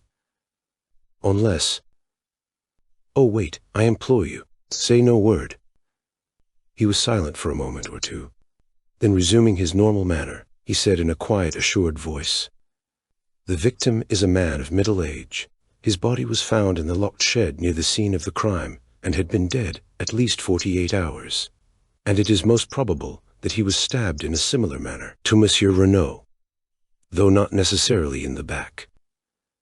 It was my turn to gape, and gape I did. In all my knowledge of Poirot, he had never done anything so amazing as this, and almost inevitably a doubt crossed my mind. Poirot, I cried, you're pulling my leg. You've heard all about it already. He turned his earnest gaze upon me reproachfully. Would I do such a thing? I assure you that I have heard nothing whatsoever. Did you not observe the shock your news was to me? But how on earth could you know all that? I was right then? But I knew it. The little gray cells, my friend, the little gray cells. They told me. Thus, and in no other way, could there have been a second death. Now tell me all. If we go round to the left here, we can take a shortcut across the golf links, which will bring us to the back of the Villa Genevieve much more quickly. As we walked, taking the way he had indicated, I recounted all I knew. Poirot listened attentively. The dagger was in the wound, you say? That is curious. You are sure it was the same one? Absolutely certain. That's what makes it so impossible. Nothing is impossible. There may have been two daggers. I raised my eyebrows. Surely that is in the highest degree unlikely. It would be a most extraordinary coincidence. You speak as usual without reflection, Hastings. In some cases, two identical weapons would be highly improbable, but not here. This particular weapon was a war souvenir which was made to Jack Reynolds' orders. It is really highly unlikely, when you come to think of it, that he should have had only one made. Very probably, he would have another for his own use. But nobody has mentioned such a thing. I objected.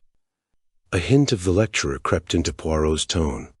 My friend, in working upon a case, one does not take into account only the things that are mentioned.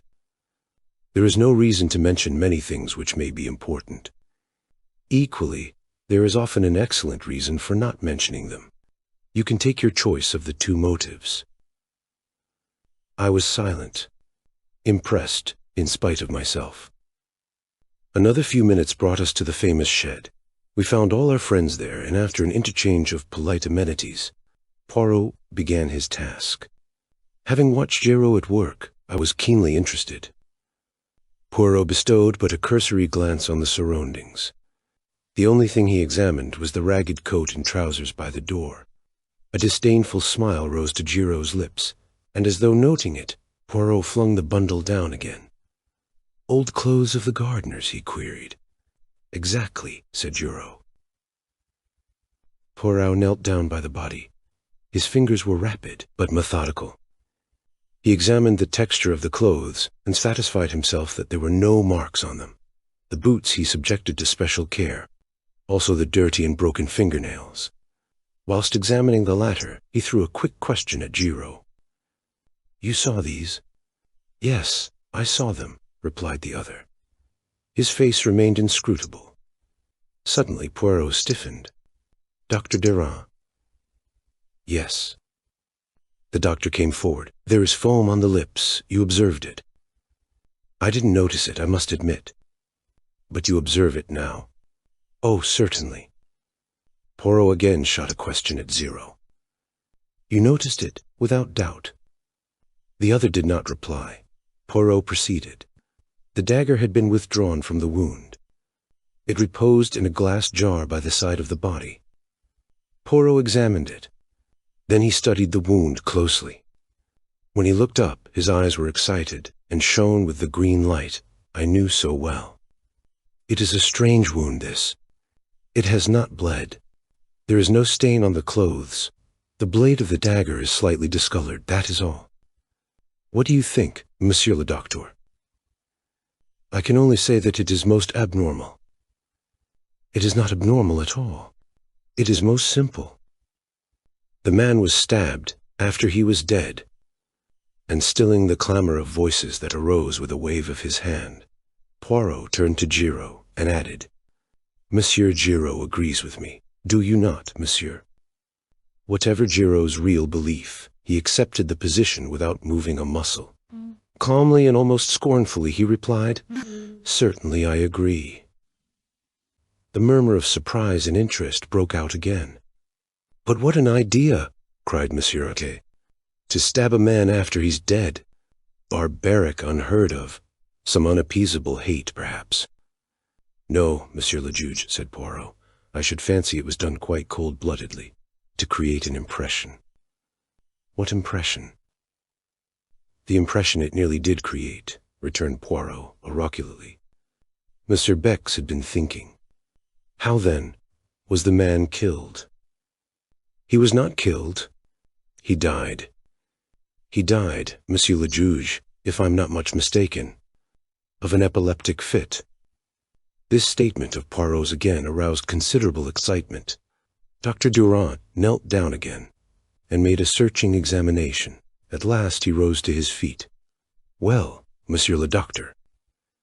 "Monsieur Poirot, I'm inclined to believe that you are correct in your assertion. I was misled to begin with.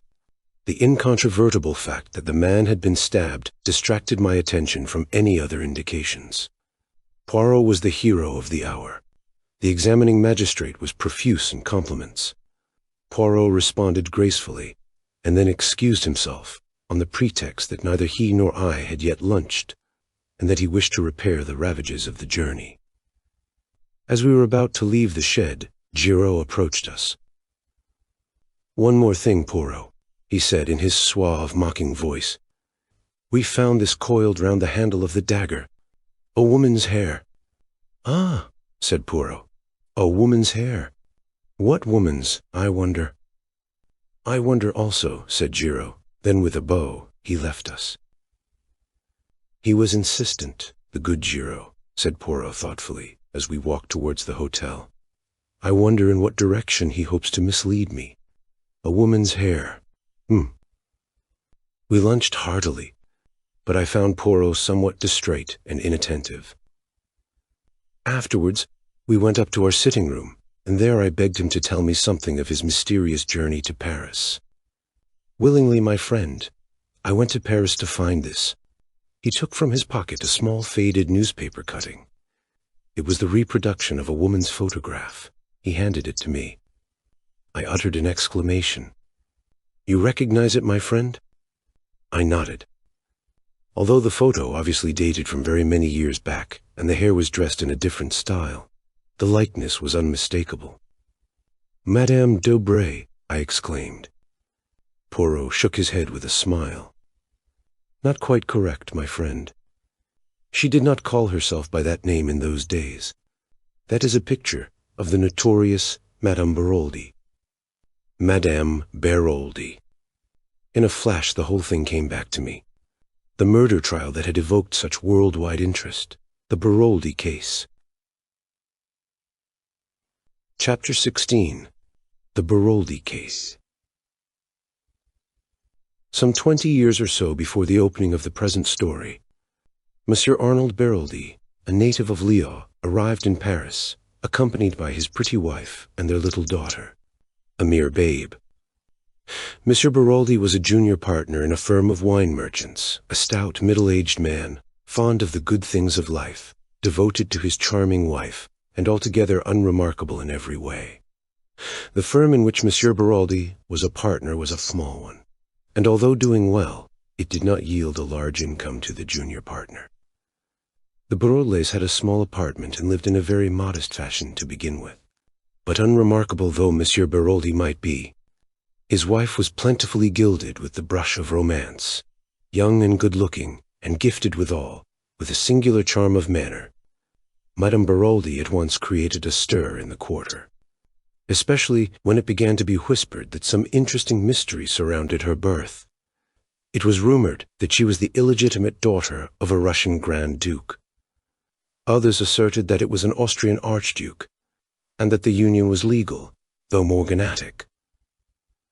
But all stories agreed upon one point, that Jeanne Baroldi was the center of an interesting mystery.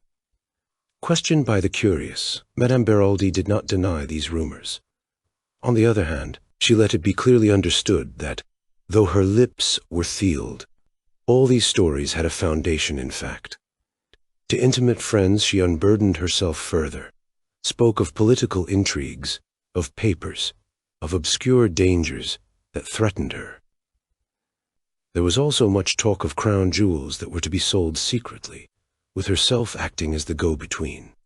Amongst the friends and acquaintances of the Baroldis was a young lawyer, Georges Cornot. It was soon evident that the fascinating Jeanne had completely enslaved his heart. Madame Baroldi encouraged the young man in a discreet fashion, but being always careful to affirm her complete devotion to her middle-aged husband. Nevertheless, many spiteful persons did not hesitate to declare that young Cornot was her lover, and not the only one. When the Baroldis had been in Paris about 3 months, another personage came upon the scene. This was Mr. Hiram P. Trapp, a native of the United States, and extremely wealthy.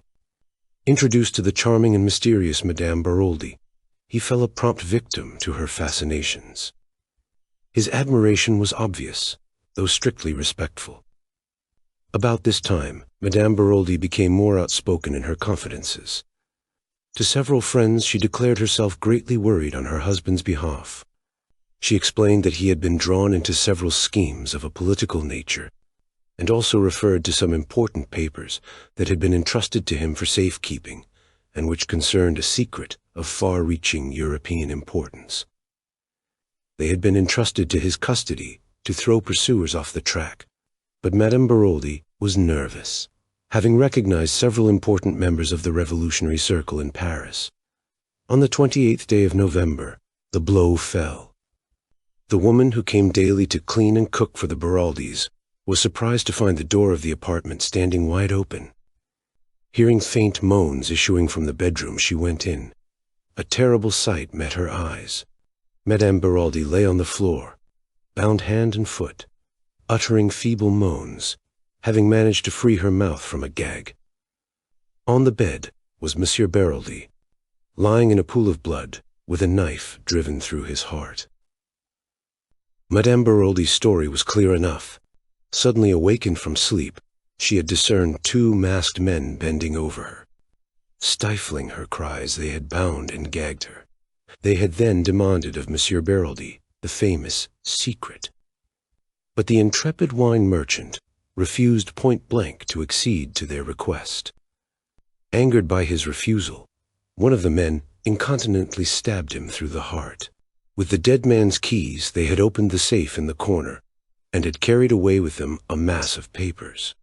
Both men were heavily bearded and had worn masks, but Madame Baroldi declared positively that they were Russians. The affair created an immense sensation. It was referred to variously as the Nearlist atrocity, revolutionaries in Paris, and the Russian mystery. Time went on, and the mysterious bearded men were never traced. And then, just as public interest was beginning to die down, a startling development occurred. Madame Baroldi was arrested and charged with the murder of her husband. The trial, when it came on, aroused widespread interest. The youth and beauty of the accused and her mysterious history were sufficient to make of it a cause célèbre. People ranged themselves wildly for or against the prisoner, but her partisans received several severe checks to their enthusiasm.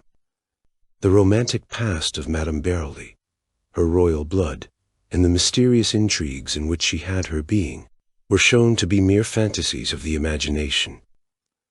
It was proved beyond doubt that Jeanne Baroldi's parents were a highly respectable and prosaic couple, fruit merchants who lived on the outskirts of Lyon.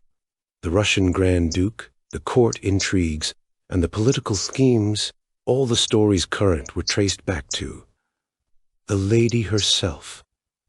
From her brain had emanated these ingenious myths, and she was proved to have raised a considerable sum of money from various credulous persons by her fiction of the crown jewels, the jewels in question being found to be mere paste imitations. Remorselessly, the whole story of her life was laid bare. The motive for the murder was found in Mr. Hiram P. Trapp. Mr. Trapp did his best, but relentlessly and adroitly cross-questioned, he was forced to admit that he loved the lady, and that, had she been free, he would have asked her to be his wife. The fact that the relations between them were admittedly platonic strengthened the case against the accused.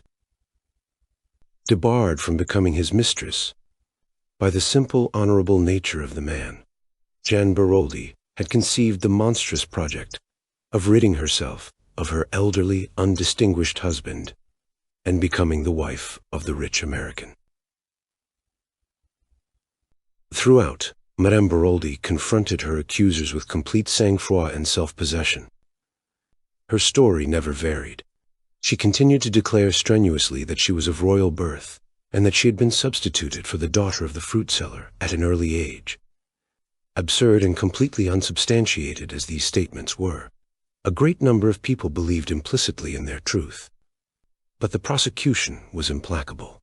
It denounced the masked Russians as a myth, and asserted that the crime had been committed by Madame Baroldi and her lover, George Cannot. A warrant was issued for the arrest of the latter, but he had wisely disappeared.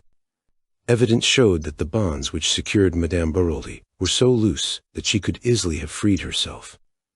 And then, towards the close of the trial, a letter posted in Paris was sent to the public prosecutor. It was from George Cannot, and without revealing his whereabouts, it contained a full confession of the crime. He declared that he had indeed struck the fatal blow at Madame Baroldi's instigation. The crime had been planned between them. Believing that her husband ill-treated her, and maddened by his own passion for her, a passion which he believed her to return, he had planned the crime and struck the fatal blow that should free the woman he loved from a hateful bondage. Now, for the first time, he learnt of Mr. Hiram P. Trapp, and realized that the woman he loved had betrayed him. Not for his sake did she wish to be free, but in order to marry the wealthy American. She had used him as a cat's paw, and now, in his jealous rage, he turned and denounced her, declaring that throughout he had acted at her instigation. And then Madame Baroldi proved herself the remarkable woman she undoubtedly was. Without hesitation, she dropped her previous defense, and admitted that the Russians were a pure invention on her part. The real murderer was George Queneau. Maddened by passion, he had committed the crime, vowing that if she did not keep silence, he would enact a terrible vengeance from her. Terrified by his threats, she had consented, also fearing it likely that if she told the truth she might be accused of conniving at the crime. But she had steadfastly refused to have anything more to do with her husband's murderer, and it was in revenge for this attitude on her part that he had written this letter accusing her. She swore solemnly that she had had nothing to do with the planning of the crime, that she had awoke on that memorable night to find George Queneau standing over her, the blood-stained knife in his hand. It was a touch-and-go affair. Madame Baraldi's story was hardly credible, but this woman, whose fairy tales of royal intrigues had been so easily accepted, had the supreme art of making herself believed. Her address to the jury was a masterpiece. The tears streaming down her face, she spoke of her child, of her woman's honor, of her desire to keep her reputation untarnished for the child's sake. She admitted that George Queneau, having been her lover, she might perhaps be held morally responsible for the crime, but before God, nothing more. She knew that she had committed a grave fault in not denouncing Queneau to the law, but she declared in a broken voice that that was a thing no woman could have done. She had loved him.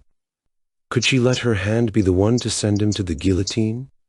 She had been guilty of much, but she was innocent of the terrible crime imputed to her. However that may have been, her eloquence and personality won the day. Madame Baraldi, amidst a scene of unparalleled excitement, was acquitted. Despite the utmost endeavors of the police, George Queneau was never traced. As for Madame Baraldi, nothing more was heard of her. Taking the child with her, she left Paris to begin a new life. Chapter 17. We make further investigations. I set down the Baraldi case in full. Of course, all the details did not present themselves to my memory as I have recounted them here. Nevertheless, I recalled the case fairly accurately. It had attracted a great deal of interest at the time, and had been fully reported by the English papers, so that it did not need much effort of memory on my part to recollect the salient details. Just for the moment, in my excitement, it seemed to clear up the whole matter. I admit that I am impulsive, and Poirot deplores my custom of jumping to conclusions, but I think I had some excuse in this instance. The remarkable way in which this discovery justified Poirot's point of view struck me at once. "Poirot," I said, "I congratulate you. I see everything now." "If that is indeed the truth, I congratulate you, mon ami. For as a rule you are not famous for seeing, is it not so?" I felt a little annoyed. "Come now, don't rub it in.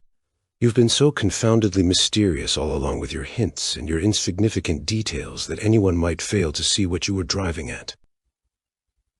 Poirot lit one of his little cigarettes with his usual precision. Then he looked up. "And since you see everything now, mon ami, what exactly is it that you see?" "Why, that it was Madame d'Aubray, Baraldi, who murdered Mr. Renaud. The similarity of the two cases proves that, beyond a doubt."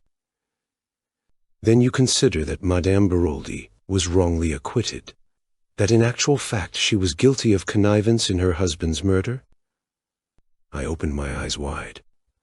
"But of course, don't you?" Poirot walked to the end of the room, absent-mindedly straightened a chair, and then said thoughtfully, "Yes, that is my opinion. But there is no of course about it, my friend. Technically speaking, Madame Baraldi is innocent. Of that crime, perhaps, but not of this." Poirot sat down again and regarded me, his thoughtful air more marked than ever. "So it is definitely your opinion, Hastings, that Madame d'Aubray murdered Monsieur Renaud?" "Yes." "Why?" He shot the question at me with such suddenness that I was taken aback. "Why?" I stammered. "Why? Oh, because—" I came to a stop. Poirot nodded his head at me. "You see, you come to a stumbling block at once.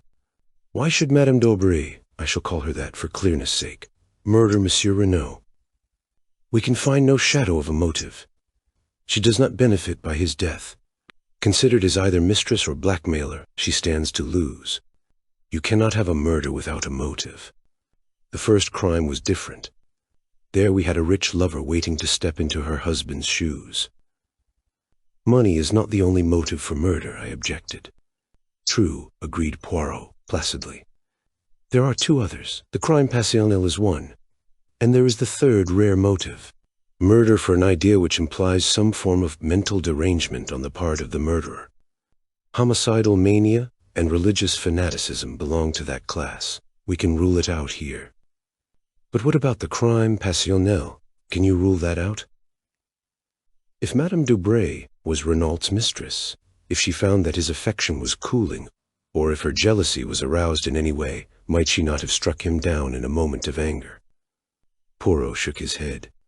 If, I say if, you note, Madame Dubray was Renault's mistress, he had not had time to tire of her.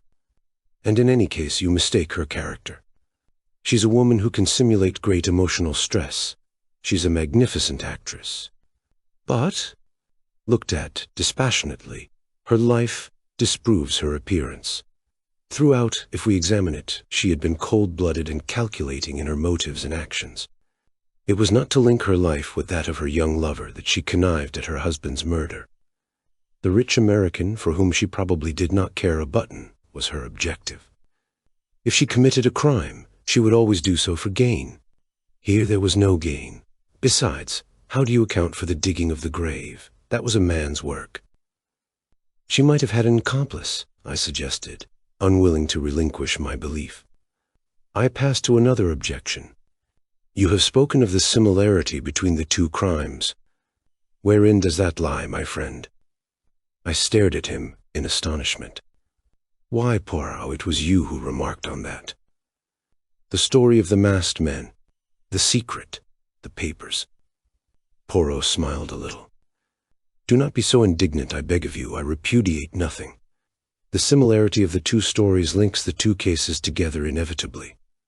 But reflect now on something very curious. It is not Madame d'Aubriel who tells us this tale. If it were all, would indeed be plain sailing. It is Madame Renaud. Is she then in league with the other? I can't believe that, I said slowly. If it is so, she must be the most consummate actress the world has ever known. Ta-ta-ta, said Poirot impatiently. Again, you have the sentiment, and not the logic. If it is necessary for a criminal to be a consummate actress, then by all means assume her to be one. But is it necessary? I do not believe Madame Renaud to be in league with Madame Dubray for several reasons, some of which I have already enumerated to you. The others are self-evident. Therefore, that possibility eliminated, we draw very near to the truth, which is, as always, very curious and interesting. Poirot, I cried, what more do you know? Mon ami, you must make your own deductions. You have access to the facts. Concentrate your gray cells. Reason. Not like Giraud, but like Hercule Poirot. But are you sure? My friend, in many ways I've been an imbecile, but at last I see clearly. You know everything? I have discovered what Monsieur Renaud sent for me to discover. And you know the murderer? I know one murderer. What do you mean? We talk a little at cross purposes. There are here not one crime, but two. The first I have solved. The second, eh bien, I will confess I'm not sure. But Poirot, I thought you said the man in the shed had died a natural death. Ta-ta-ta. Poirot made his favorite ejaculation of impatience. Still, you do not understand. One may have a crime without a murderer, but for two crimes it is essential to have two bodies. His remark struck me as so peculiarly lacking in lucidity that I looked at him in some anxiety. But he appeared perfectly normal. Suddenly he rose and strolled to the window. Here he is, he observed. Who? Monsieur Jacques Renaud. I sent a note up to the villa to ask him to come here. That changed the course of my ideas, and I asked Poirot if he knew that Jacques Renaud had been in Merlinville on the night of the crime. I had hoped to catch my astute little friend napping, But as usual, he was omniscient. He too had inquired at the station. And without doubt we are not original in the idea, Hastings. The excellent Giraud, he also has probably made his inquiries. You don't think, I said, and then stopped. No, it would be too horrible. Poirot looked inquiringly at me, but I said no more. It had just occurred to me that though there were 7 women directly or indirectly connected with the case, Mrs. Reynolds, Madame d'Auberval, and her daughter, the mysterious visitor, and the 3 servants, there was, with the exception of old Auguste, who could hardly count, only one man, Jack Reynolds, and a man must have dug a grave. I had no time to develop further the appalling idea that had occurred to me, for Jack Reynolds was ushered into the room. Poirot greeted him in a businesslike manner. "Take a seat, monsieur. I regret infinitely to derange you, but you will perhaps understand that the atmosphere of the villa is not too congenial to me. Monsieur Giraud and I do not see eye to eye about everything. His politeness to me has not been striking, and you will comprehend that I do not intend any little discoveries I may make to benefit him in any way." "Exactly, Monsieur Poirot," said the lad. "That fellow Giraud is an ill-conditioned brute, and I'd be delighted to see someone score at his expense." "Then I may ask a little favor of you?" "Certainly. I will ask you to go to the railway station and take a train to the next station along the line Abilac. Ask there at the cloakroom whether 2 foreigners deposited a valise there on the night of the murder. It is a small station, and they are almost certain to remember. Will you do this?" "Of course I will," said the boy, mystified, though ready for the task. "I and my friend, you comprehend, have business elsewhere," explained Poirot. "There is a train in a quarter of an hour, and I will ask you not to return to the villa, as I have no wish for Giraud to get an inkling of your errand." "Very well. I will go straight to the station." He rose to his feet. Poirot's voice stopped him. "One moment, Monsieur Renaud. There is one little matter that puzzles me. Why did you not mention to Monsieur Otet this morning that you were in Merlinville on the night of the crime?" Jack Reynolds' face went crimson. With an effort he controlled himself. "You have made a mistake. I was in Cherbourg, as I told the examining magistrate this morning." Poirot looked at him. His eyes narrowed, cat-like, until they only showed a gleam of green. "Then it is a singular mistake that I've made there, for it is shared by the station staff. They say you arrived by the 11:40 train." For a moment Jack Renaud hesitated. Then he made up his mind. "And if I did, I suppose you do not mean to accuse me of participating in my father's murder?" He asked the question haughtily, his head thrown back. "I should like an explanation of the reason that brought you here." "That is simple enough. I came to see my fiancée, Mademoiselle d'Aubry. I was on the eve of a long voyage, uncertain as to when I should return. I wished to see her before I went, to assure her of my unchanging devotion." "And you did see her?" Poirot's eyes never left the other's face. There was an appreciable pause before Reynolds replied. Then he said, "Yes." "And afterwards?" "I found I had missed the last train.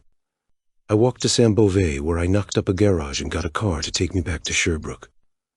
"Saint-Beauvais? That is 15 kilometers. A long walk, Monsieur Renaud." I felt like walking." Poirot bowed his head as a sign that he accepted the explanation. Jack Renaud took up his hat and cane and departed. In a trice, Poirot jumped to his feet. "Quick, Hastings, we will go after him." Keeping a discreet distance behind our quarry, we followed him through the streets of Merlinville. But when Poirot saw that he took the turn into the station, he checked himself. "All is well. He has taken the bait.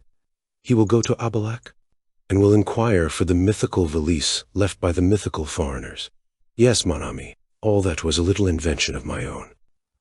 "You wanted him out of the way," I exclaimed. "Your penetration is amazing, Hastings.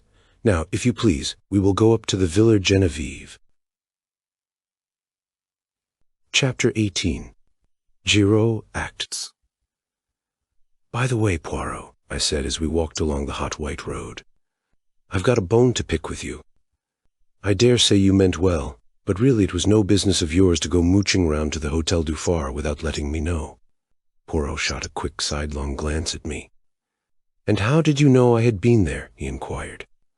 Much to my annoyance, I felt the color rising in my cheeks. "I happened to look in passing," I explained with as much dignity as I could muster.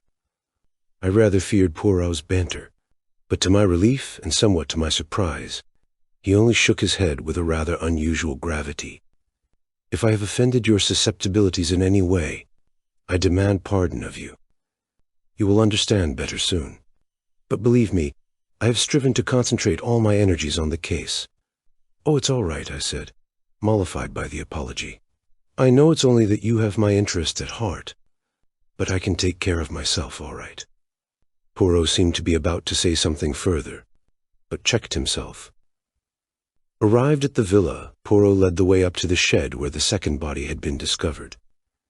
He did not, however, go in, but paused by the bench, which I have mentioned before, as being set some few yards away from it. After contemplating it for a moment or two, he paced carefully from it to the hedge, which marked the boundary between the Villa Geneviève and the Villa Marguerite. Then he paced back again, nodding his head as he did so.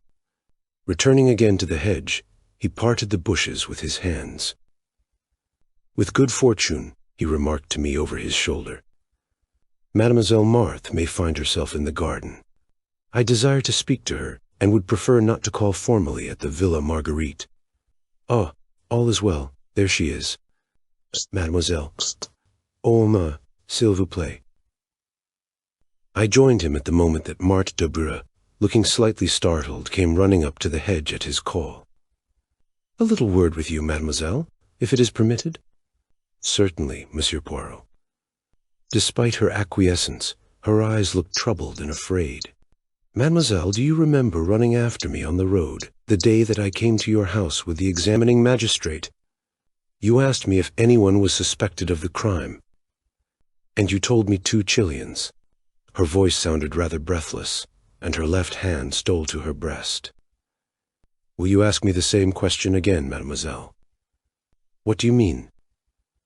"This. If you were to ask me that question again, I should give you a different answer. Someone is suspected, but not a Chilean." "Who?" The word came faintly between her parted lips. "Monsieur Jacques Renaud." "What?" It was a cry. "Jack! Impossible! Who dares to suspect him?" "Giraud. Giraud." The girl's face was ashy. "I'm afraid of that man. He is cruel. He will... She broke off. There was courage gathering in her face, and determination. I realized in that moment that she was a fighter. Poirot, too, watched her intently. "You know, of course, that he was here on the night of the murder?" he asked. "Yes," she replied mechanically. "He told me." "It was unwise to have tried to conceal the fact," ventured Poirot. Yes, she replied impatiently. "But we cannot waste time on regrets. We must find something to save him. He is innocent, of course, but that will not help him with a man like Giraud, who has his reputation to think of. He must arrest someone, and that someone will be Jack." "The facts will tell against him," said Poirot. "You realize that?" She faced him squarely, and used the words I had heard her say in her mother's drawing room. "I'm not a child, monsieur. I can be brave and look facts in the face. He is innocent, and we must save him." She spoke with a kind of desperate energy, then was silent, frowning as she thought. "Mademoiselle," said Poirot, observing her keenly, "is there not something that you are keeping back that you could tell us?" She nodded perplexedly. "Yes, there is something, but I hardly know whether you will believe it. It seems so absurd." "At any rate, tell us, mademoiselle." "It is this. Monsieur Giraud sent for me, as an afterthought, to see if I could identify the man in there." She signed with her head towards the shed. "I could not. At least I could not at the moment, but since I have been thinking—" "Well?" "It seems so queer, and yet I am almost sure. I will tell you. On the morning of the day Monsieur Renaud was murdered. I was walking in the garden here, when I heard a sound of men's voices quarreling. I pushed aside the bushes and looked through. One of the men was Monsieur Renaud, and the other was a tramp, a dreadful-looking creature in filthy rags. He was alternately whining and threatening. I gathered he was asking for money. But at that moment, Maman called me from the house, and I had to go. That is all, only. I'm almost sure that the tramp and the dead man in the shed are one and the same. Poirot uttered an exclamation. But why did you not say so at the time, mademoiselle? Because at first it only struck me that the face was vaguely familiar in some way. The man was differently dressed, and apparently belonged to a superior station in life. But tell me, Monsieur Poirot, is it not possible that this tramp might have attacked and killed Monsieur Renaud and taken his clothes and money? It is an idea, mademoiselle, said Poirot slowly. It leaves a lot unexplained, but it is certainly an idea. I will think of it. A voice called from the house. Maman, whispered Marthe, I must go. And she slipped away through the trees. Come, said Poirot, and taking my arm, turned in the direction of the villa. What do you really think? I asked in some curiosity. Was that story true, or did the girl make it up in order to divert suspicion from her lover? It is a curious tale, said Poirot, but I believe it to be the absolute truth. Unwittingly, Mademoiselle Marthe told us the truth on another point, and incidentally gave Jack Reynolds a lie. Did you notice his hesitation when I asked him if he saw Marthe d'Aubray on the night of the crime? He paused and then said yes. I suspected that he was lying. It was necessary for me to see Mademoiselle Marthe before he could put her on her guard. 3 little words gave me the information I wanted. When I asked her if she knew that Jack Reynolds was here that night, she answered. He told me. Now, Hastings, what was Jack Reynolds doing here on that eventful evening? And if he did not see Mademoiselle Marthe, whom did he see? Surely, Poirot, I cried, aghast. You cannot believe that a boy like that would murder his own father. Mon ami, said Poirot, you continue to be of a sentimentality unbelievable. I have seen mothers who murdered their little children for the sake of the insurance money. After that, one can believe anything. And the motive? Money, of course. Remember that Jack Reynolds thought that he would come in to half his father's fortune at the latter's death. But the tramp, where does he come in? Poirot shrugged his shoulders. Giraud would say that he was an accomplice, an Apache who helped young Renaud to commit the crime, and who was conveniently put out of the way afterwards. But the hair round the dagger, the woman's hair? Ah, said Poirot, smiling broadly. That is the cream of Giraud's little jest. According to him, it is not a woman's hair at all. Remember that the youths of today wear their hair brushed straight back from the forehead, with pomade or hair wash to make it lie flat. Consequently, some of the hairs are of considerable length. And you believe that too? No, said Poirot with a curious smile, for I know it to be the hair of a woman, and more. Which woman? Madame de Bray, I announced positively. Perhaps, said Poirot, regarding me quizzically, but I refused to allow myself to get annoyed. What are we going to do now? I asked, as we entered the hall of the Villa Genevieve. I wish to make a search amongst the effects of Monsieur Jacques Renaud. That is why I had to get him out of the way for a few hours. But will not Giroud have searched already? I asked, doubtfully. Of course. He builds a case as a beaver builds a dam, with a fatiguing industry. But he will not have looked for the things that I'm seeking. In all probability, he would not have seen their importance if they stared him in the face. Let us begin. Neatly and methodically, Poirot opened each drawer in turn, examined the contents, and returned them exactly to their places. It was a singularly dull and uninteresting proceeding. Poirot waded on through collars, pajamas, and socks. A purring noise outside drew me to the window. Instantly, I became galvanized into life. Poirot, I cried. A car has just driven up. Giraud is in it, and Jacques Renaud, and 2 gendarmes.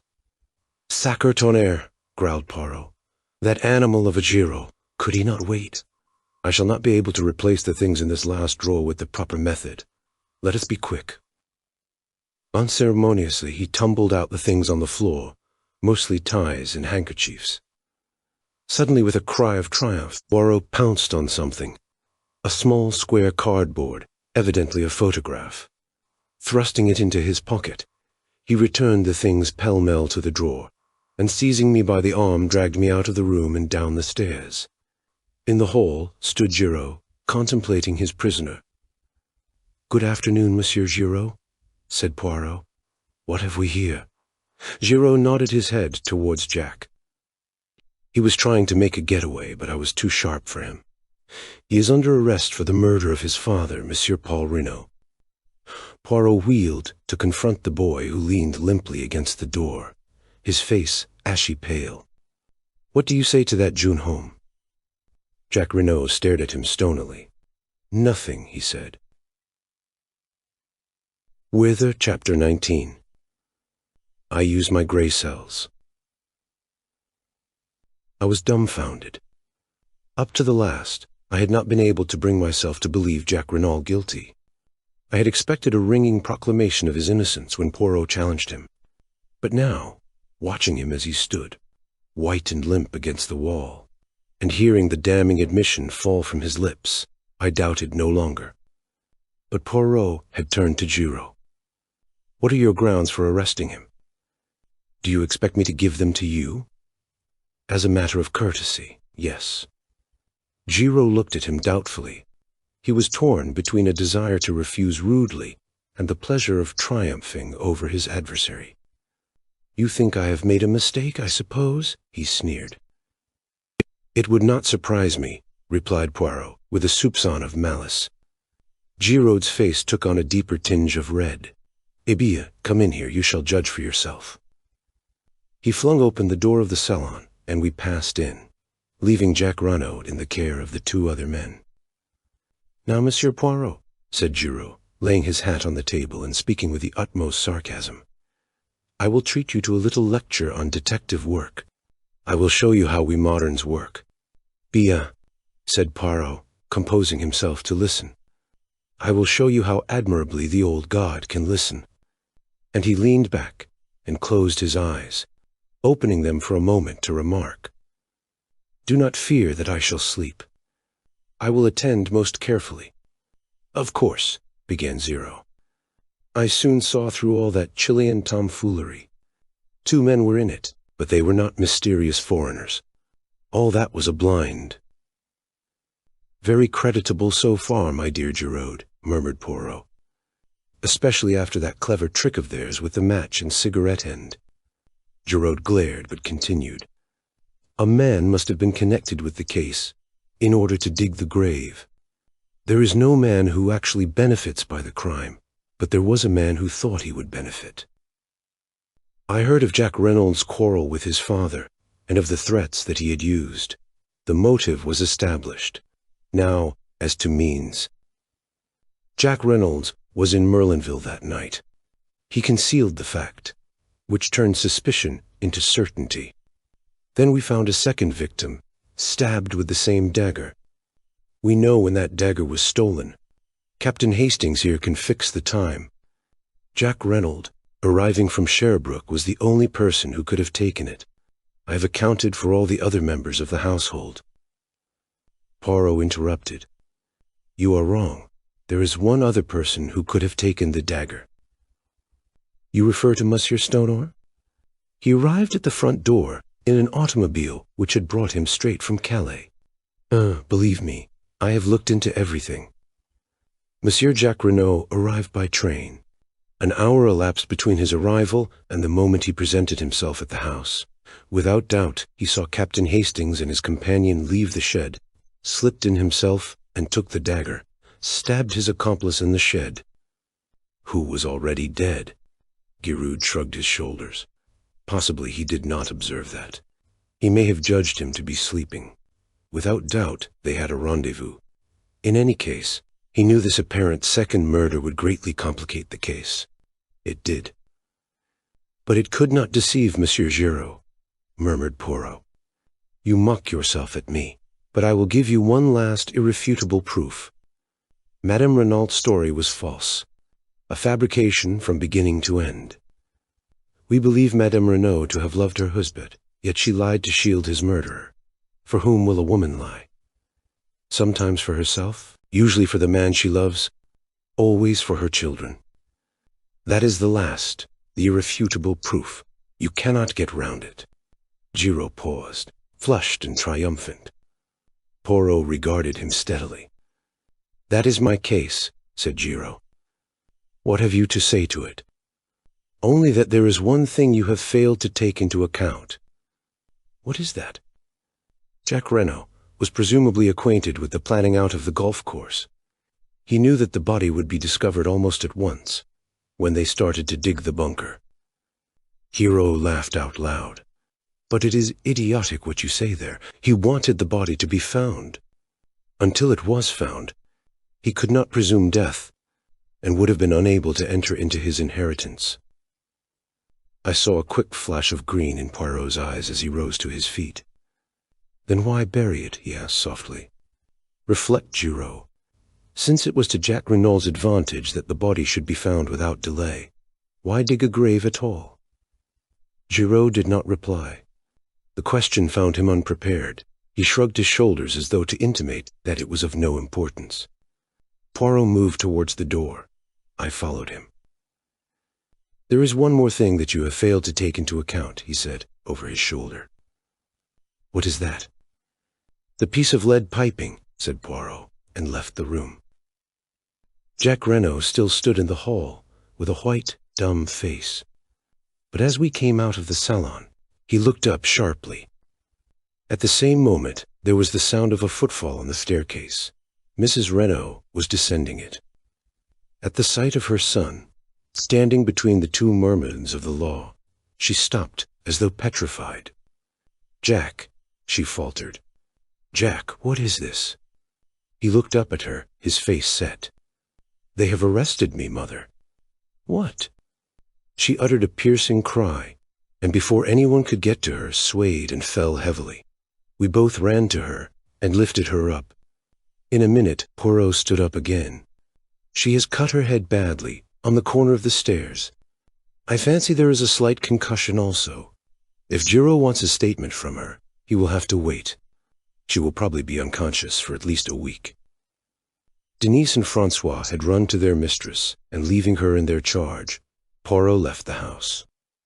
He walked with his head bent down, frowning thoughtfully at the ground. For some time I did not speak, but at last I ventured to put a question to him. "Do you believe then, in spite of all appearances to the contrary, that Jack Renault may not be guilty?" Poirot did not answer at once, but after a long wait he said gravely, "I do not know, Hustings. There is just a chance of it. Of course Giraud is all wrong from beginning to end. If Jack Renault is guilty, it is in spite of Giraud's arguments, not because of them. And the gravest indictment against him is known only to me." "What is that?" I asked, impressed. "If you would use your gray cells and see the whole case clearly as I do, you too would perceive it, my friend." This was what I called one of Poirot's irritating answers. He went on, without waiting for me to speak. "Let us walk this way to the sea. We will sit on that little mound there, overlooking the beach, and review the case. You shall know all that I know, but I would prefer that you should come at the truth by your own efforts, not by my leading you by the hand." We established ourselves on the grassy knoll, as Poirot had suggested, looking out to sea. From farther along the Fand, the cries of the bathers reached us faintly. The sea was of the palest blue, and the halcyon calm reminded me of the day we had arrived at Merlinville, my own good spirits, and Poirot's suggestion that I was fey. What a long time seemed to have elapsed since then, and in reality it was only 3 days.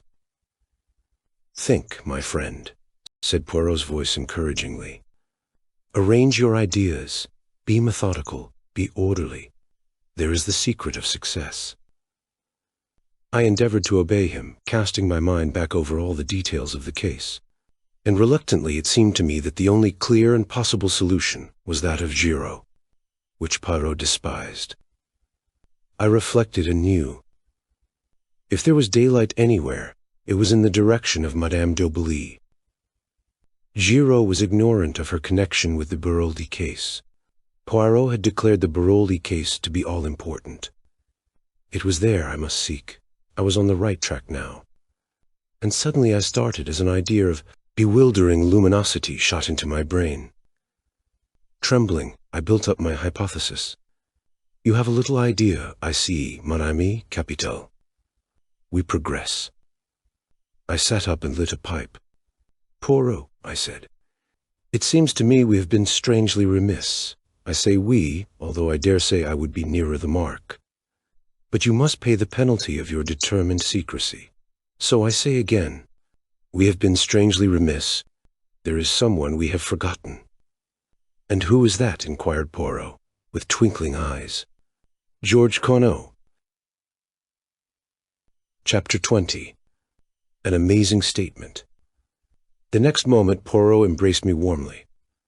Enfin, you have arrived, and all by yourself. It is superb. Continue your reasoning. You are right. Decidedly we have done wrong to forget George Connaught. I was so flattered by the little man's approval that I could hardly continue. But at last I collected my thoughts and went on. George Connaught disappeared 20 years ago, but we have no reason to believe that he is dead. Aucune amour, agreed Poirot. Proceed. Therefore we will assume that he is alive. Exactly. Or that he was alive until recently. De mio o mia. We will presume, I continued, my enthusiasm rising, that he has fallen on evil days. He has become a criminal, an Apache, a tramp, or what you will. He chances to come to Merlinville. There he finds the woman he has never ceased to love. The sentimentality, warned Poirot. Where one hates, one also loves, I quoted or misquoted. At any rate, he finds her there, living under an assumed name. But she has a new lover, the Englishman, Renaud. George Connaught, the memory of old wrongs rising in him, quarrels with this Renaud. He lies in wait for him as he comes to visit his mistress, and stabs him in the back. Then, terrified at what he has done, he starts to dig a grave. I imagine it likely that Madame de Brie comes out to look for her lover. She and Connaught have a terrible scene. He drags her into the shed, and there suddenly falls down in an epileptic fit. Now supposing Jack Renaud to appear, Madame d'Aubray tells him all, points out to him the dreadful consequences to her daughter if this scandal of the past is revived. His father's murderer is dead. Let them do their best to hush it up. Jack Reynolds consents, goes to the house, and has an interview with his mother, winning her over to his point of view. Primed with the story that Madame de Breuil has suggested to him, she permits herself to be gagged and bound. There, Poirot, what do you think of that? I leaned back, flushed with the pride of successful reconstruction. Poirot looked at me thoughtfully. I think that you should write for the kinema, mon ami, he remarked at last. You mean? It would make a good film, the story that you have recounted to me there. But it bears no sort of resemblance to everyday life. I admit that I haven't gone into all the details, but you have gone further. You have ignored them magnificently. What about the way the two men were dressed?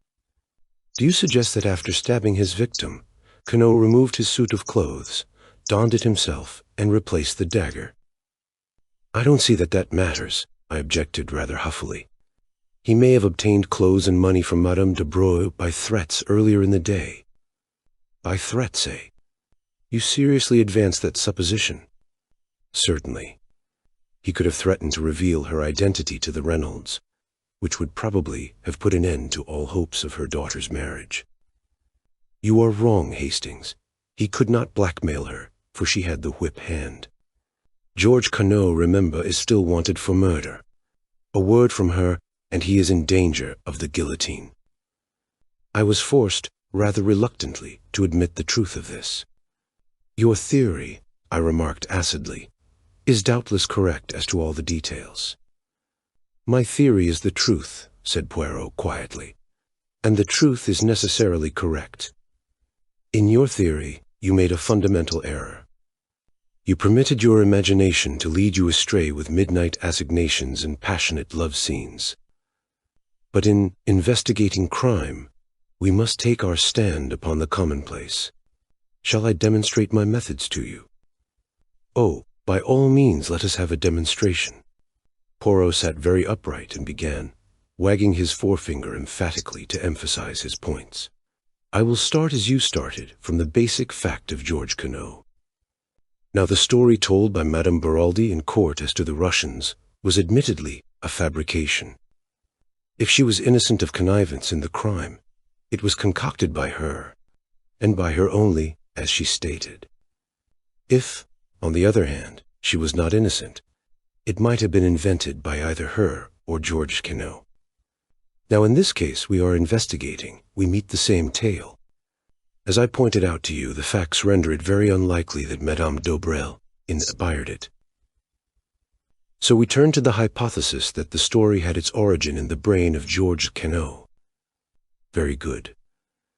George Queneau therefore planned the crime with Madame Renaud as his accomplice. She is in the limelight, and behind her is a shadowy figure whose alias is unknown to us. Now let us go carefully over the Reynolds case from the beginning, setting down each significant point in its chronological order. You have a notebook and pencil? Good. Now, what is the earliest point to note down? The letter to you? That was the first we knew of it, but it is not the proper beginning of the case. The first point of any significance, I should say, is the change that came over Monsieur Renaud shortly after arriving in Merlinville, and which is attested to by several witnesses. We have also to consider his friendship with Madame d'Aubreuil, and the large sums of money paid over to her. From thence, we can come directly to May 23rd of May. Poirot paused, cleared his throat, and signed to me to write. 23rd of May, Monsieur Renaud quarrels with his son over latter's wish to marry Marthe d'Aubray. Son leaves for Paris. May 24th of May, Monsieur Renaud alters his will, leaving entire control of his fortune in his wife's hands. 7th of June, Chorale with tramp in garden, witnessed by Marthe d'Aubray. Letter written to Monsieur Hercule Poirot, imploring assistance. Telegram sent to Jacques Renaud, bidding him proceed by the Anzora to Buenos Aires. Chauffeur, Masters, sent off on a holiday. Visit of a lady that evening. As he is seeing her out, his words are, "Yes, yes, but for God's sake, go now." Poirot paused. "There, Hastings. Take each of those facts one by one. Consider them carefully by themselves and in relation to the whole, and see if you do not get new light on the matter." I endeavored conscientiously to do as he had said. After a moment or two, I said rather doubtfully, "As to the first points, the question seems to be whether we adopt the theory of blackmail or of an infatuation for this woman." "Blackmail, decidedly. You heard what Stoner said as to his character and habits." Mrs. Renaud did not confirm his view, I argued. We have already seen that Madame Renaud's testimony cannot be relied upon in any way. We must trust to Stoner on that point. Still, if Renaud had an affair with a woman called Bella, there seems no inherent improbability in his having another with Madame d'Aubreuil. None whatever, I grant you, Hastings. But did he? The letter, Poirot. You forget the letter. No, I do not forget. But what makes you think that letter was written to Monsieur Renaud? Why, it was found in his pocket, and that is all, cut in Poirot. There was no mention of any name to show to whom the letter was addressed. We assumed it was to the dead man, because it was in the pocket of his overcoat. Now, mon ami, something about that overcoat struck me as unusual. I measured it, and made the remark that he wore his overcoat very long. That remark should have given you to think. I thought you were just saying it for the sake of saying something, I confessed. Ah, Kilida. Later you observe me measuring the overcoat of Monsieur Jacques Renaud. Be it, Monsieur Jacques Renaud wears his overcoat very short. Put those two facts together with a third, namely that Monsieur Jacques Renaud flung out of the house in a hurry on his departure for Paris, and tell me what you make of it. I see, I said slowly, as the meaning of Poirot's remarks bore in upon me. That letter was written to Jacques Renaud, not to his father. He caught up the wrong overcoat in his haste and agitation. Poirot nodded. Précisément. We can return to this point later. For the moment, let us content ourselves with accepting the letter as having nothing to do with Monsieur Renaud père, and pass to the next chronological event. May 23rd, I read. Monsieur Renaud quarrels with his son over latter's wish to marry Marthe d'Aubruy. Son leaves for Paris. I don't see anything much to remark upon there. And the altering of the will, the following day, seemed straightforward enough. It was the direct result of the quarrel. We agree, mon ami, at least as to the cause. But what exact motive underlay this procedure of Monsieur Renaud's? I opened my eyes in surprise. Anger against his son, of course. Yet he wrote him affectionate letters to Paris. So Jacques Renaud says, but he cannot produce them. Well, let us pass from that. Now we come to the day of the tragedy. You have placed the events of the morning in a certain order. Have you any justification for that? I have ascertained that the letter to me was posted at the same time as the telegram was dispatched. Masters was informed he could take a holiday shortly afterwards. In my opinion, the quarrel with the tramp took place anterior to these happenings. I do not see that you can fix that definitely, unless you question Mademoiselle d'Abreuil again. There is no need, I am sure of it. And if you do not see that, you see nothing, Hastings. I looked at him for a moment. Of course, I am an idiot. If the tramp was Georges Queneau, it was after the stormy interview with him that Mr. Renaud apprehended danger. He sent away the chauffeur, Masters, whom he suspected of being in the other's pay. He wired to his son, and sent for you. A faint smile crossed Poirot's lips. You do not think it strange that he should use exactly the same expressions in his letter as Madame Renaud used later in her story? If the mention of Santiago was a blind, why should Renaud speak of it? And what is more, send his son there? It is puzzling, I admit, but perhaps we shall find some explanation later. We come now to the evening, and the visit of the mysterious lady.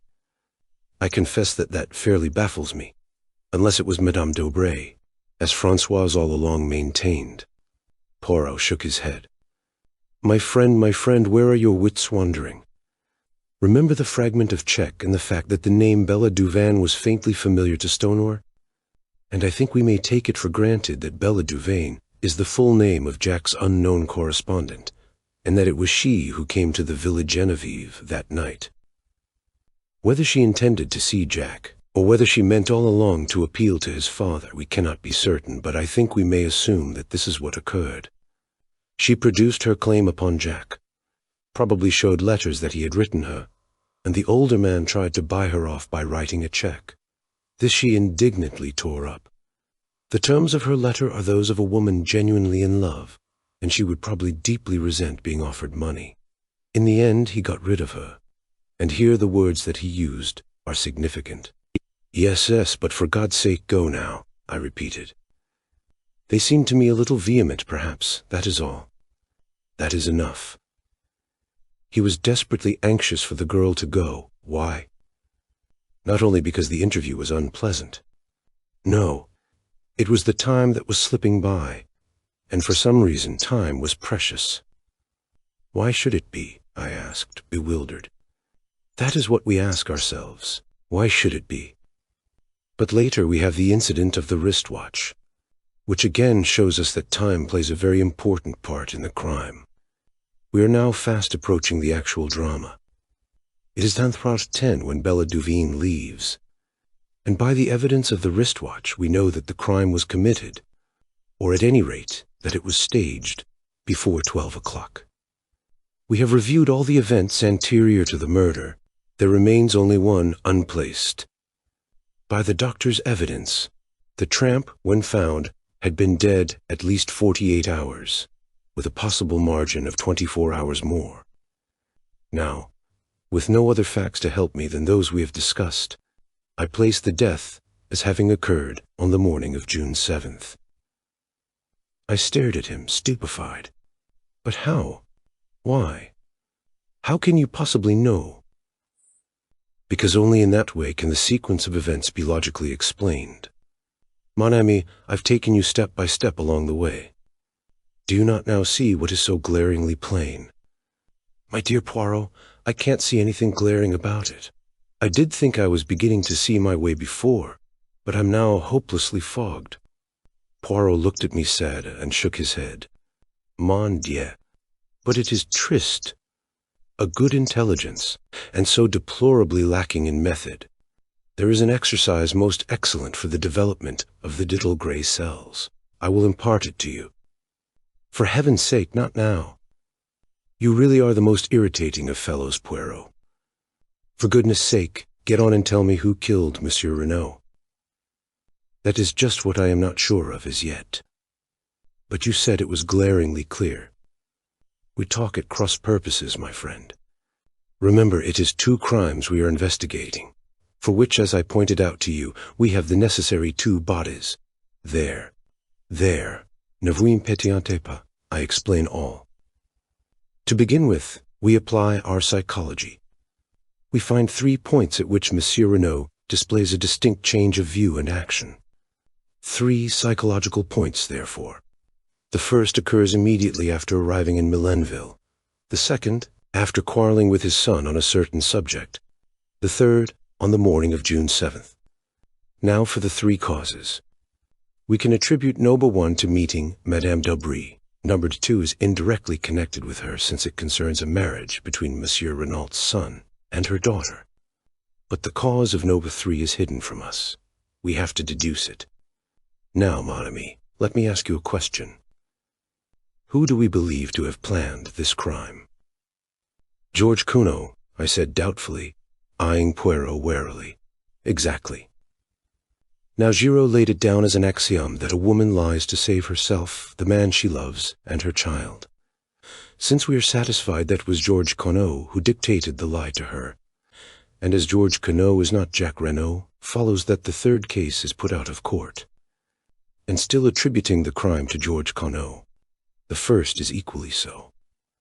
So we are forced to the second, that Madame Renaud lied for the sake of the man she loved, or in other words, for the sake of George Cuno. You agree to that? Yes, I admitted. It seems logical enough. Bien. Madame Renaud loves George Cuno. Who then is George Cuno? The tramp. Have we any evidence to show that Madame Renaud loved the tramp? No, but very well then. Do not cling to theories where facts no longer support them. Ask yourself instead, who Madame Renaud did love.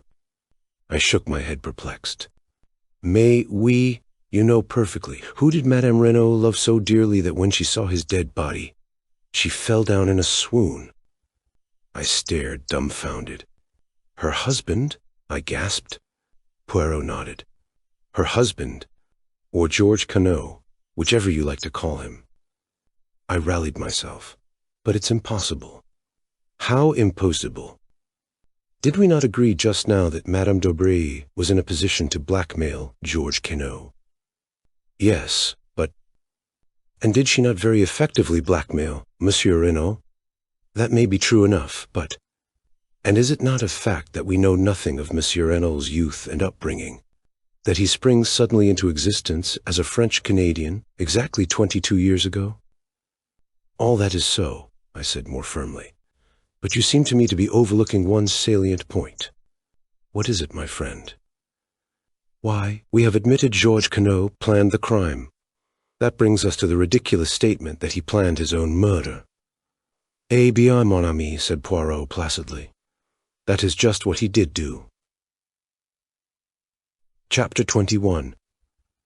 Hercule Poirot, on the case. In a measured voice, Poirot began his exposition.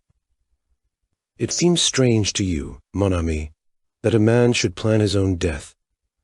So strange that you prefer to reject the truth as fantastic and to revert to a story that is in reality 10 times more impossible. Yes, Monsieur Renaud planned his own death, but there is one detail that perhaps escapes you. He did not intend to die. I shook my head, bewildered. But no, it is almost simple, really, said Poirot kindly. For the crime that Monsieur Renaud proposed a murderer was not necessary, as I told you, but a body was. Let us reconstruct, seeing events this time from a different angle. George Quinault flies from justice to Canada. There, under an assumed name, he marries and finally acquires a vast fortune in South America. But there is a nostalgia upon him for his own country. 20 years have elapsed. He is considerably changed in appearance. Besides being a man of such eminence that no one is likely to connect him with a fugitive from justice many years ago, he deems it quite safe to return. He takes up his headquarters in England, but intends to spend the summers in France. And ill fortune, that obscure justice which shapes men's ends and will not allow them to evade the consequences of their acts, takes him to Merlinville. There, in the whole of France, is the one person who is capable of recognizing him. It is, of course, a gold mine to Madame d'Aubray, and a gold mine of which she is not slow to take advantage. He is helpless, absolutely in her power, and she bleeds him heavily. And then the inevitable happens. Jacques Renaud falls in love with the beautiful girl he sees almost daily and wishes to marry her. That rouses his father. At all costs, he will prevent his son marrying the daughter of this evil woman. Jacques Renaud knows nothing of his father's past, but Madame Renaud knows everything. She is a woman of great force of character, and passionately devoted to her husband. They take counsel together. Renaud sees only one way of escape: death. He must appear to die, in reality escaping to another country, where he will start again under an assumed name, and where Madame Renaud, having played the widow's part for a while, can join him. It is essential that he should have control of the money. So he alters his will. How they meant to manage the body business originally, I do not know. Possibly an art student's skeleton and a fire or something of the kind. But long before their plans have matured, an event occurs which plays into their hands. A rough tramp, violent and abusive, finds his way into the garden. There is a struggle. Monsieur Renaud seeks to eject him. And suddenly the tramp, an epileptic, falls down in a fit. He is dead. Monsieur Renaud calls his wife. Together they drag him into the shed. As we know, the event had occurred just outside, and they realize the marvelous opportunity that has been vouchsafed them. The man bears no resemblance to Monsieur Renaud, but he is middle-aged, of a usual French type. That is sufficient. I rather fancy that they sat on the bench up there, out of earshot from the house, discussing matters. Their plan was quickly made. The identification must rest solely on Madame Renaud's evidence. Jacques Renaud and the Fauffeur, who had been with his master 2 years, must be got out of the way. It was unlikely that the French women servants would go near the body. And in any case, Renaud contended to take measures to deceive anyone not likely to appreciate details. Masters was sent off, a telegram dispatched to Jacques. Buenos Aires being selected to give credence to the story that Renaud had decided upon. Having heard of me as a rather obscure elderly detective, he wrote his appeal for help, knowing that, when I arrived, the production of the letter would have a profound effect upon the examining magistrate, which, of course, it did. They dressed the body of the tramp in a suit of Monsieur Renaud's, and left his ragged coat and trousers by the door of the shed, not daring to take them into the house. And then, to give credence to the tale Madame Renaud was to tell, they drove the aeroplane dagger through his heart. That night, Monsieur Renaud will first bind and gag his wife, and then, taking a spade, will dig a grave in that particular spot of ground where he knows how do you call it, banquier, is to be made. It is essential that the body should be found. Madame d'Aubrail must have no suspicions. On the other hand, if a little time elapses, any dangers as to identity will be greatly lessened. Then Monsieur Renaud will don the tramp's rags and shuffle off to the station, where he will leave unnoticed by the 12:10 train. Since the crime will be supposed to have taken place 2 hours later, no suspicion can possibly attach to him. You see now his annoyance at the inopportune visit of the girl, Bella. Every moment of delay is fatal to his plans. He gets rid of her as soon as he can, however. Then, to work. He leaves the front door slightly ajar to create the impression that the assassins left that way. He binds and gags Madame Renaud, correcting his mistake of 22 years ago, when the looseness of the bonds caused suspicion to fall upon his accomplice, but leaving her primed with essentially the same story as he had invented before, proving the unconscious recoil of the mind against originality. The night is chilly, and he slips on an overcoat over his underclothing, intending to cast it into the grave with the dead man. He goes out by the window, smoothing over the flower bed carefully, and thereby furnishing the most positive evidence against himself. He goes out onto the lonely golf links, and he digs, and then— "Yes, and then," said Poirot gravely, "the justice that he has so long eluded overtakes him. An unknown hand stabs him in the back. Now, Hastings, you understand what I mean when I talk of 2 crimes. The first crime, the crime that Monsieur Renaud, in his arrogance, asked us to investigate. But he made a famous mistake there. He misjudged Hercule Poirot. Is solved. But behind it lies a deeper riddle, and to solve that will be difficult, since the criminal in his wisdom has been content to avail himself of the devices prepared by Monsieur Renaud. It has been a particularly perplexing and baffling mystery to solve. A young hand, like Giroud, who does not place any reliance on the psychology, is almost certain to fail." "You're marvelous, Poirot," I said with admiration. "Absolutely marvelous. No one on earth but you could have done it." I think my praise pleased him. For once in his life, he looked almost embarrassed. "Ah, then you no longer despise poor old Papa Poirot? You shift your allegiance back from the human foxhound?" His term for 0 never failed to make me smile. "Rather, you've gored over him handsomely." "That poor Giraud," said Poirot, trying unsuccessfully to look modest. "Without doubt, it is not all stupidity. He has had la mauvaise chance once or twice. That dark hair coiled round the dagger, for instance. To say the least, it was misleading." "To tell you the truth, Poirot," I said slowly, "even now I don't quite see. Whose hair was it?" "Madame Renaud's, of course. That is where la mauvaise chance came in.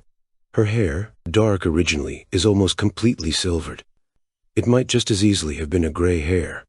And then, by no conceivable effort could Giraud have persuaded himself it came from the head of Jacques Renaud.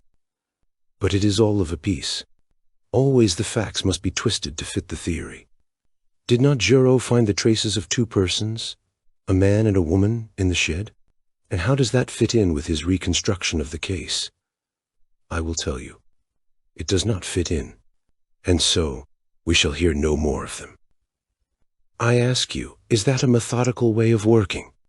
The great Giraud is nothing but a toy balloon, swollen with its own importance. But I, Hercule Poirot, whom he despises, will be the little pin that pricks the big balloon, Kamka." And he made an expressive gesture. Then, calming down, he resumed, "Without doubt, when Madame Renaud recovers, she will speak." The possibility of her son being accused of the murder never occurred to her. How should it, when she believed him safely at sea on board the Anzora? Ah, voilà une femme, Hastings! What force! What self-command! She only made one slip. On his unexpected return. It does not matter. Now. And no one noticed. No one realized the significance of those words. What a terrible part she has had to play, poor woman. Imagine the shock when she goes to identify the body and, instead of what she expects, sees the actual lifeless form of the husband she has believed miles away by now. No wonder she fainted. But since then, despite her grief and her despair, how resolutely she has played her part, and how the anguish of it must wring her. She cannot say a word to set us on the track of the real murderers. For her son's sake, no one must know that Paul Renaud was George Conneau, the criminal. Final and most bitter blow, she has admitted publicly that Madame de Bray was her husband's mistress, for a hint of blackmail might be fatal to her secret. How cleverly she dealt with the examining magistrate when he asked her if there was any mystery in her husband's past life. Nothing so romantic, I'm sure, Monsieur le Juge. It was perfect, the indulgent tone, the soupçon of sad mockery. At once Monsieur Otte felt himself foolish and melodramatic. Yes, she's a great woman. If she loved a criminal, she loved him royally. Poirot lost himself in contemplation. One thing more, Poirot. What about the piece of lead piping? You do not see. To disfigure the victim's face, so that it would be unrecognizable. It was that which first set me on the right track, and that imbecile of a Giraud swarming all over it to look for match ends. Did I not tell you that a clue of 2 feet long was quite as good as a clue of 2 inches? Well, Giraud will sing small now, I observed hastily, to lead the conversation away from my own shortcomings. As I said before, will he? If he has arrived at the right person by the wrong method, he will not permit that to worry him. But surely, I paused as I saw the new trend of things. You see, Hastings, we must now start again. Who killed Monsieur Renaud? Someone who was near the villa just before 12 o'clock that night. Someone who would benefit by his death. The description fits Jack Renaud only too well. The crime need not have been premeditated. And then, the dagger. I started. I had not realized that point. Of course, I said. The second dagger we found in the tramp was Mrs. Reynolds'. There were 2 then. Certainly, and since they were duplicates, it stands to reason that Jack Reynolds was the owner. But that would not trouble me so much. In fact, I have a little idea as to that. No. The worst indictment against him is again psychological. Heredity, mon ami, heredity. Like father, like son, Jack Reynolds, when all is said or done, is the son of George Conneau. His tone was grave and earnest, and I was impressed in spite of myself. What is your little idea that you mentioned just now? I asked. For answer, Poirot consulted his turnip-faced watch, and then asked, What time is the afternoon boat from Calais? About 5, I believe. That will do very well. We shall just have time. You are going to England? Yes, my friend. Why? To find a possible witness. Who? With a rather peculiar smile upon his face, Poirot replied, Miss Bella Duvain. But how will you find her? What do you know about her? I know nothing about her, but I can guess a good deal. We may take it for granted that her name is Bella Duvain, and since that name was faintly familiar to Monsieur Stoner, though evidently not in connection with the Reynolds family, it is probable that she is on the stage. Jack Renaud was a young man with plenty of money and 20 years of age. The stage is sure to have been the home of his first love. It tallies, too, with Monsieur Renaud's attempt to placate her with a check. I think I shall find her all right, especially with the help of this. And he brought out the photograph I'd seen him take from Jack Reynolds' drawer. With love from Bella was scrolled across the corner. But it was not that which held my eyes fascinated. The likeness was not first-rate, but for all that it was unmistakable to me. I felt a cold sinking as though some unutterable calamity had befallen me. It was the face of Cinderella. Chapter 22. I Find Love. For a moment or two I sat as though frozen, the photograph still in my hand. Then, summoning all my courage to appear unmoved, I handed it back. At the same time, I stole a quick glance at Poirot. Had he noticed anything? But to my relief, he did not seem to be observing me. Anything unusual in my manner had certainly escaped him.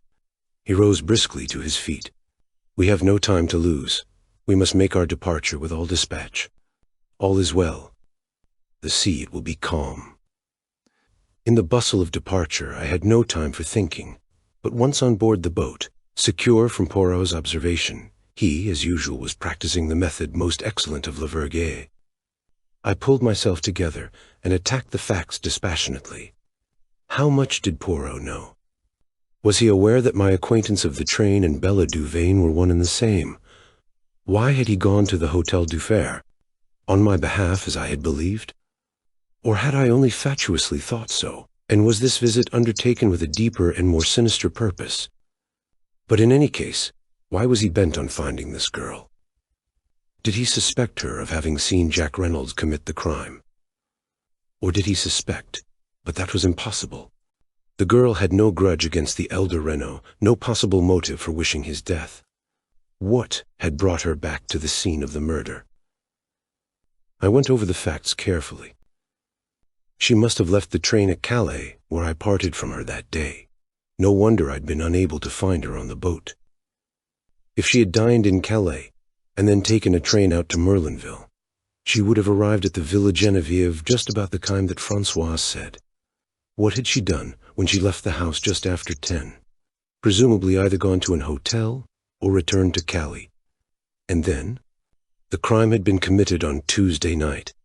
On Thursday morning, she was once more in Merlinville. Had she ever left France at all? I doubted it very much. What kept her there?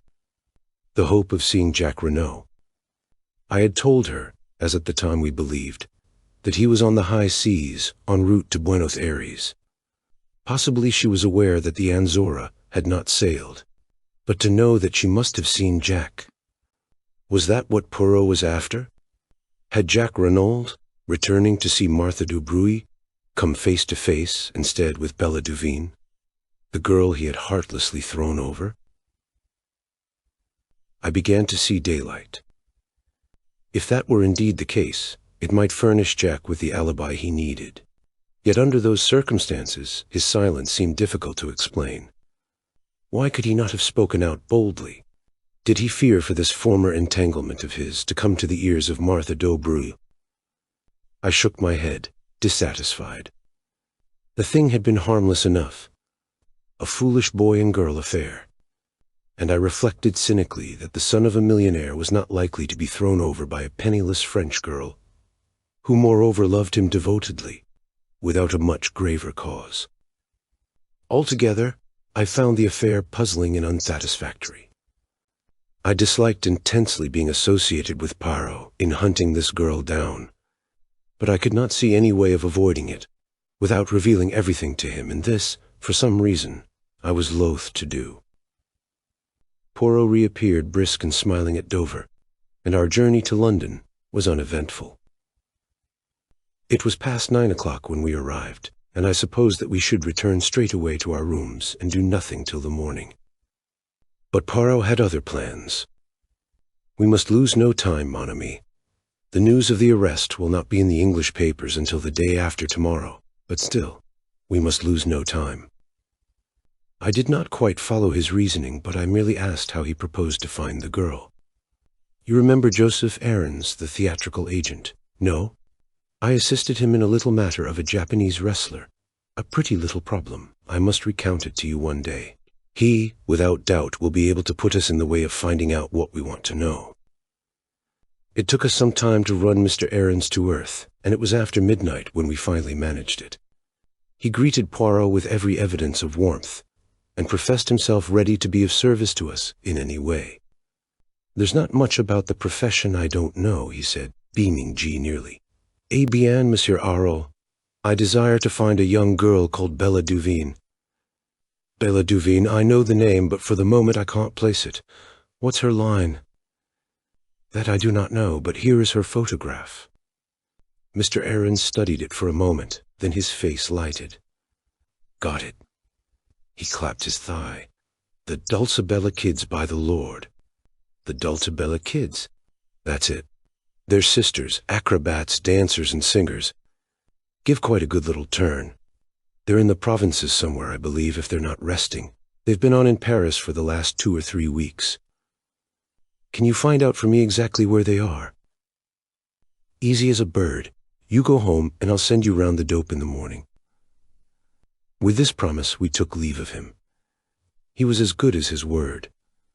About 11 o'clock the following day, a scribbled note reached us. The Dulcibella sisters are on at the palace in Coventry. Good luck to you. Without more ado, we started for Coventry. Poirot made no inquiries at the theatre, but contented himself with booking stalls for the variety performance that evening. The show was wearisome beyond words, or perhaps it was only my mood that made it seem so. Japanese families balanced themselves precariously. Would-be fashionable men in greenish evening dress and exquisitely slicked hair reeled off society patter and danced marvelously. Stout prima donnas sang at the top of the human register. A comic comedian endeavored to be Mr. George Robey and failed signally. At last the number went up which announced the Dulcibella Kids. My heart beat sickeningly. There she was. There they both were, the pair of them, one flaxen-haired, one dark, matching as to size, with short fluffy skirts and immense buster brown bows. They looked a pair of extremely piquant children. They began to sing. Their voices were fresh and true, rather thin and music-hally, but attractive. It was quite a pretty little turn. They danced neatly and did some clever little acrobatic feats. The words of their songs were crisp and catchy. When the curtain fell, there was a full meed of applause. Evidently, the Dulcibella Kids were a success. Suddenly, I felt that I could remain no longer. I must get out into the air. I suggested leaving to Poirot. Go by all means, mon ami. I amuse myself and will stay to the end. I will rejoin you later. It was only a few steps from the theatre to the hotel. I went up to the sitting room, ordered a whiskey and soda, and sat drinking it, staring meditatively into the empty grate. I heard the door open and turned my head, thinking it was Poirot. Then I jumped to my feet. It was Cinderella who stood in the doorway. She spoke haltingly, her breath coming in little gasps. I saw you in front, you and your friend. When you got up to go, I was waiting outside and followed you. Why are you here? In Coventry. What were you doing there tonight? Is the man who was with you the detective? She stood there, the cloak she had wrapped round her stage dress slipping from her shoulders. I saw the whiteness of her cheeks under the rouge, and heard the terror in her voice. And in that moment, I understood everything. Understood why Poirot was seeking her, and what she feared, and understood at last my own heart. Yes, I said gently. Is he looking for me? She half whispered. Then, as I did not answer for a moment, she slipped down by the big chair and burst into violent, bitter weeping. I knelt down by her, holding her in my arms and smoothing the hair back. And after a moment, as her sobs grew quieter, I asked, "It was you who took the dagger, wasn't it?" "Yes." "That was why you wanted me to show you round, and why you pretended to faint." Again she nodded. It was a strange thought to come to me at the moment, but it shot into my mind that I was glad her motive was what it had been, rather than the idle and morbid curiosity I had accused her of at the time. How gallantly she had played her part that day, inwardly racked with fear and trepidation as she must have been. Poor little soul, bearing the burden of a moment's impetuous action. "Why did you take the dagger?" I asked presently. She replied as simply as a child, "I was afraid there might be finger marks on it." "But didn't you remember that you had worn gloves?"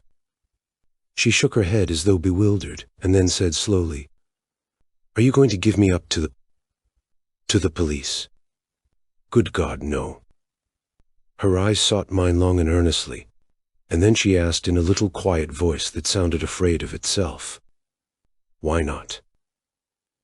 It seemed a strange place and a strange time for a declaration of love, and God knows, in all my imagining, I had never pictured love coming to me in such a guise. But I answered simply and naturally enough, "Because I love you, Cinderella." She bent her head down, as though ashamed, and muttered in a broken voice, you can't, not if you knew." And then, as though rallying herself, she faced me squarely and asked, "What do you know, then?" "I know that you came to see Mr. Renaud that night. He offered you a check, and you tore it up indignantly. Then you left the house." I paused. "Go on. What next?" "I don't know whether you knew that Jacques Renaud would be coming that night, or whether you just waited about on the chance of seeing him, but you did wait about. Perhaps you were just miserable and walked aimlessly. But at any rate, just before 12, you were still near there, and you saw a man on the golf links." Again I paused. I had leapt to the truth in a flash as she entered the room. But now the picture rose before me even more convincingly.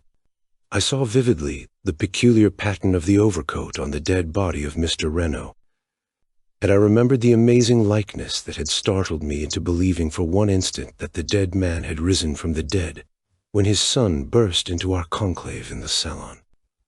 "Go on," repeated the girl steadily. "I fancy his back was to you, but you recognized him, or thought you recognized him. The gait and the carriage were familiar to you, and the pattern of his overcoat." I paused. "You told me in the train on the way from Paris that you had Italian blood in your veins, and that you had nearly got into trouble once with it. You used a threat in one of your letters to Jacques Renaud. When you saw him there, your anger and jealousy drove you mad, and you struck.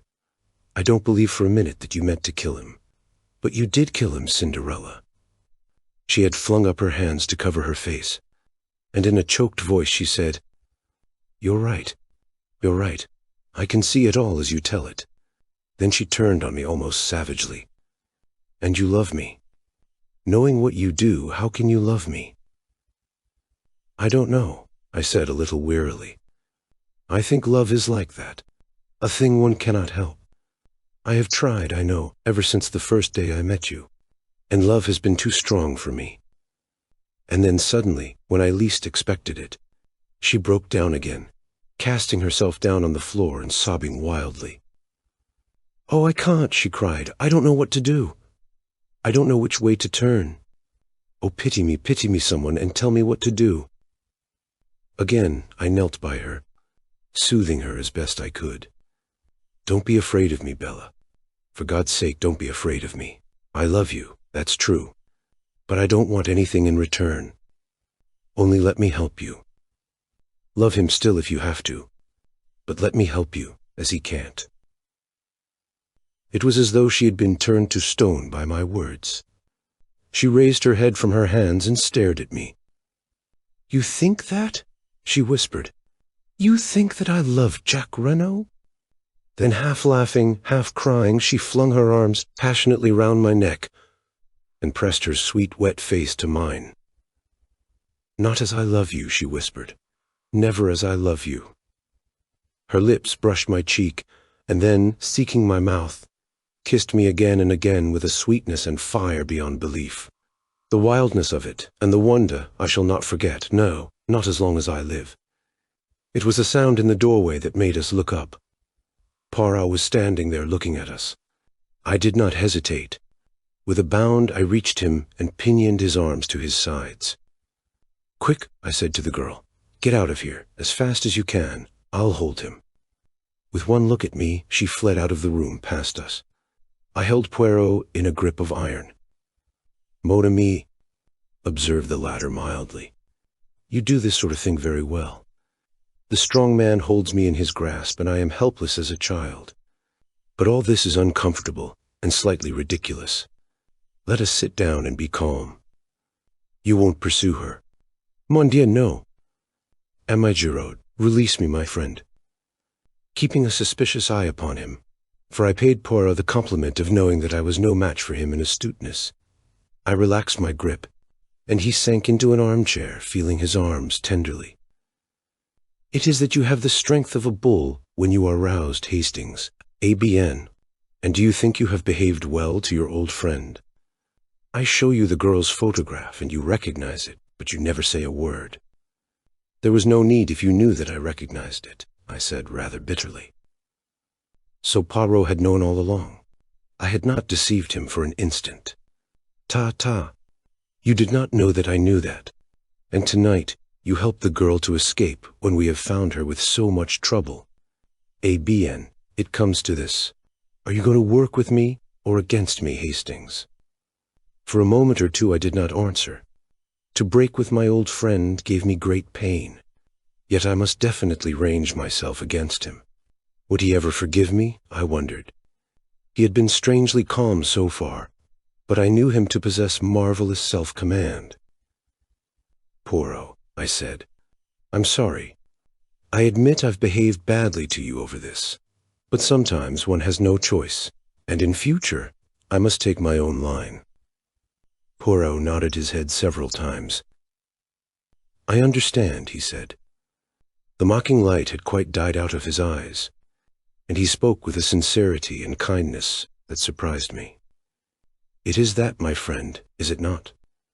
It is love that has come, not as you imagined it, or cock-a-hoop with fine feathers, but sadly, with bleeding feet. Well, I warned you. When I realized that this girl must have taken the dagger, I warned you. Perhaps you remember. But already it was too late. But tell me, how much do you know? I met his eyes squarely. Nothing that you could tell me would be any surprise to me, Poirot. Understand that. But in case you think of resuming your search for Miss Duvain, I should like you to know one thing clearly. If you have any idea that she was concerned in the crime, or was the mysterious lady who called upon Mr. Renaud that night, you are wrong. I traveled home from France with her that day, and parted from her at Victoria that evening, so that it is clearly impossible for her to have been in Merlinville. Ah, Poirot looked at me thoughtfully. And you would swear to that in a court of law? Most certainly I would. Poirot rose and bowed. Mon ami, vive l'amour. It can perform miracles. It is decidedly ingenious what you have thought of there. It defeats even Hercule Poirot. Chapter 23. Difficulties ahead. After a moment of stress, such as I have just described, reaction is bound to set in. I retired to rest that night on a note of triumph, but I awoke to realize that I was by no means out of the wood. True, I could see no flaw in the alibi I had so suddenly conceived. I had but to stick to my story, and I failed to see how Bella could be convicted in face of it. It was not as though there was any old friendship between us that could be raked up, and which might lead them to suspect that I was committing perjury. It could be proved that in actual fact I had only seen the girl on 3 occasions. No, I was still satisfied with my idea. Had not even Poirot admitted that it defeated him? But there I felt the need of treading warily. All very well for my little friend to admit himself momentarily nonplussed. I had far too much respect for his abilities to conceive of him as being content to remain in that position. I had a very humble opinion of my wits when it came to matching them against his. Poirot would not take defeat lying down. Somehow or other, he would endeavor to turn the tables on me, and that in the way and at the moment when I least expected it. We met at breakfast the following morning as though nothing had happened. Poirot's good temper was imperturbable, yet I thought I detected a film of reserve in his manner which was new. After breakfast, I announced my intention of going out for a stroll. A malicious gleam shot through Poirot's eyes. If it is information you seek, you need not be at the pains of deranging yourself. I can tell you all you wish to know. The Dulcibella sisters have cancelled their contract and have left Coventry for an unknown destination. Is that really so, Poirot? You can take it from me, Hastings, I made inquiries the first thing this morning. After all, what else did you expect? True enough, nothing else could be expected under the circumstances. Cinderella had profited by a slight start I had been able to assure her, and would certainly not lose a moment in removing herself from the reach of the pursuer. It was what I had intended and planned. Nevertheless, I was aware of being plunged into a network of fresh difficulties. I had absolutely no means of communicating with the girl, and it was vital that she should know the line of defense that had occurred to me, and which I was prepared to carry out. Of course, it was possible that she might try to send word to me in some way or another, but I hardly thought it likely. She would know the risk she ran of a message being intercepted by Poirot, thus setting him on her track once more. Clearly, her only course was to disappear utterly for the time being. But in the meantime, what was Poirot doing?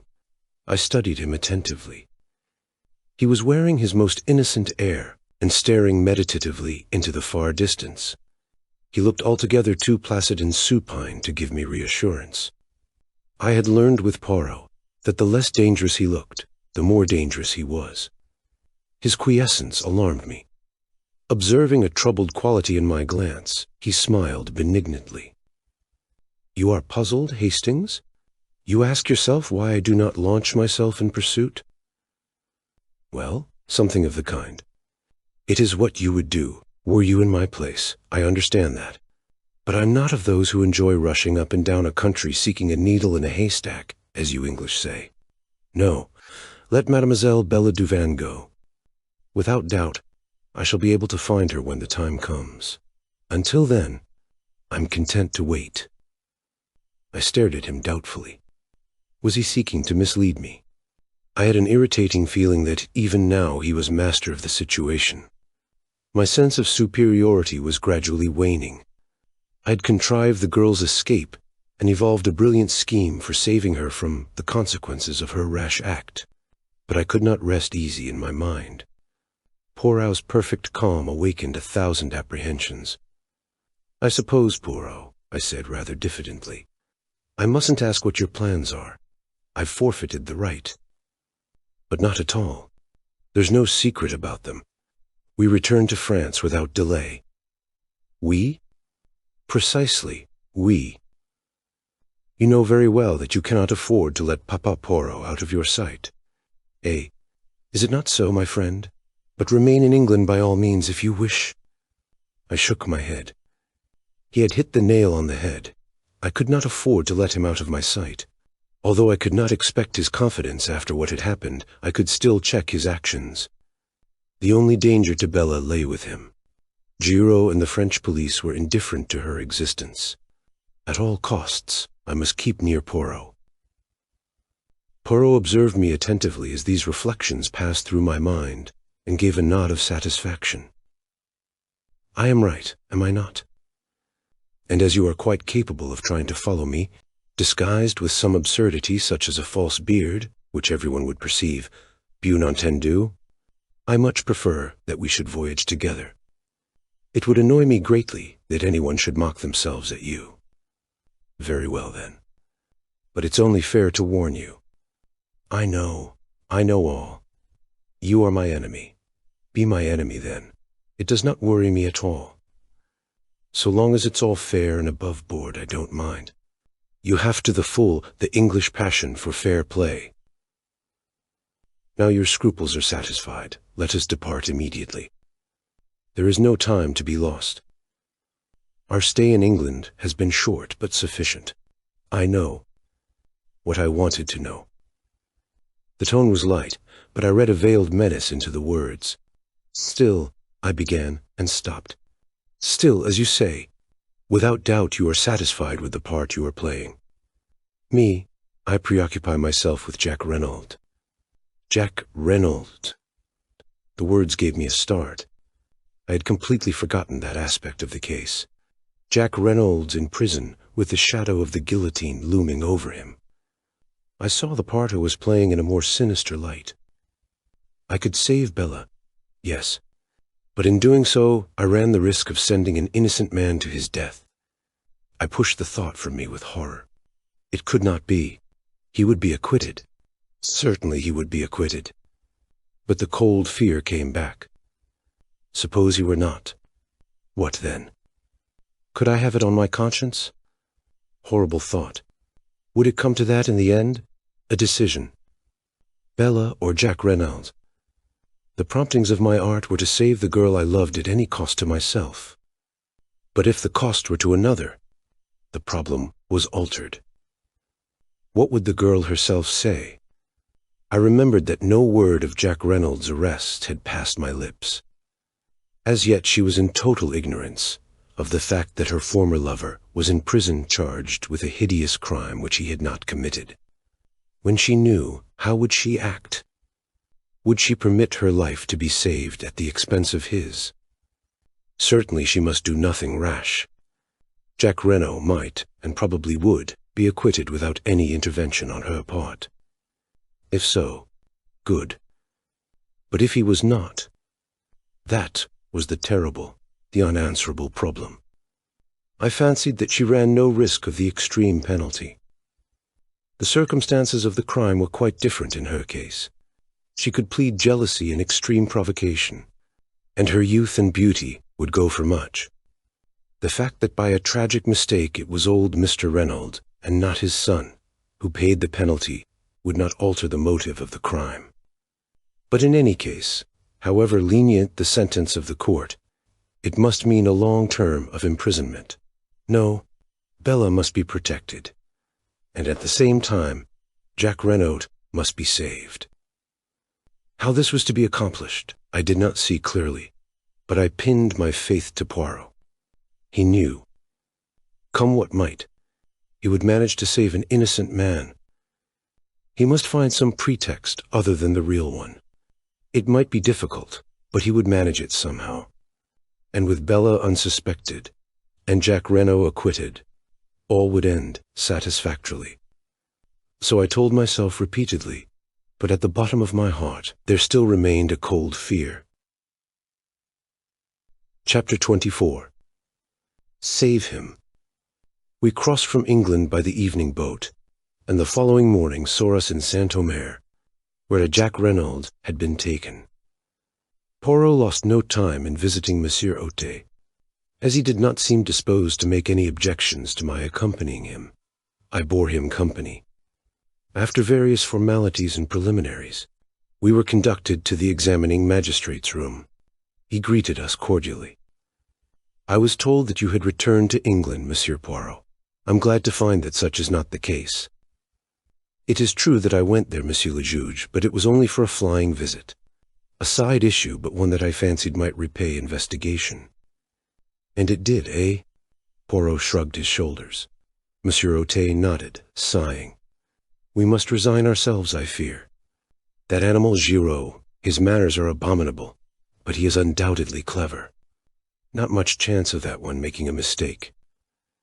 You think not, Monsieur le Juge? It was the examining magistrate's turn to shrug his shoulders. Beyond speaking frankly, in confidence, said Montendu, can you come to any other conclusion? Frankly, Monsieur le Juge, there seem to me to be many points that are obscure. Such as... But Poirot was not to be drawn. I have not yet tabulated them, he remarked. It was a general reflection that I was making. I liked the young man, and should be sorry to believe him guilty of such a hideous crime. By the way, what has he to say for himself on the matter? The magistrate frowned. I cannot understand him. He seems incapable of putting up any sort of defense. It has been most difficult to get him to answer questions. He contents himself with a general denial, and beyond that takes refuge in a most obstinate silence. I'm interrogating him again tomorrow. Perhaps you would like to be present. We accepted the invitation with empressement. A distressing case, said the magistrate with a sigh. My sympathy for Madame Renaud is profound. How is Madame Renaud? She has not yet recovered consciousness. It is merciful in a way. Poor woman, she's being spared much. The doctors say that there is no danger, but that when she comes to herself she must be kept as quiet as possible. It was, I understand, quite as much the shock as the fall which caused her present state. It would be terrible if her brain became unhinged, but I should not wonder at all. No, really, not at all. Monsieur Otey leaned back, shaking his head with a sort of mournful enjoyment, as he envisaged the gloomy prospect. He roused himself at length, and observed with a start. "That reminds me. I have here a letter for you, Monsieur Poirot. Let me see. Where did I put it?" He proceeded to rummage amongst his papers. At last he found the missive, and handed it to Poirot. "It was sent under cover to me in order that I might forward it to you," he explained. "But as you left no address, I could not do so." Poirot studied the letter curiously. It was addressed in a long, sloping foreign hand, and the writing was decidedly a woman's. Poirot did not open it. Instead, he put it in his pocket and rose to his feet. "À demain, then, Monsieur le Juge. Many thanks for your courtesy and amiability. But not at all. I'm always at your service. These young detectives of the school of Gerard, they're all alike, rude, sneering fellows. They do not realize that an examining magistrate of my, experience is bound to have a certain discernment, a certain flair. Enfin, the politeness of the old school is infinitely more to my taste. Therefore, my dear friend, command me in any way you will. We know a thing or two, you and I, eh?" And laughing heartily, enchanted with himself and with us, Monsieur Otey bade us adieu. I'm sorry to have to record that Poirot's first remark to me as we traversed the corridor was, "A famous old imbecile, that one, of a stupidity to make pity." We were just leaving the building when we came face to face with Giraud, looking more dandified than ever, and thoroughly pleased with himself. "Aha, Monsieur Poirot," he cried airily. "You have returned from England, then?" "As you see," said Poirot. "The end of the case is not far off now, I fancy. I agree with you, Monsieur Giraud." Poirot spoke in a subdued tone. His crestfallen manner seemed to delight the other. Of all the milk-and-water criminals, not an idea of defending himself. It is extraordinary. "So extraordinary that it gives one to think, does it not?" suggested Poirot mildly. But Giraud was not even listening. He twirled his cane amicably. "Well, good day, Monsieur Poirot. I'm glad you're satisfied of young Renaud's guilt at last. Pardon, but I am not in the least satisfied. Jack Renaud is innocent."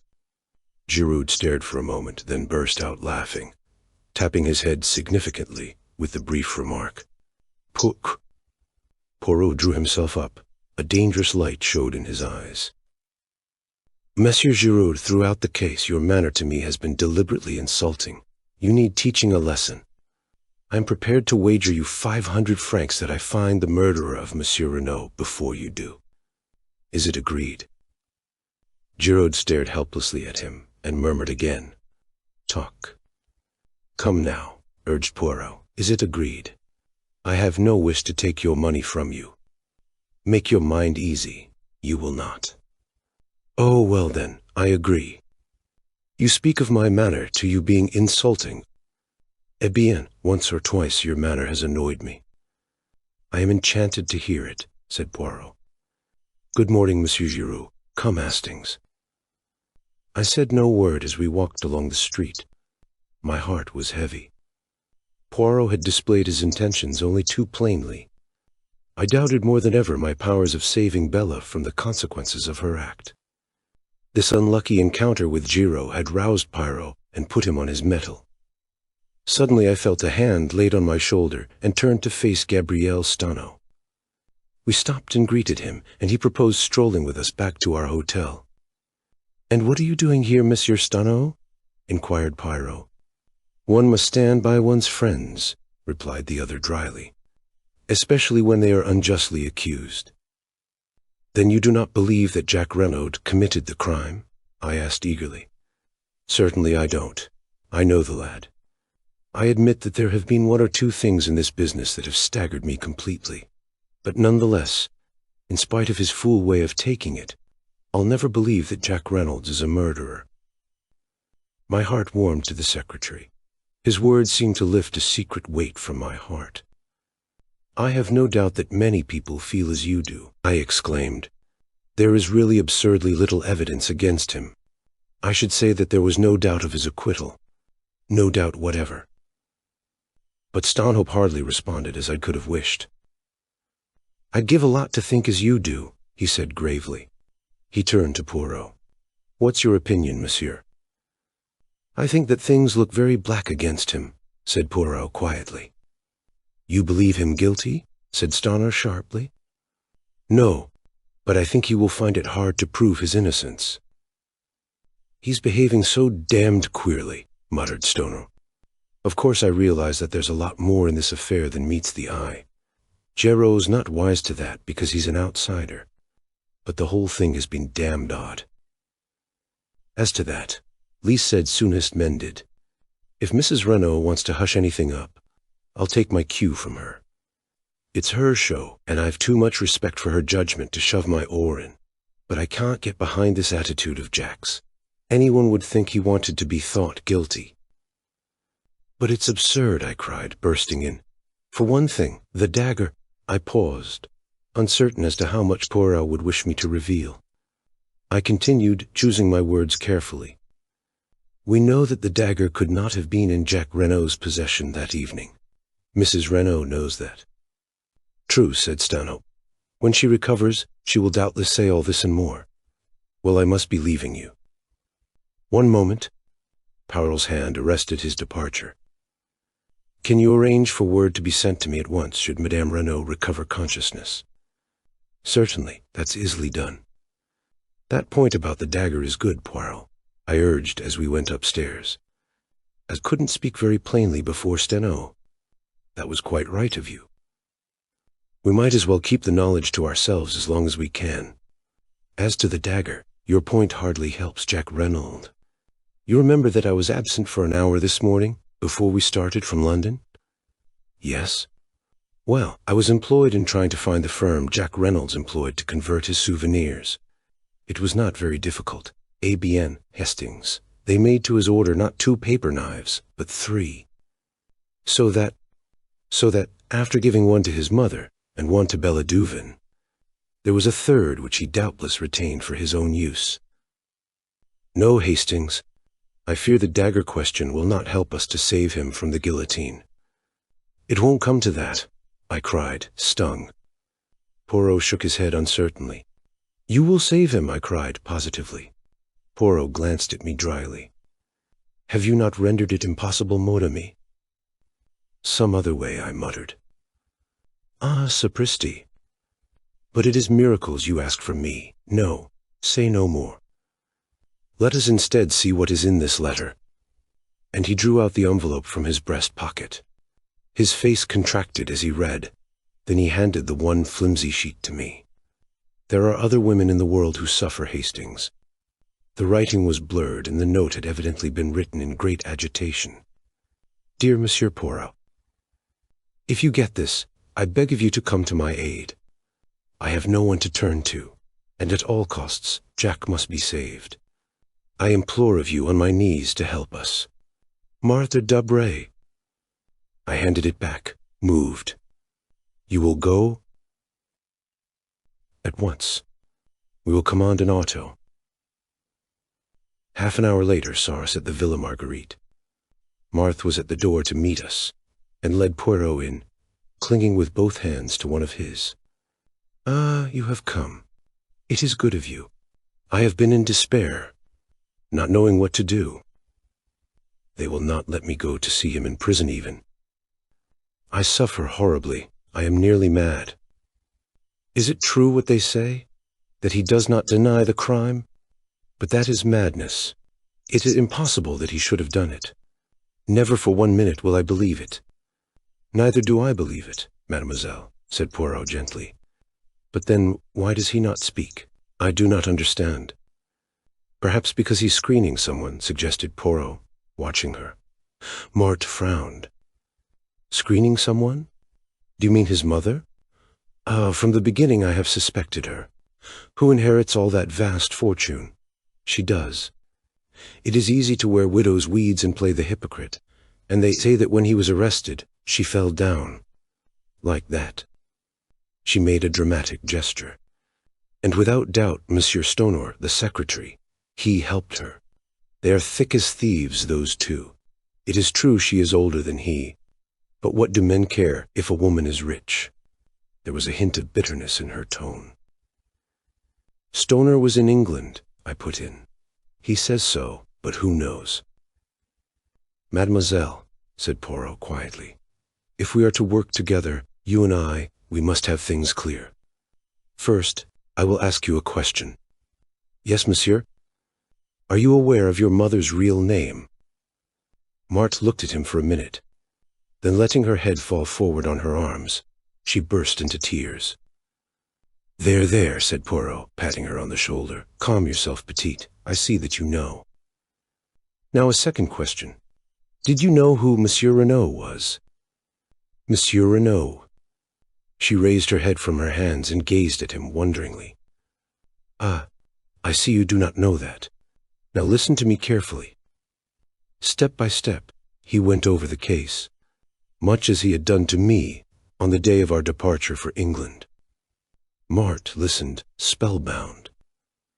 When he had finished, she drew a long breath. But you are wonderful. Magnificent, you are the greatest detective in the world. With a swift gesture, she slipped off her chair and knelt before him with an abandonment that was wholly French. Save him, monsieur, she cried. I love him so. Oh, save him, save him, save him.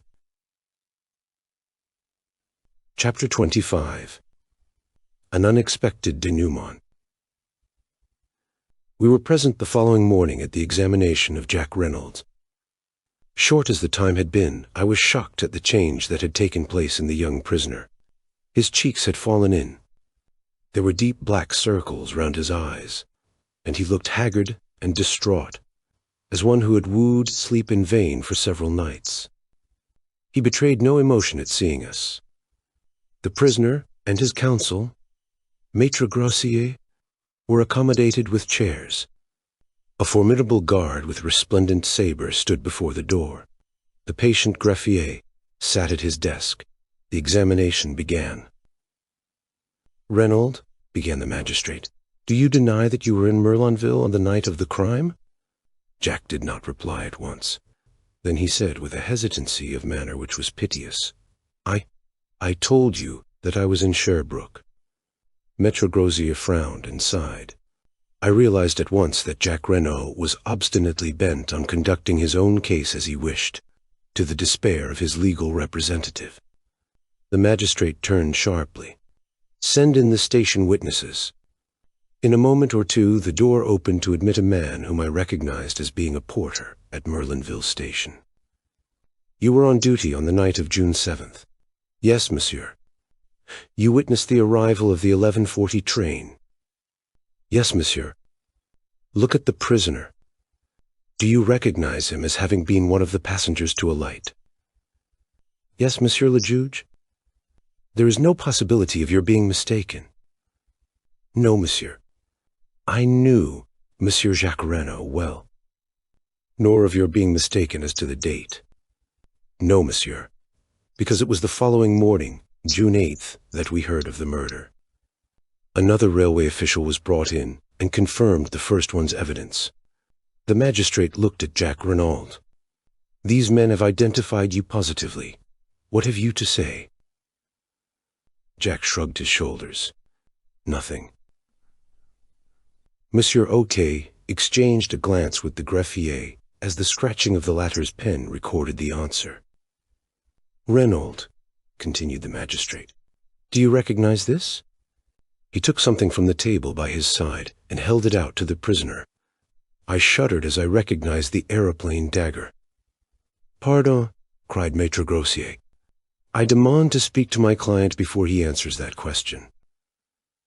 But Jack Renaud had no consideration for the feelings of the wretched Grossier. He waved him aside and replied quietly, Certainly I recognize it. It is a present given by me to my mother as a souvenir of the war. Is there, as far as you know, any duplicate of that dagger in existence? Again Maître Grossier burst out, and again Jack overrode him. Not that I know of. The setting was my own design. Even the magistrate almost gasped at the boldness of the reply. It did, in very truth, seem as though Jack was rushing on his fate. I realized, of course, the vital necessity he was under of concealing, for Bella's sake, the fact that there was a duplicate dagger in the case. So long as there was supposed to be only one weapon, no suspicion was likely to attach to the girl who had had the second paper knife in her possession. He was valiantly shielding the woman he had once loved, but at what a cost to himself. I began to realize the magnitude of the task I had so lightly set Poirot.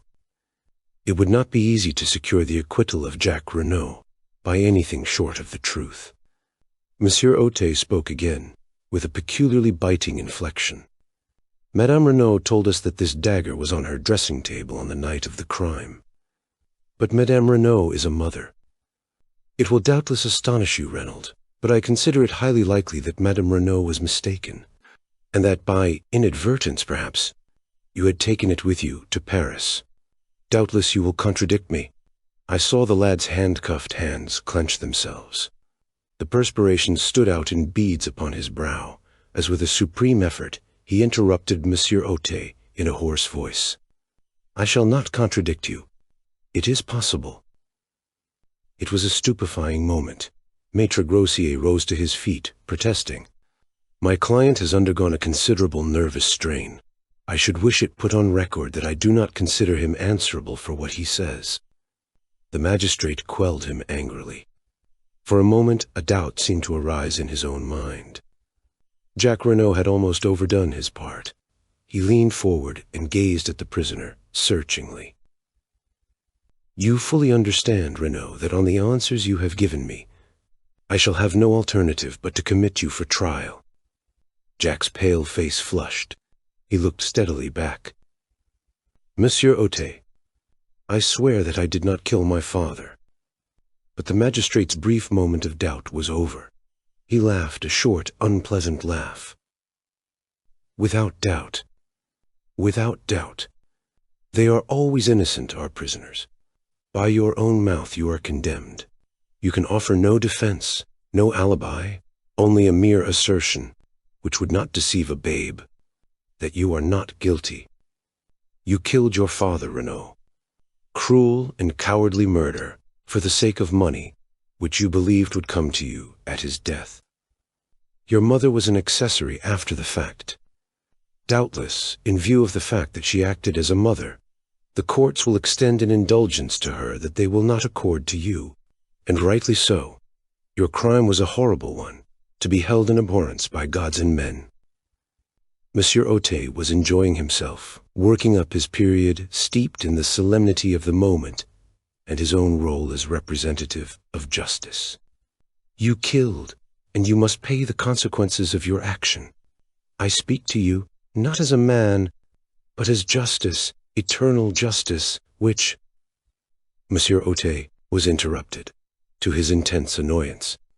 The door was pushed open. Monsieur le Juge, stammered the attendant. There is a lady who says— Who says what? Cried the justly incensed magistrate. This is highly irregular. I forbid it. I absolutely forbid it. But a slender figure pushed the stammering gendarme aside. Dressed all in black, with a long veil that hid her face, she advanced into the room. My heart gave a sickening throb. She had come then. All my efforts were in vain. Yet I could not but admire the courage that had led her to take this step so unfalteringly. She raised her veil, and I gasped. For though as like her as two peas, this girl was not Cinderella. On the other hand, now that I saw her without the fair wig she had worn on the stage, I recognized her as the girl of the photograph in Jacques Renaud's room. You are the juge d'instruction, Monsieur Otet? She queried. Yes, but I forbid. My name is Bella Duvin. I wish to give myself up for the murder of Mr. Renaud. Chapter 26. I receive a letter. My friend, you will know all when you get this. Nothing that I can say will move Bella. She has gone out to give herself up. I am tired out with struggling. You will know now that I deceived you, that where you gave me trust I repaid you with lies. It will seem perhaps indefensible to you, but I should like, before I go out of your life forever, to show you just how it all came about. If I knew that you forgave me, it would make life easier for me. It wasn't for myself I did it. That's the only thing I can put forward to say for myself. I'll begin from the day I met you in the boat train from Paris. I was uneasy then about Bella. She was just desperate about Jack Renault. She'd have lain down on the ground for him to walk on. And when he began to change and to stop writing so often, she began getting in a state. She got it into her head that he was keen on another girl. And of course, as it turned out afterwards, she was quite right there. She'd made up her mind to go to their villa at Merlinville and try and see Jack. She knew I was against it and tried to give me the slip. I found she was not on the train at Calais and determined I would not go on to England without her. I'd an uneasy feeling that something awful was going to happen if I couldn't prevent it. I met the next train from Paris. She was on it and set upon going out then and there to Merlinville. I argued with her for all I was worth, but it wasn't any good. She was all strung up and set upon having her own way. Well, I washed my hands of it. I'd done all I could.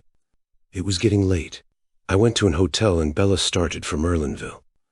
I still couldn't shake off my feeling of what the books call impending disaster. The next day came, but no Bella. She'd made a date with me to meet at the hotel, but she didn't keep it. No sign of her all day. I got more and more anxious. Then came an evening paper with the news. It was awful. I couldn't be sure, of course, but I was terribly afraid. I figured it out that Bella had met Papa Renault and told him about her and Jack, and that he'd insulted her or something like that. We've both got terribly quick tempers. Then all the masked foreigner business came out, and I began to feel more at ease. But it still worried me that Bella hadn't kept her date with me. By the next morning I was so rattled that I just got to go and see what I could. First thing, I ran up against you. You know all that. When I saw the dead man, looking so like Jack, and wearing Jack's fancy overcoat, I knew. And there was the identical paper knife, wicked little thing, that Jack had given Bella. 10 to 1 it had her finger marks on it. I can't hope to explain to you the sort of helpless horror of that moment. I only saw one thing clearly. I must get hold of that dagger and get right away with it before they found out it was gone. I pretended to faint, and whilst you were away getting water, I took the thing and hid it away in my dress. I told you that I was staying at the Hotel du Fer, but of course, really, I made a beeline back to Calais, and then on to England by the first boat. When we were in mid-channel, I dropped that little devil of a dagger into the sea. Then I felt I could breathe again. Bella was at our digs in London.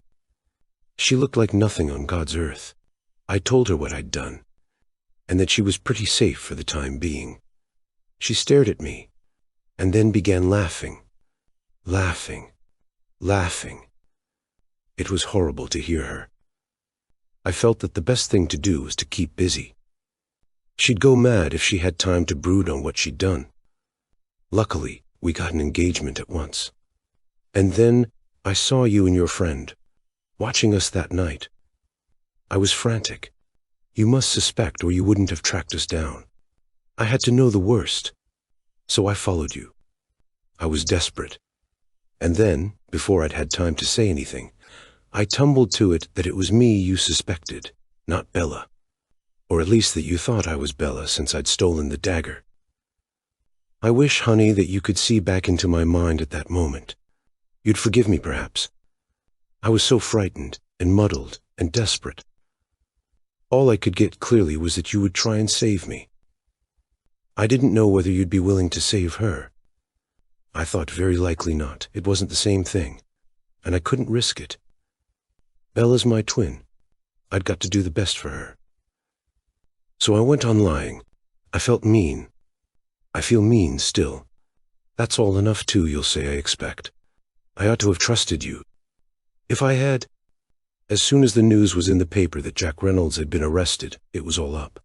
Bella wouldn't even wait to see how things went. I'm very tired. I can't write any more. She had gone to sign herself Cinderella, but had crossed that out and written instead, Dulcie Duvain. It was an ill-written, blurred epistle, but I have kept it to this day. Poirot was with me when I read it. The sheets fell from my hand, and I looked across at him. Did you know all the time that it was the other? Yes, my friend. Why did you not tell me? To begin with, I could hardly believe it conceivable that you could make such a mistake. You had seen the photograph. The sisters are very alike, but by no means incapable of distinguishing. But the fair hair, a wig, worn for the sake of a pick and contrast on the stage. Is it conceivable that with twins, one should be fair and one dark? Why didn't you tell me that night at the hotel in Coventry? You were rather high-handed in your methods, mon ami, said Poirot dryly. You did not give me a chance. But afterwards. Afterwards. Well, to begin with, I was hurt at your want of faith in me. And then, I wanted to see whether your feelings would stand the test of time. In fact, whether it was love or a flash in the pan with you, I should not have left you long in your error. I nodded. His tone was too affectionate for me to bear resentment. I looked down on the sheets of the letter. Suddenly I picked them up from the floor and pushed them across to him. Read that, I said. I'd like you to... He read it through in silence. Then he looked up at me. What is it that worries you, Hastings? This was quite a new mood in Poirot. His mocking manner seemed laid quite aside. I was able to say what I wanted without too much difficulty. She doesn't say, well, not whether she cares for me or not. Poirot turned back the pages. I think you are mistaken, Hastings. Where? I cried, leaning forward eagerly. Poirot smiled. She tells you that in every line of the letter, mon ami. But where am I to find her? There's no address on the letter. There's a French stamp, that's all. Excite yourself not. Leave it to Papa Poirot. I can find her for you as soon as I have 5 little minutes. Chapter 27. Jack Reynolds' Story. Congratulations, Monsieur Jack, said Poirot, wringing the lad warmly by the hand. Young Renaud had come to us as soon as he was liberated, before starting for Merlinville to rejoin Martha and his mother. Stoner accompanied him. His heartiness was in strong contrast to the lad's wan looks. It was plain that the boy was on the verge of a nervous breakdown. Although delivered from the immediate peril that was hanging over him, the circumstances of his release were too painful to let him feel full relief. He smiled mournfully at Poirot, and said in a low voice, I went through it to protect her, and now it's all no use. You could hardly expect the girl to accept the price of your life, remarked Stenord dryly. She was bound to come forward when she saw you heading straight for the guillotine. Ma foi, and you were heading for it too, added Poirot, with a slight twinkle. You would have had Maitre Grossier's death from rage on your conscience if you had gone on. He was a well-meaning ass, I suppose, said Jack, but he worried me horribly. You see, I couldn't very well take him into my confidence, but my God, what's going to happen about Bella? If I were you, said Poirot frankly, I should not distress myself unduly. The French courts are very lenient to youth and beauty, and the crime passionnel. A clever lawyer will make out a great case of extenuating circumstances. It will not be pleasant for you. I don't care about that. You see, Monsieur Poirot, in a way I do feel guilty of my father's murder. But for me, and my entanglement with this girl, he would be alive and well today. And then my cursed carelessness in taking away the wrong overcoat. I can't help feeling responsible for his death. It will haunt me forever. No, no, I said soothingly. Of course it's horrible to me to think that Bella killed my father, resumed Jack. But I treated her shamefully. After I met Mart and realized I'd made a mistake, I ought to have written and told her so honestly. But I was so terrified of a row, and of its coming to Mart's ears, and her thinking there was more in it than there ever had been, that, well, I was a coward, and went on hoping the thing would die down of itself. I just drifted, in fact. not realizing that I was driving the poor kid desperate. If she'd really knifed me, as she meant to, I should have got no more than my deserts. And the way she's come forward now is downright plucky.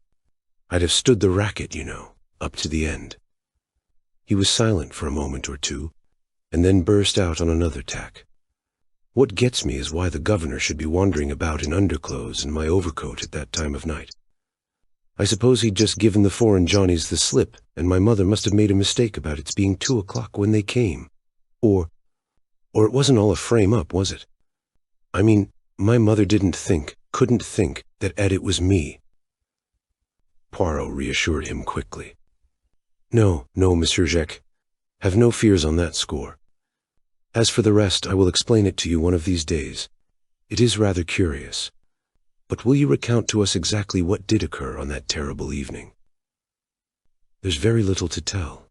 I came from Cherbourg, as I told you, in order to see Marthe before going to the other end of the world. The train was late, and I decided to take the shortcut across the golf links.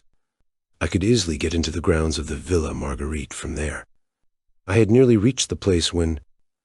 He paused and swallowed. Yes. I heard a terrible cry. It wasn't loud, a sort of choke and gasp, but it frightened me. For a moment I stood rooted to the spot. Then I came round the corner of a bush. There was moonlight. I saw the grave and a figure lying face downwards, with a dagger sticking in the back. And then, I looked up and saw her. She was looking at me as though she saw a ghost. It's what she must have thought me at first. All expression seemed frozen out of her face by horror. And then she gave a cry, and turned and ran. He stopped, trying to master his emotion. And afterwards, asked Poirot gently. I really don't know. I stayed there for a time, dazed. And then I realized I'd better get away as fast as I could. It didn't occur to me that they would suspect me, but I was afraid of being called upon to give evidence against her. I walked to Saint-Beauvais as I told you, and got a car from there back to Cherbourg.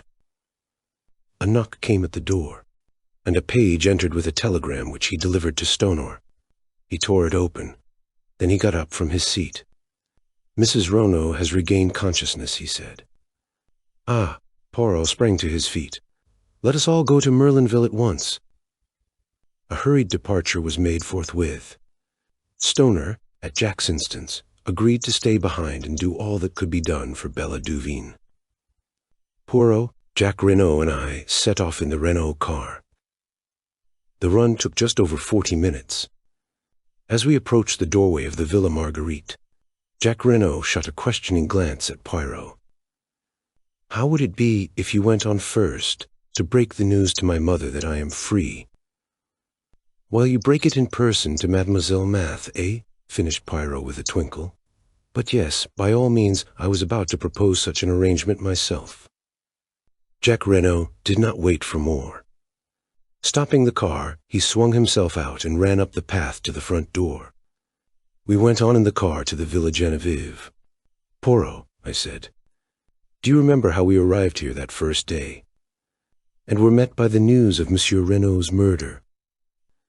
Ah, yes, truly. Not so long ago either, but what a lot of things have happened since then, especially for you, mon ami.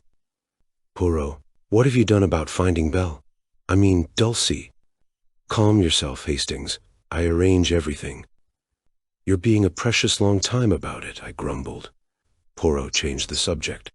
Then the beginning, now the end, he moralized as we rang the bell. And considered as a case, the end is profoundly unsatisfactory. Yes, indeed, I sighed.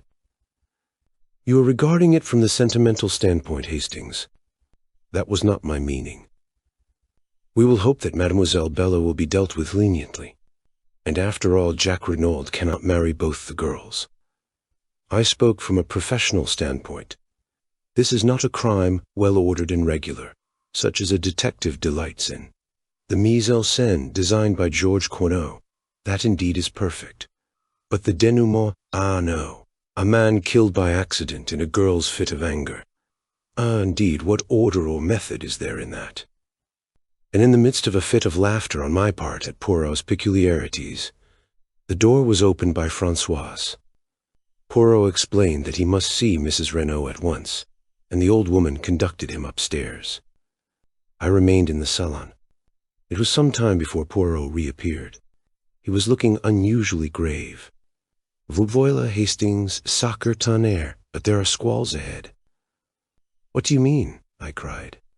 "I would hardly have credited it," said Poirot thoughtfully. "But women are very unexpected." "Here are Jack and Marthe de Bray," I exclaimed, looking out of the window. Poirot bounded out of the room and met the young couple on the steps outside. "Do not enter. It is better not. Your mother is very upset." I know," said Jack Renaud. "I must go up to her at once. But no, I tell you, it is better not." "But Marthe and I—" "In any case, do not take mademoiselle with you. Mount, if you must, but you would be wise to be guided by me." A voice on the stairs behind made us all start. "I thank you for your good offices, Monsieur Poirot, but I will make my own wishes clear." We stared in astonishment. Descending the stairs, leaning upon Léonie's arm, was Mrs. Renaud, her head still bandaged. The French girl was weeping and imploring her mistress to return to bed. "Madame will kill herself. It is contrary to all the doctor's orders." But Mrs. Reynolds came on. "Mother!" cried Jack, starting forward. But with a gesture she drove him back. "I am no mother of yours. You are no son of mine. From this day and hour I renounce you." "Mother!" cried the lad, stupefied. For a moment she seemed to waver, to falter before the anguish in his voice. Poirot made a mediating gesture, but instantly she regained command of herself. "Your father's blood is on your head. You are morally guilty of his death. You thwarted and defied him over this girl, and by your heartless treatment of another girl, you brought about his death. Go out from my house. Tomorrow I intend to take such steps as shall make it certain that you shall never touch a penny of his money. Make your way in the world as best you can with the help of the girl who is the daughter of your father's bitterest enemy." And slowly, painfully, she retraced her way upstairs. We were all dumbfounded, totally unprepared for such a demonstration. Jack Reynolds, worn out with all he had already gone through, swayed and nearly fell. Poirot and I went quickly to his assistance. "He is overdone," murmured Poirot to Marthe. "Where can we take him?" "But home, to the Villa Marguerite. We will nurse him, my mother and I, my poor Jack." We got the lad to the villa, where he dropped limply onto a chair in a semi-dazed condition. Poirot felt his head and hands. "He has fever. The long strain begins to tell. And now this shock on top of it. Get him to bed, and Hastings and I will summon a doctor." A doctor was soon procured. After examining the patient, he gave it as his opinion that it was simply a case of nerve strain. With perfect rest and quiet, the lad might be almost restored by the next day, but if excited, there was a chance of brain fever. It would be advisable for someone to sit up all night with him. Finally, having done all we could, we left him in the charge of Marthe and her mother, and set out for the town. It was past our usual hour of dining, and we were both famished. The first restaurant we came to assuaged the pangs of hunger with an excellent omelette and an equally excellent entrecôte to follow. "And now for quarters for the night," said Poirot, when at length Café Noir had completed the meal. "Shall we try our old friend, the Hôtel des Bains?" We traced our steps there without more ado. Yes, messieurs could be accommodated with 2 good rooms overlooking the sea. Then Poirot asked a question which surprised me. "Has an English lady, Miss Robinson, arrived?" "Yes, monsieur. She's in the little salon." "Oh! Poirot," I cried, keeping pace with him as he walked along the corridor. "Who on earth is Miss Robinson?" Poirot beamed kindly on me. "It is that I have arranged you a marriage, Hastings. But I say—" "Bow," said Poirot, giving me a friendly push over the threshold of the door. "Do you think I wish to trumpet aloud in Merlinville the name of Douvain?" It was indeed Cinderella who rose to greet us. I took her hands in both of mine, My eyes said the rest. Poirot cleared his throat. Mais au fond, he said. For the moment we have no time for sentiment. There is work ahead of us. Mademoiselle, were you able to do what I asked you? In response, Cinderella took from her bag an object wrapped up in paper and handed it silently to Poirot. The latter unwrapped it. I gave a start, for it was the aeroplane dagger which I understood she had cast into the sea. Strange how reluctant women always are to destroy the most compromising of objects and documents. Très bien, mon enfant, said Poirot. I am pleased with you. Go now and rest yourself. Hastings here and I have work to do. You shall see him tomorrow. Where are you going? Asked the girl, her eyes widening. You shall hear all about it tomorrow. Because wherever you're going, I'm coming too. But mademoiselle, I'm coming too, I tell you. Poirot realized that it was futile to argue further. He gave in. Come then, mademoiselle. But it will not be amusing. In all probability, nothing will happen. The girl made no reply. 20 minutes later we set forth. It was quite dark now. A close, oppressive evening. Poirot led the way out of the town in the direction of the Villa Genevieve. But when he reached the Villa Marguerite, he paused. I should like to assure myself that all goes well with Jack Renaud. Come with me, Hastings. Mademoiselle will perhaps remain outside. Madame d'Aubrieux might say something which would wound her. We unlatched the gate and walked up the path. As we went round to the side of the house, I drew Poirot's attention to a window on the first floor. Thrown sharply on the blind was the profile of Marthe Debray. Ah, said Poirot. I figured to myself that is the room where we shall find Jack Renaud. Madame d'Aubrieux opened the door to us. She explained that Jack was much the same, but perhaps we would like to see for ourselves. She led us upstairs and into the bedroom. Marthe d'Aubrieux was embroidering by a table with a lamp on it. She put her finger to her lips as we entered. Jack Renaud was sleeping an uneasy, fitful sleep, his head turning from side to side, and his face still unduly flushed. Is the doctor coming again? Asked Poirot in a whisper. Not unless we send. He is sleeping. That is the great thing. Maman made him a tisane. She sat down again with her embroidery as we left the room. Madame d'Aubrieux accompanied us down the stairs. Since I had learned of her past history, I viewed this woman with increased interest. She stood there with her eyes cast down, the same very faint, enigmatical smile that I remembered on her lips. And suddenly I felt afraid of her, as one might feel afraid of a beautiful, poisonous snake. I hope we have not deranged you, madame, said Poirot politely, as she opened the door for us to pass out. Not at all, monsieur. By the way, said Poirot, as though struck by an afterthought, Monsieur Stenhope has not been in Merlinville today, has he? I could not at all fathom the point of this question, which I well knew to be meaningless as far as Poirot was concerned. Madame d'Aubrieux replied quite composedly, Not that I know of. He has not had an interview with Mrs. Renaud. How should I know that, monsieur? True, said Poirot. I thought you might have seen him coming or going, that is all. Good night, madame. Why? I began. No wise, Hastings. There will be time for that later. We rejoined Cinderella and made our way rapidly in the direction of the Villa Genevieve.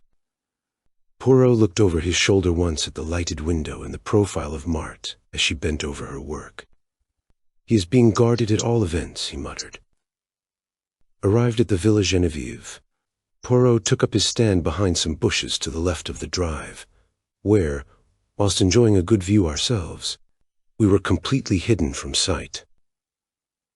The villa itself was in total darkness. Everybody was without doubt in bed and asleep. We were almost immediately under the window of Mrs. Reynolds' bedroom, which window, I noticed, was open. It seemed to me that it was upon this spot that Poirot's eyes were fixed. What are we going to do? I whispered. Watch. But I do not expect anything to happen for at least an hour, probably 2 hours.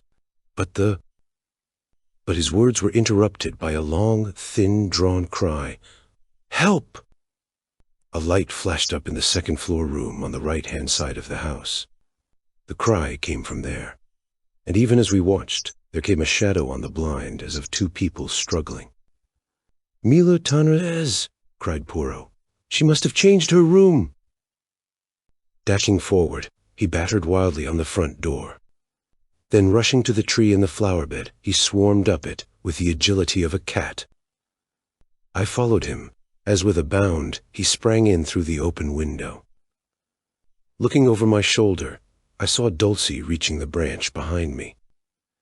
"Take care," I exclaimed. "Take care of your grandmother," retorted the girl. "This is child's play to me." Poirot had rushed through the empty room and was pounding on the door leading into the corridor. "Locked and bolted on the outside," he growled, "and it will take time to burst it open." The cries for help were getting noticeably fainter. I saw despair in Poirot's eyes. He and I together put our shoulders to the door. Cinderella's voice, calm and dispassionate, came from the window. "You'll be too late. I guess I'm the only one who can do anything." Before I could move a hand to stop her, she appeared to leap upward into space. I rushed and looked out. To my horror, I saw her hanging by her hands from the roof, propelling herself along by jerks in the direction of the lighted window. "Good heavens, she'll be killed!" I cried. "You forget. She's a professional acrobat, Hastings. It was the providence of the good God that made her insist on coming with us tonight. I only pray that she may be in time." Ah! A cry of absolute terror floated out onto the night as the girl disappeared through the right-hand window. Then in Cinderella's clear tones came the words, "No, you don't. I've got you. And my wrists are just like steel." At the same moment, the door of our prison was opened cautiously by Françoise. Poirot brushed her aside unceremoniously and rushed down the passage to where the other maids were grouped round the further door. "It's locked on the inside, monsieur." There was the sound of a heavy fall within. After a moment or two, the key turned and the door swung slowly open. Cinderella, very pale, beckoned us in. "She is safe?" demanded Poirot. "Yes, I was just in time. She was exhausted." Mrs. Reynolds was half sitting, half lying on the bed. She was gasping for breath. "Nearly strangled me," she murmured painfully. The girl picked up something from the floor and handed it to Poirot. It was a rolled-up ladder of silk rope, very fine but quite strong. "A getaway," said Poirot. "By the window whilst we were battering at the door. Where is the other?" The girl stood aside a little and pointed. On the ground lay a figure, wrapped in some dark material, a fold of which hid the face. "Dead?" She nodded. "I think so. Head must have struck the marble fender." "But who is it?" I cried. "The murderer of Monsieur Renaud, Hastings, and the would-be murderer of Madame Renaud." Puzzled and uncomprehending, I knelt down and, lifting the fold of cloth, looked into the dead, beautiful face of Marthe Dobré. Chapter 28. Journey's End. I have confused memories of the further events of that night. Poirot seemed deaf to my repeated questions. He was engaged in overwhelming François with reproaches for not having told him of Mrs. Renaud's change of sleeping quarters. I caught him by the shoulder, determined to attract his attention and make myself heard. "But you must have known," I expostulated. "You were taken up to see her this afternoon." Poirot deigned to attend to me for a brief moment. "She had been wheeled on a sofa into the middle room, her boudoir," he explained. "But, monsieur," cried Françoise, "Madame changed her room almost immediately after the crime. The associations, they were too distressing." "Then why was I not told?" vociferated Poirot, striking the table and working himself into a first-class passion. "I demand you, why was I not told? You're an old woman completely imbecile. And Leonie and Denise are no better. All of you are triple idiots. Your stupidity has nearly caused the death of your mistress. but for this courageous child. He broke off, and darting across the room to where the girl was bending over ministering to Mrs. Reynolds, he embraced her with Gallic fervor, slightly to my annoyance. I was aroused from my condition of mental fog by a sharp command from Poirot to fetch the doctor immediately on Mrs. Reynolds' behalf. After that, I might summon the police. And he added, to complete my dudgeon, "It will hardly be worth your while to return here. I shall be too busy to attend to you, and of mademoiselle here I make a gardenale." I retired with what dignity I could command. Having done my errands, I returned to the hotel. I understood next to nothing of what had occurred. The events of the night seemed fantastic and impossible. Nobody would answer my questions. Nobody had seemed to hear them. Angrily, I flung myself into bed, and slept the sleep of the bewildered and utterly exhausted. I awoke to find the sun pouring in through the open windows, and Poirot, neat and smiling, sitting beside the bed. "Enfin, you wake, but it is that you are a famous sleeper, Hastings. Do you know that it is nearly 11 o'clock? I groaned and put a hand to my head. "I must have been dreaming," I said. "Do you know, I actually dreamt that we found Mas d'Aubreuil's body in Mrs. Reynolds' room, and that you declared her to have murdered Mr. Reynolds. You were not dreaming. All that is quite true. But Bella Duvane killed Mr. Reynolds." "Oh no, Hastings, she did not." "She said she did, yes, but that was to save the man she loved from the guillotine." "What?" "Remember Jack Reynolds' story. They both arrived on the scene at the same instant, and each took the other to be the perpetrator of the crime. The girl stares at him in horror, and then with a cry rushes away. But when she hears that the crime has been brought home to him, she cannot bear it, and comes forward to accuse herself and save him from certain death." Poirot leaned back in his chair, and brought the tips of his fingers together in familiar style. "The case was not quite satisfactory to me," he observed judicially. "All along I was strongly under the impression that we were dealing with a cold-blooded and premeditated crime, committed by someone who had been contented, very cleverly, with using Monsieur Reynolds' own plans for throwing the police off the track. The great criminal, as you may remember my remarking to you once, is always supremely simple." I nodded. "Now, to support this theory, the criminal must have been fully cognizant of Mr. Reynolds' plans. That leads us to Madame Renaud. But facts fail to support any theory of her guilt. Is there anyone else who might have known of them? Yes. From Marthe d'Aubreuil's own lips, we have the admission that she overheard Monsieur Reynolds' quarrel with the tramp. If she could overhear that, there is no reason why she should not have heard everything else, especially if Monsieur and Madame Renaud were imprudent enough to discuss their plans sitting on the bench. Remember how easily you overheard Marthe's conversation with Jack Renaud from that spot. But what possible motive could Marthe have for murdering Mr. Reynolds? I argued. What motive? Money. Monsieur Renaud was a millionaire several times over, and at his death, or so she and Jack believed, half that vast fortune would pass to his son. Let us reconstruct the scene from the standpoint of Marthe d'Aubreuil. Marthe d'Aubreuil overhears what passes between Renaud and his wife. So far he has been a nice little source of income to the d'Aubreuil mother and daughter, but now he proposes to escape from their toils. At first, possibly, her idea is to prevent that escape, but a bolder idea takes its place, and one that fails to horrify the daughter of Jeanne Beroldy. At present, Monsieur Renaud stands inexorably in the way of her marriage with Jack. If the latter defies his father, he will be a pauper, which is not at all to the mind of Mademoiselle Marthe. In fact, I doubt if she has ever cared a straw for Jack Renaud. She can simulate emotion, but in reality, she is of the same cold, calculating type as her mother. I doubt, too, whether she was really very sure of her hold over the boy's affections. She had dazzled and captivated him, but separated from her, as his father could so easily manage to separate him, she might lose him. But with Monsieur Renaud dead and Jack the heir to half his millions, the marriage can take place at once, and at a stroke she will attain wealth. Not the beggarly thousands that have been extracted from him so far, and her clever brain takes in the simplicity of the thing. It is all so easy. Monsieur Renaud is planning all the circumstances of his death. She has only to step in at the right moment and turn the farce into a grim reality. And here comes in the second point, which led me infallibly to Marthe d'Aubry. The dagger. Jacques Renaud had 3 souvenirs made. One he gave to his mother, one to Bella Duvert. Was it not highly probable that he had given the third one to Marthe d'Aubray? So then, to sum up, there were 4 points of note against Marthe d'Aubray.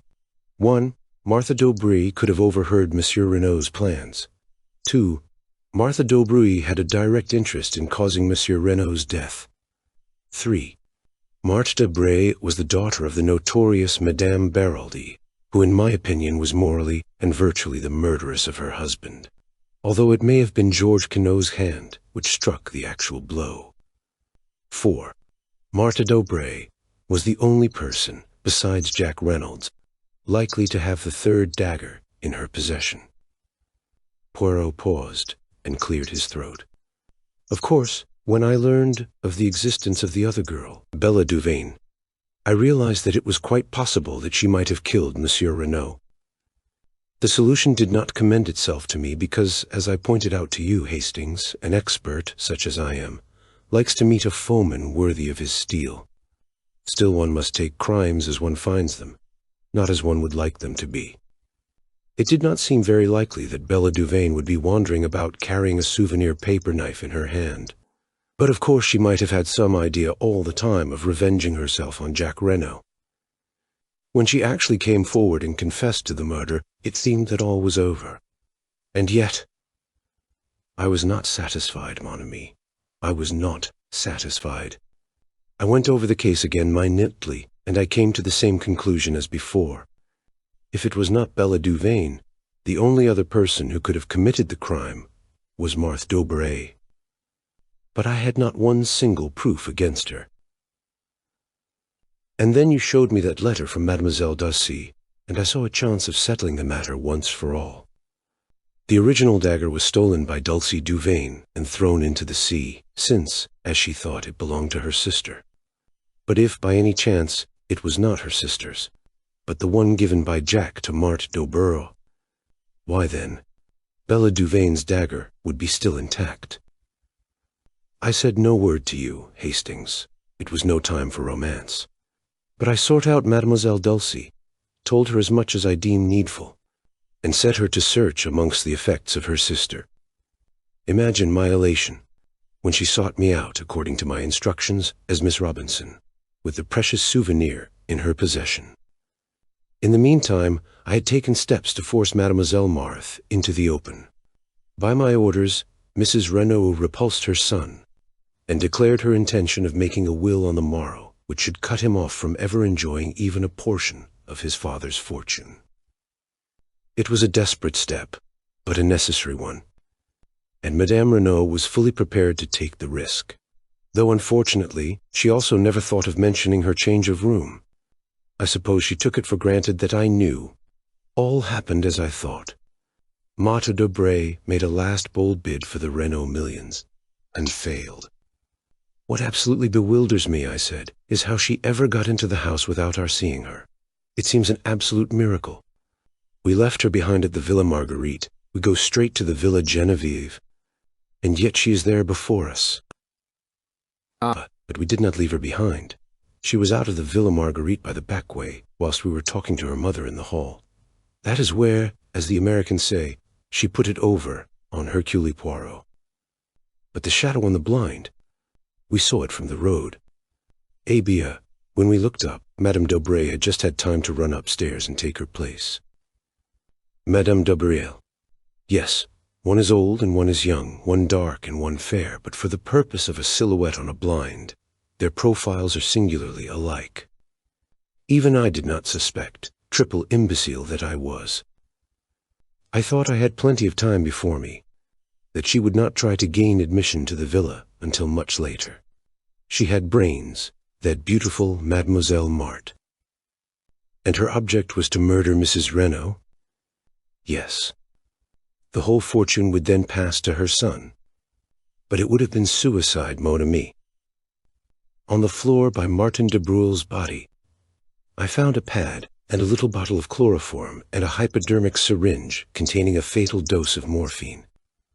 You understand. The chloroform first, then when the victim is unconscious, the prick of the needle.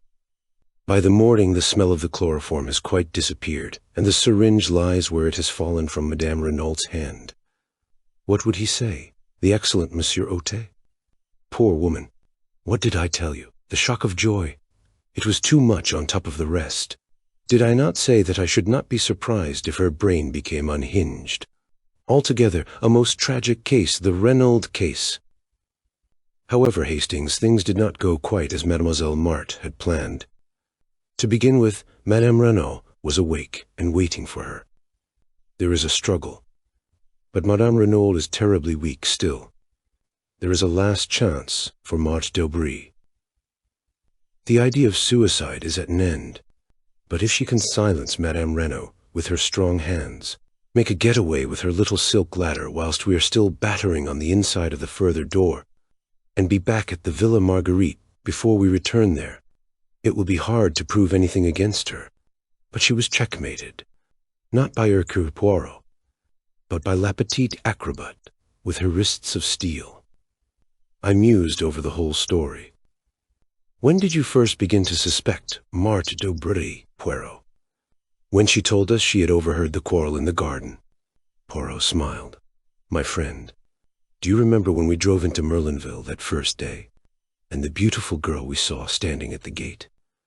You asked me if I had not noticed a young goddess, and I replied to you that I had seen only a girl with anxious eyes. That is how I have thought of Marthe d'Aubray from the beginning. The girl with the anxious eyes. Why was she anxious? Not on Jack Renault's behalf, for she did not know then that he had been in Merlinville the previous evening. By the way, I exclaimed, how is Jack Renault? Much better. He is still at the Villa Marguerite, but Madame d'Aubray has disappeared. The police are looking for her. Was she in with her daughter, do you think? We shall never know. Madame is a lady who can keep her secrets, and I doubt very much if the police will ever find her. Has Jack Renault been told? Not yet. It will be a terrible shock to him. Naturally. And yet, do you know, Hastings, I doubt if his heart was ever seriously engaged. So far we have looked upon Bella Duvain as a siren and Marthe d'Aubray as the girl he really loved. But I think that if we reverse the terms, we should come nearer to the truth. Marthe d'Aubray was very beautiful. She set herself to fascinate Jack, and she succeeded. But remember his curious reluctance to break with the other girl, and see how he was willing to go to the guillotine rather than implicate her. I have a little idea that when he learns the truth, he will be horrified, revolted, and his false love will wither away. What about Giroud? He has a crise of the nerves, that one. He has been obliged to return to Paris. We both smiled. Poirot proved a fairly true prophet. When at length the doctor pronounced Jack Renault strong enough to hear the truth, it was Poirot who broke it to him. The shock was indeed terrific, yet Jack rallied better than I could have supposed possible. His mother's devotion helped him to live through those difficult days. The mother and son were inseparable now. There was a further revelation to come. Poirot had acquainted Mrs. Renault with the fact that he knew her secret, and had represented to her that Jack should not be left in ignorance of his father's past. To hide the truth never does it avail, madame. Be brave and tell him everything. With a heavy heart, Mrs. Renault consented, and her son learned that the father he had loved had been in actual fact a fugitive from justice. A halting question was promptly answered by Poirot. Reassure yourself, Monsieur Jacques. The world knows nothing. As far as I can see, there is no obligation for me to take the police into my confidence. Throughout the case I have acted, not for them, but for your father. Justice overtook him at last, but no one need ever know that he and George Queneau were one and the same. There were, of course, various points in the case that remained puzzling to the police, but Poirot explained things in so plausible a fashion that all query about them was gradually stilled. Shortly after we got back to London, I noticed a magnificent model of a foxhound adorning Poirot's mantelpiece. In answer to my inquiring glance, Poirot nodded. "Mais, oui, I got my 500 francs. Is he not a splendid fellow? I call him Giro." A few days later, Jacques Renaud came to see us with a resolute expression on his face. "Monsieur Poirot, I've come to say goodbye. I'm sailing for South America almost immediately. My father had large interests over the continent, and I mean to start a new life out there." "You go alone, Monsieur Jacques?" "My mother comes with me, and I shall keep Stoner on as my secretary. He likes out-of-the-way parts of the world." "No one else goes with you?" Jack flushed. "You mean a girl who loves you very dearly, who has been willing to lay down her life for you?" "How could I ask her?" muttered the boy. "After all that has happened, could I go to her and, oh, what sort of a lame story could I tell? Les femmes. They have a wonderful genius for manufacturing crutches for stories like that." "Yes, but I've been such a damned fool." "So have all of us, at one time and another," observed Poirot philosophically. But Jack's face had hardened. "There's something else. I'm my father's son. Would anyone marry me, knowing that? You are your father's son, you say. Hastings here will tell you that I believe in heredity. Well then, wait. I know a woman of courage and endurance, capable of great loves, of supreme self-sacrifice." The boy looked up. His eyes softened. "My mother." "Yes, you are your mother's son as well as your father's. Go then to Mademoiselle Bella. Tell her everything. Keep nothing back and see what she will say." Jack looked irresolute. "Go to her as a boy no longer, but a man bowed by the fate of the past and the fate of today, but looking forward to a new and wonderful life. Ask her to share it with you. You may not realize it, but your love for each other has been tested in the fire and not found wanting. You have both been willing to lay down your lives for each other. And what of Captain Arthur Hastings, humble chronicler of these pages? There is some talk of his joining the Reynolds on a ranch across the seas. But for the end of this story, I prefer to go back to a morning in the garden of the Villa Genevieve." "I can't call you Bella," I said, "since it isn't your name. And Dulcie seems so unfamiliar. So it's got to be Cinderella. Cinderella married the prince, you remember." "I'm not a prince, but—" She interrupted me. "Cinderella warned him, I'm sure. You see, she couldn't promise to turn into a princess. She was only a little scullion after all." "It's the prince's turn to interrupt," I interpolated. "Do you know what he said?" "No?" "Hell," said the prince, and kissed her. And I suited the action to the word. Thank you for listening. If you like our recordings, consider liking this video and subscribing to our channel so you don't miss any more audiobooks.